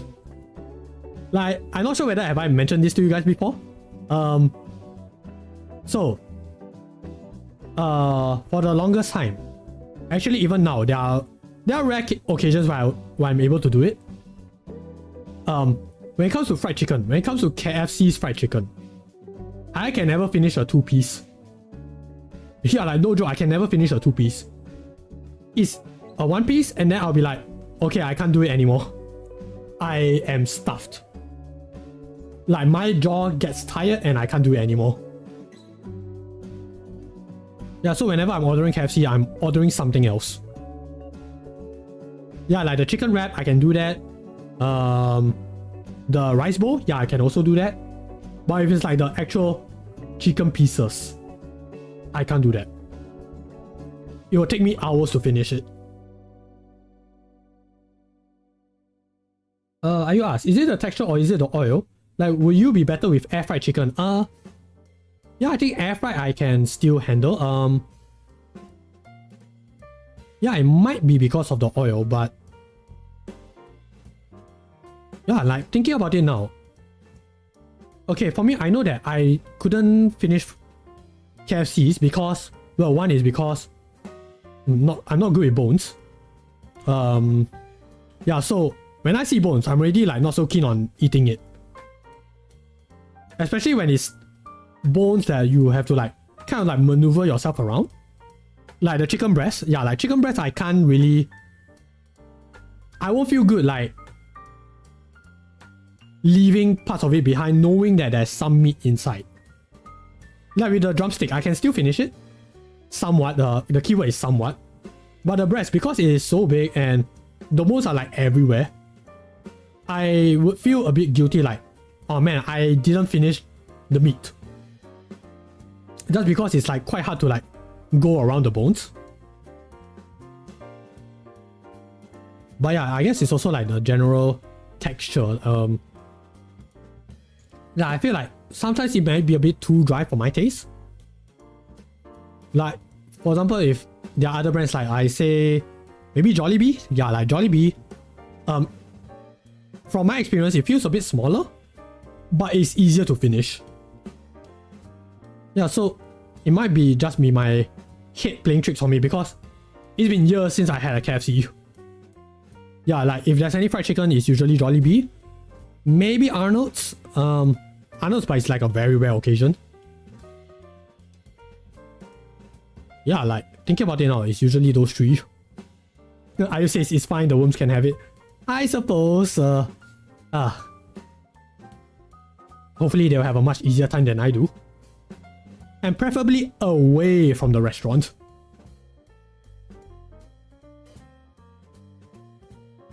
But yeah, that is Hainanese chicken rice. A dish that I'm sure has been present for a lot of people. Well, locally, I'm not sure about the rest of the world. But yeah, let's move on. Yes, instant noodles. Okay, this one I'm pretty sure a lot of people can relate to. Okay, gonna put a timestamp here. So yes, I am pretty sure anyone you know, in various parts of the world, you guys might have some contact with instant noodles. So this guy, I don't think they mentioned what's the brand specifically, but of course it's noodles, and depending on which part of the world you're at, you know, you have your different brands of instant noodles with different seasoning, different tastes. For me, I usually prefer the Nissin noodles. Yeah, like for me, it's usually this kind. Yeah, like this is my go-to when it comes to like instant noodles. Yeah, like I prefer the chicken, I prefer the garlic chicken flavor. Although I say that over here apparently it's considered basic. So I'm like, I'm sorry guys. I just like my basic instant noodles. But I also add it with eggs, with vegetables, with meat. With luncheon meat, yeah, it's definitely a lot better. But yeah, it's not exactly the most healthiest option out there, but you know, when you just want a quick bite, I think that is already, you know, good enough.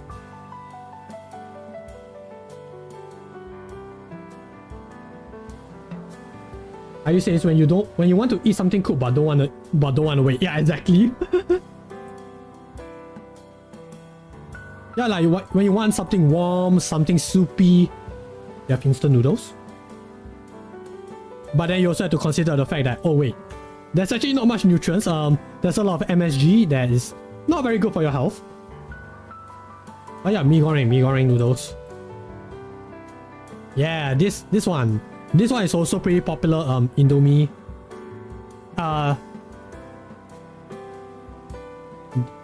Hold on, let's see. I would say my favorite, I think, is a brand called mee goreng, but yeah, kimchi flavor especially. Oh, kimchi.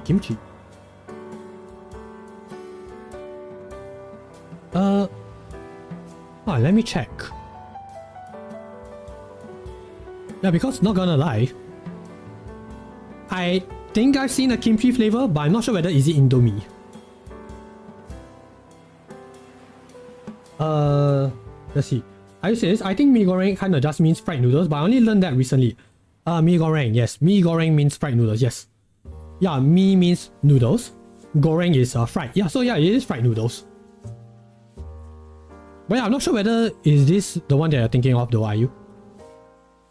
Oh, it's a Mama brand. Mama. Oh, okay, Mama brand. Oh yeah, we do see this around. It's not the ones that we usually eat, but it is definitely around.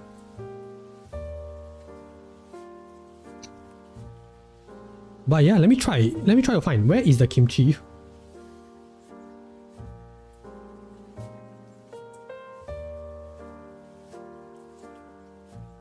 I'm guessing it's this one.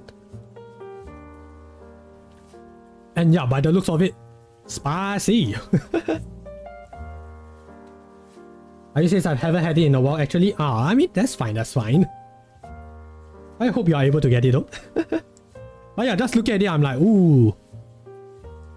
I'm gonna be feeling that. But yeah, like for us, well, I already mentioned my favorite, but mee goreng, like Indomie, that one is my mom's favorite.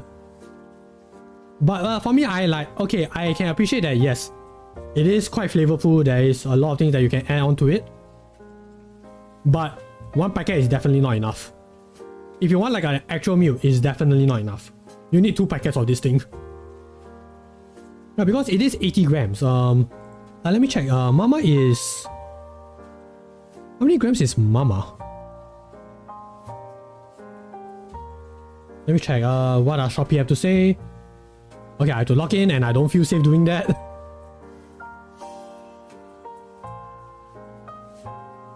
Oh, okay. Mama is 90 grams. Alright, noted. Okay, just a bit more. Let me see. What does... Oh, Nissin. Nissin is... let's see. 1 packet is... Okay, it's 82 grams. Actually, it's not that much difference. Okay, I guess it's just my mind playing tricks on me. Yeah, because it feels like Indomie just has more. No, not Indomie. Indomie has less. And it might be because usually when you're preparing Indomie, you usually prepare it dry. So maybe because of the lack of soup, that's why it feels like, okay, it's not as filling compared to other noodle brands. But then I say that while I prepare the, my usual with soup, and I think I'm okay. So yeah, it could be a psychological kind of thing. Yeah, some noodle brands do be like that. Ayu says I have to have a heavy lunch, or what I do is add mashed potato powder to a broth. Oh, things to consider. Yeah, I never tried it with a mashed potato powder. Okay, mashed potato powder.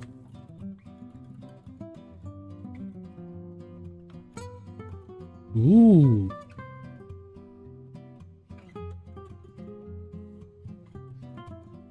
Okay, pardon the spelling.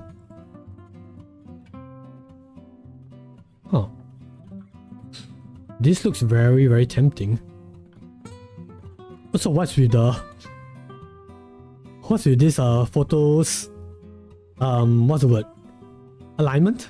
Not alignment, layering, yes. This should be in front. This is killing me. This is making me feel uncomfortable. Away!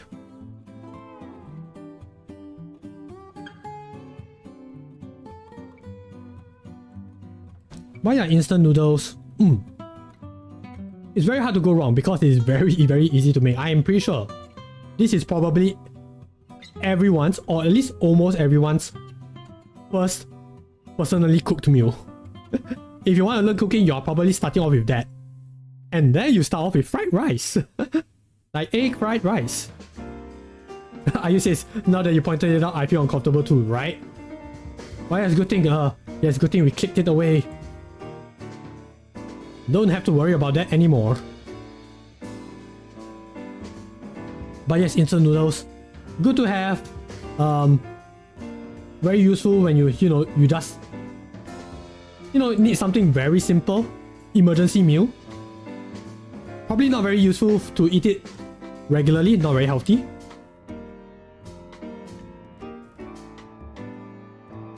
I think my second meal might have been a pasta dish. Oh yeah, pasta is also a pretty popular second option.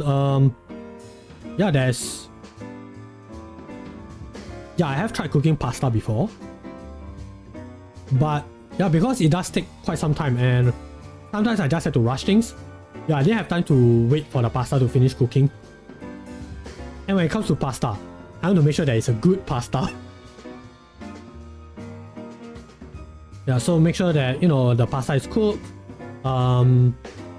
The tomato base is good to go. Meat is prepared. Eggs, yeah. Vegetables, yeah. Yeah, so I didn't really have time to really make sure that the pasta is cooking well. But I've tried it, I've done it before.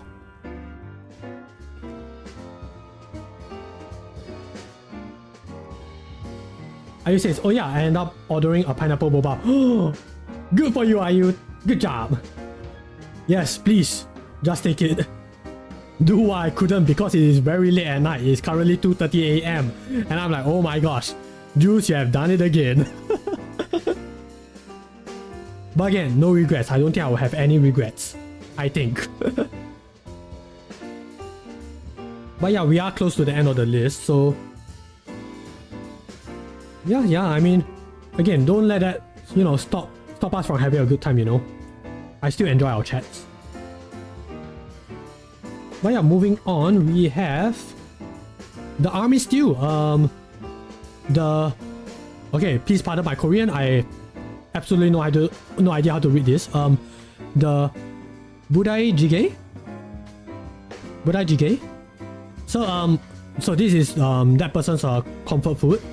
So you have your kimchi, you have your gochujang, you have your spam, you have your sausages. Oh wait, the spam is somewhere, I guess. The spam is over here. Sausages, baked beans, I don't see it here. Tofu, I don't see any tofu. The instant noodles, of course. The rice cakes, cheese, you got me there. Spicy, umami, rich broth. So yeah, pretty rich, pretty filling. You know, very good when you are eating with friends or family. So yeah, I can definitely understand that. Also, this image is also from the Wikimedia Commons. So yeah, it's definitely not representative of. It's not something that's submitted by them. Okay.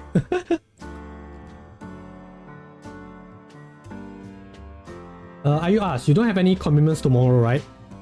Well, I am going back to hero training.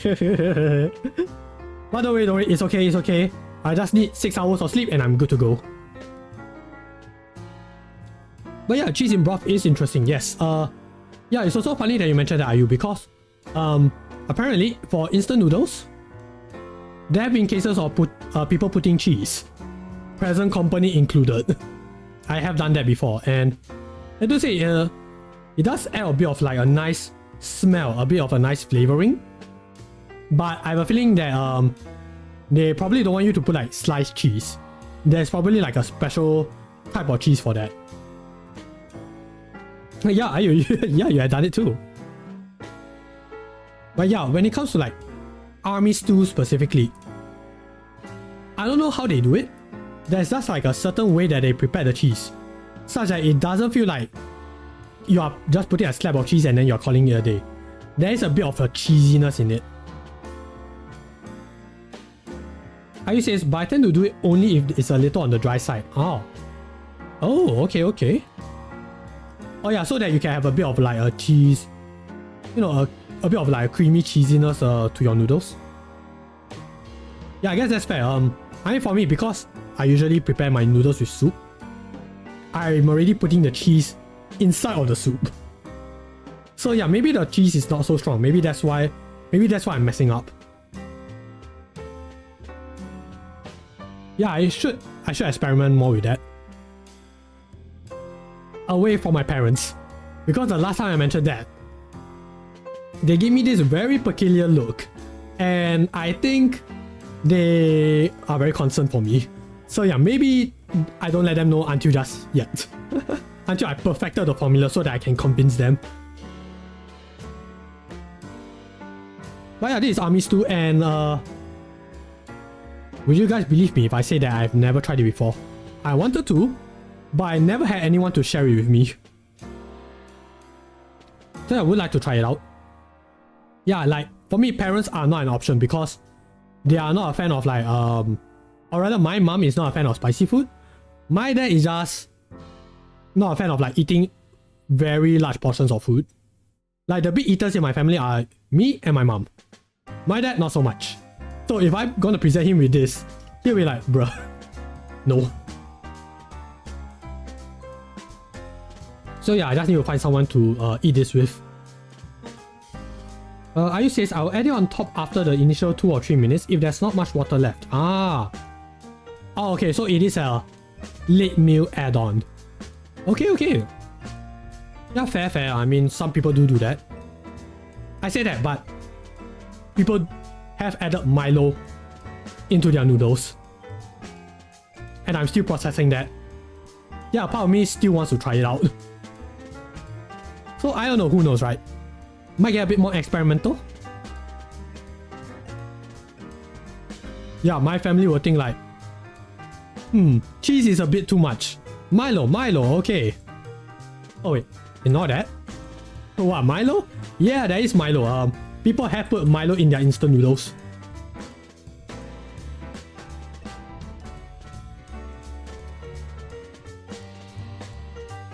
Yeah, like... Huh? I'm like, okay, who am I to judge, right? I mean, it would be nice to try it out. Are you? Oh my gosh, what if we made noodles out of fondant to put in Milo? It's possible. I think it's quite possible.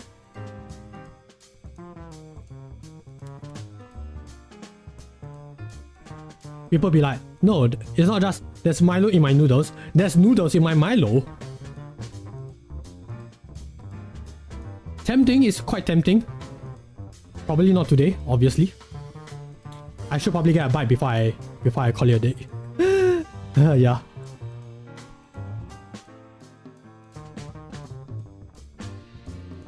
But yeah, army stew is quite interesting. I guess maybe, you know, because, you know, you interact more with like friends and family that way. Yeah, maybe that's why it's more like a comfort food. It brings the people together. But I mean, for the most part, for Korean cuisines, I mean, personally speaking, I don't know whether is that true. I feel like there is more emphasis on like people eating together. Yeah, so I guess this really sells the idea. But yeah, I would like to try out army stew one of these days. But yeah, I think this is the last one. Yeah, this is the last one. So this is Yangzhou fried rice, or in Chinese, Yangzhou 炒饭. So this is your egg fried rice. You have your BBQ pork, char siu, shrimp not included here. You can have some peas, you can have some carrots, you can have some green onions, or a bit of Chinese sausage and ham, and dip a little bit of ketchup, but that's optional. So yeah, I know I mentioned a lot of pork, but it's also popular when you you know, have chicken instead or sliced fish. Yeah, so that's also Yangzhou 炒饭. Yeah, this one also I also grew up a lot with this dish.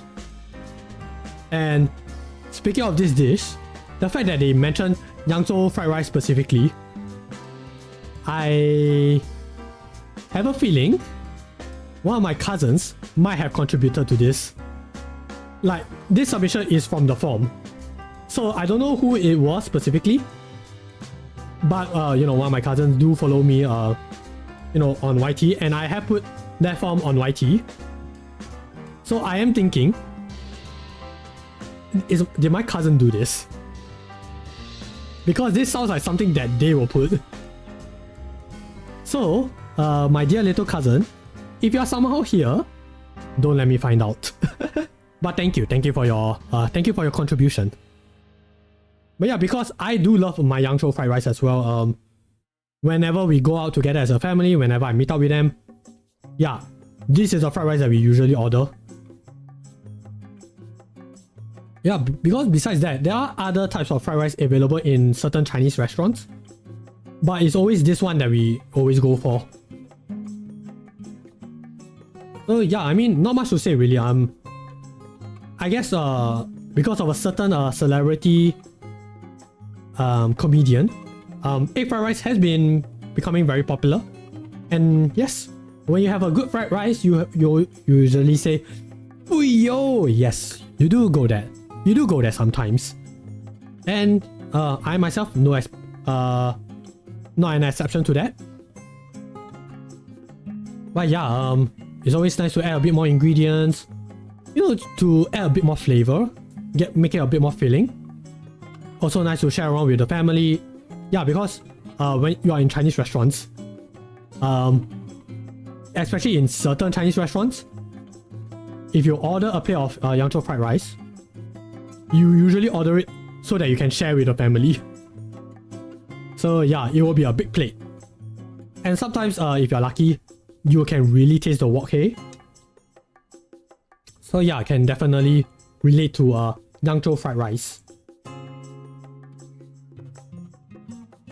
So yeah, it has that light seasoning, very umami feeling. Also not very greasy. From my experience, it's not very oily.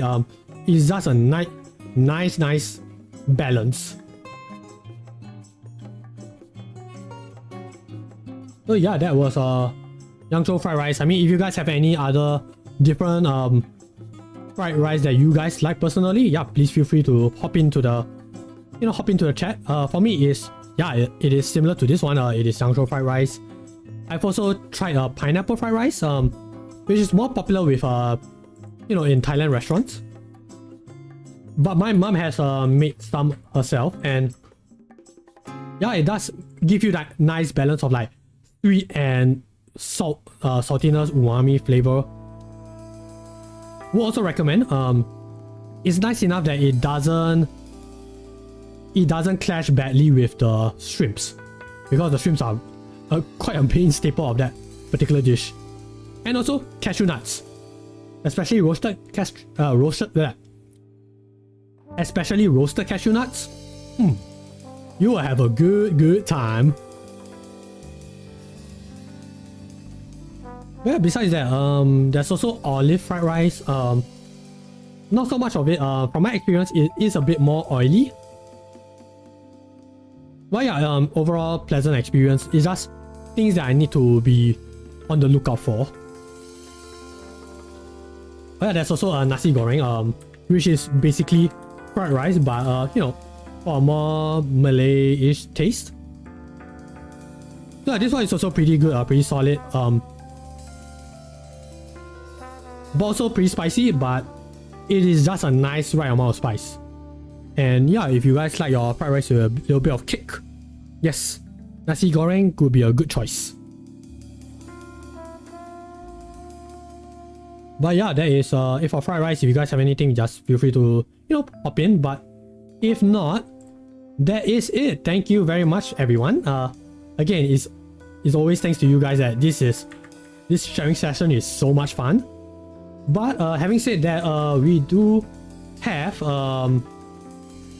another sharing session coming up this week, which is your comfort item. So I will put up another designated post, but also it is still available in the Google Forms. So if you guys want to share your comfort items, please feel free. If not, that is perfectly fine. No pressure. I will do a similar setup, and since it is going somewhat, I would like to think it went off quite well. So yeah, I will continue on doing this, and yeah, I hope that I can see you guys again soon.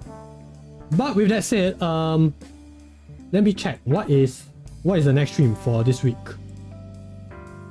The next stream is on Friday. Yes, Friday it will be Coffee Talk, the stream that I wasn't able to do yesterday actually.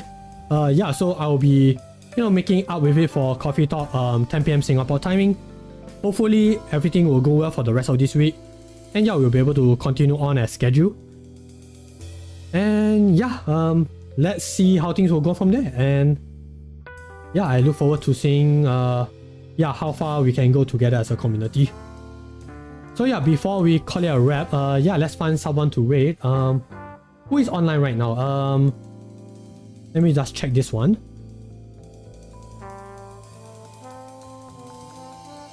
Okay, this one is not streaming.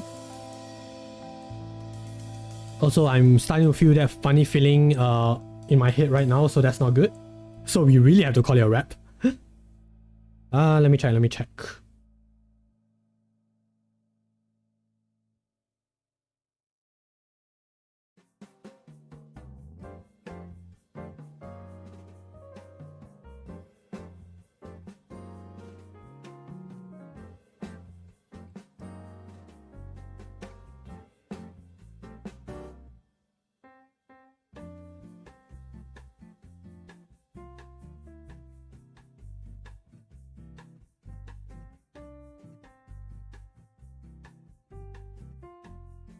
Okay, I'm still looking.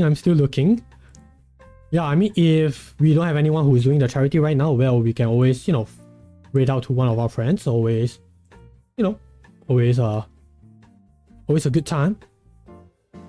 Yeah, but chances are I'll probably have to raid and run, unfortunately. Yeah, because it is getting late. It's gonna be close to 3 AM, and yeah, it's not gonna be a good thing if I stay too late. Okay.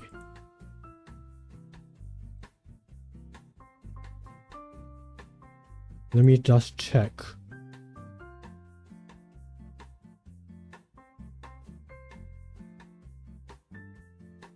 But yeah, if there's anything that you guys want me to, you know, change / improve on, yeah, just feel free to, you know, let me know. My DMs are open. Speaking of DMs being open, I'm still trying to find our anonymous donator. So please, anonymous donator, if you are somehow still here in the stream, please do let me know how I may be able to contact you. Yeah, and you know, I want to like really give you your rewards.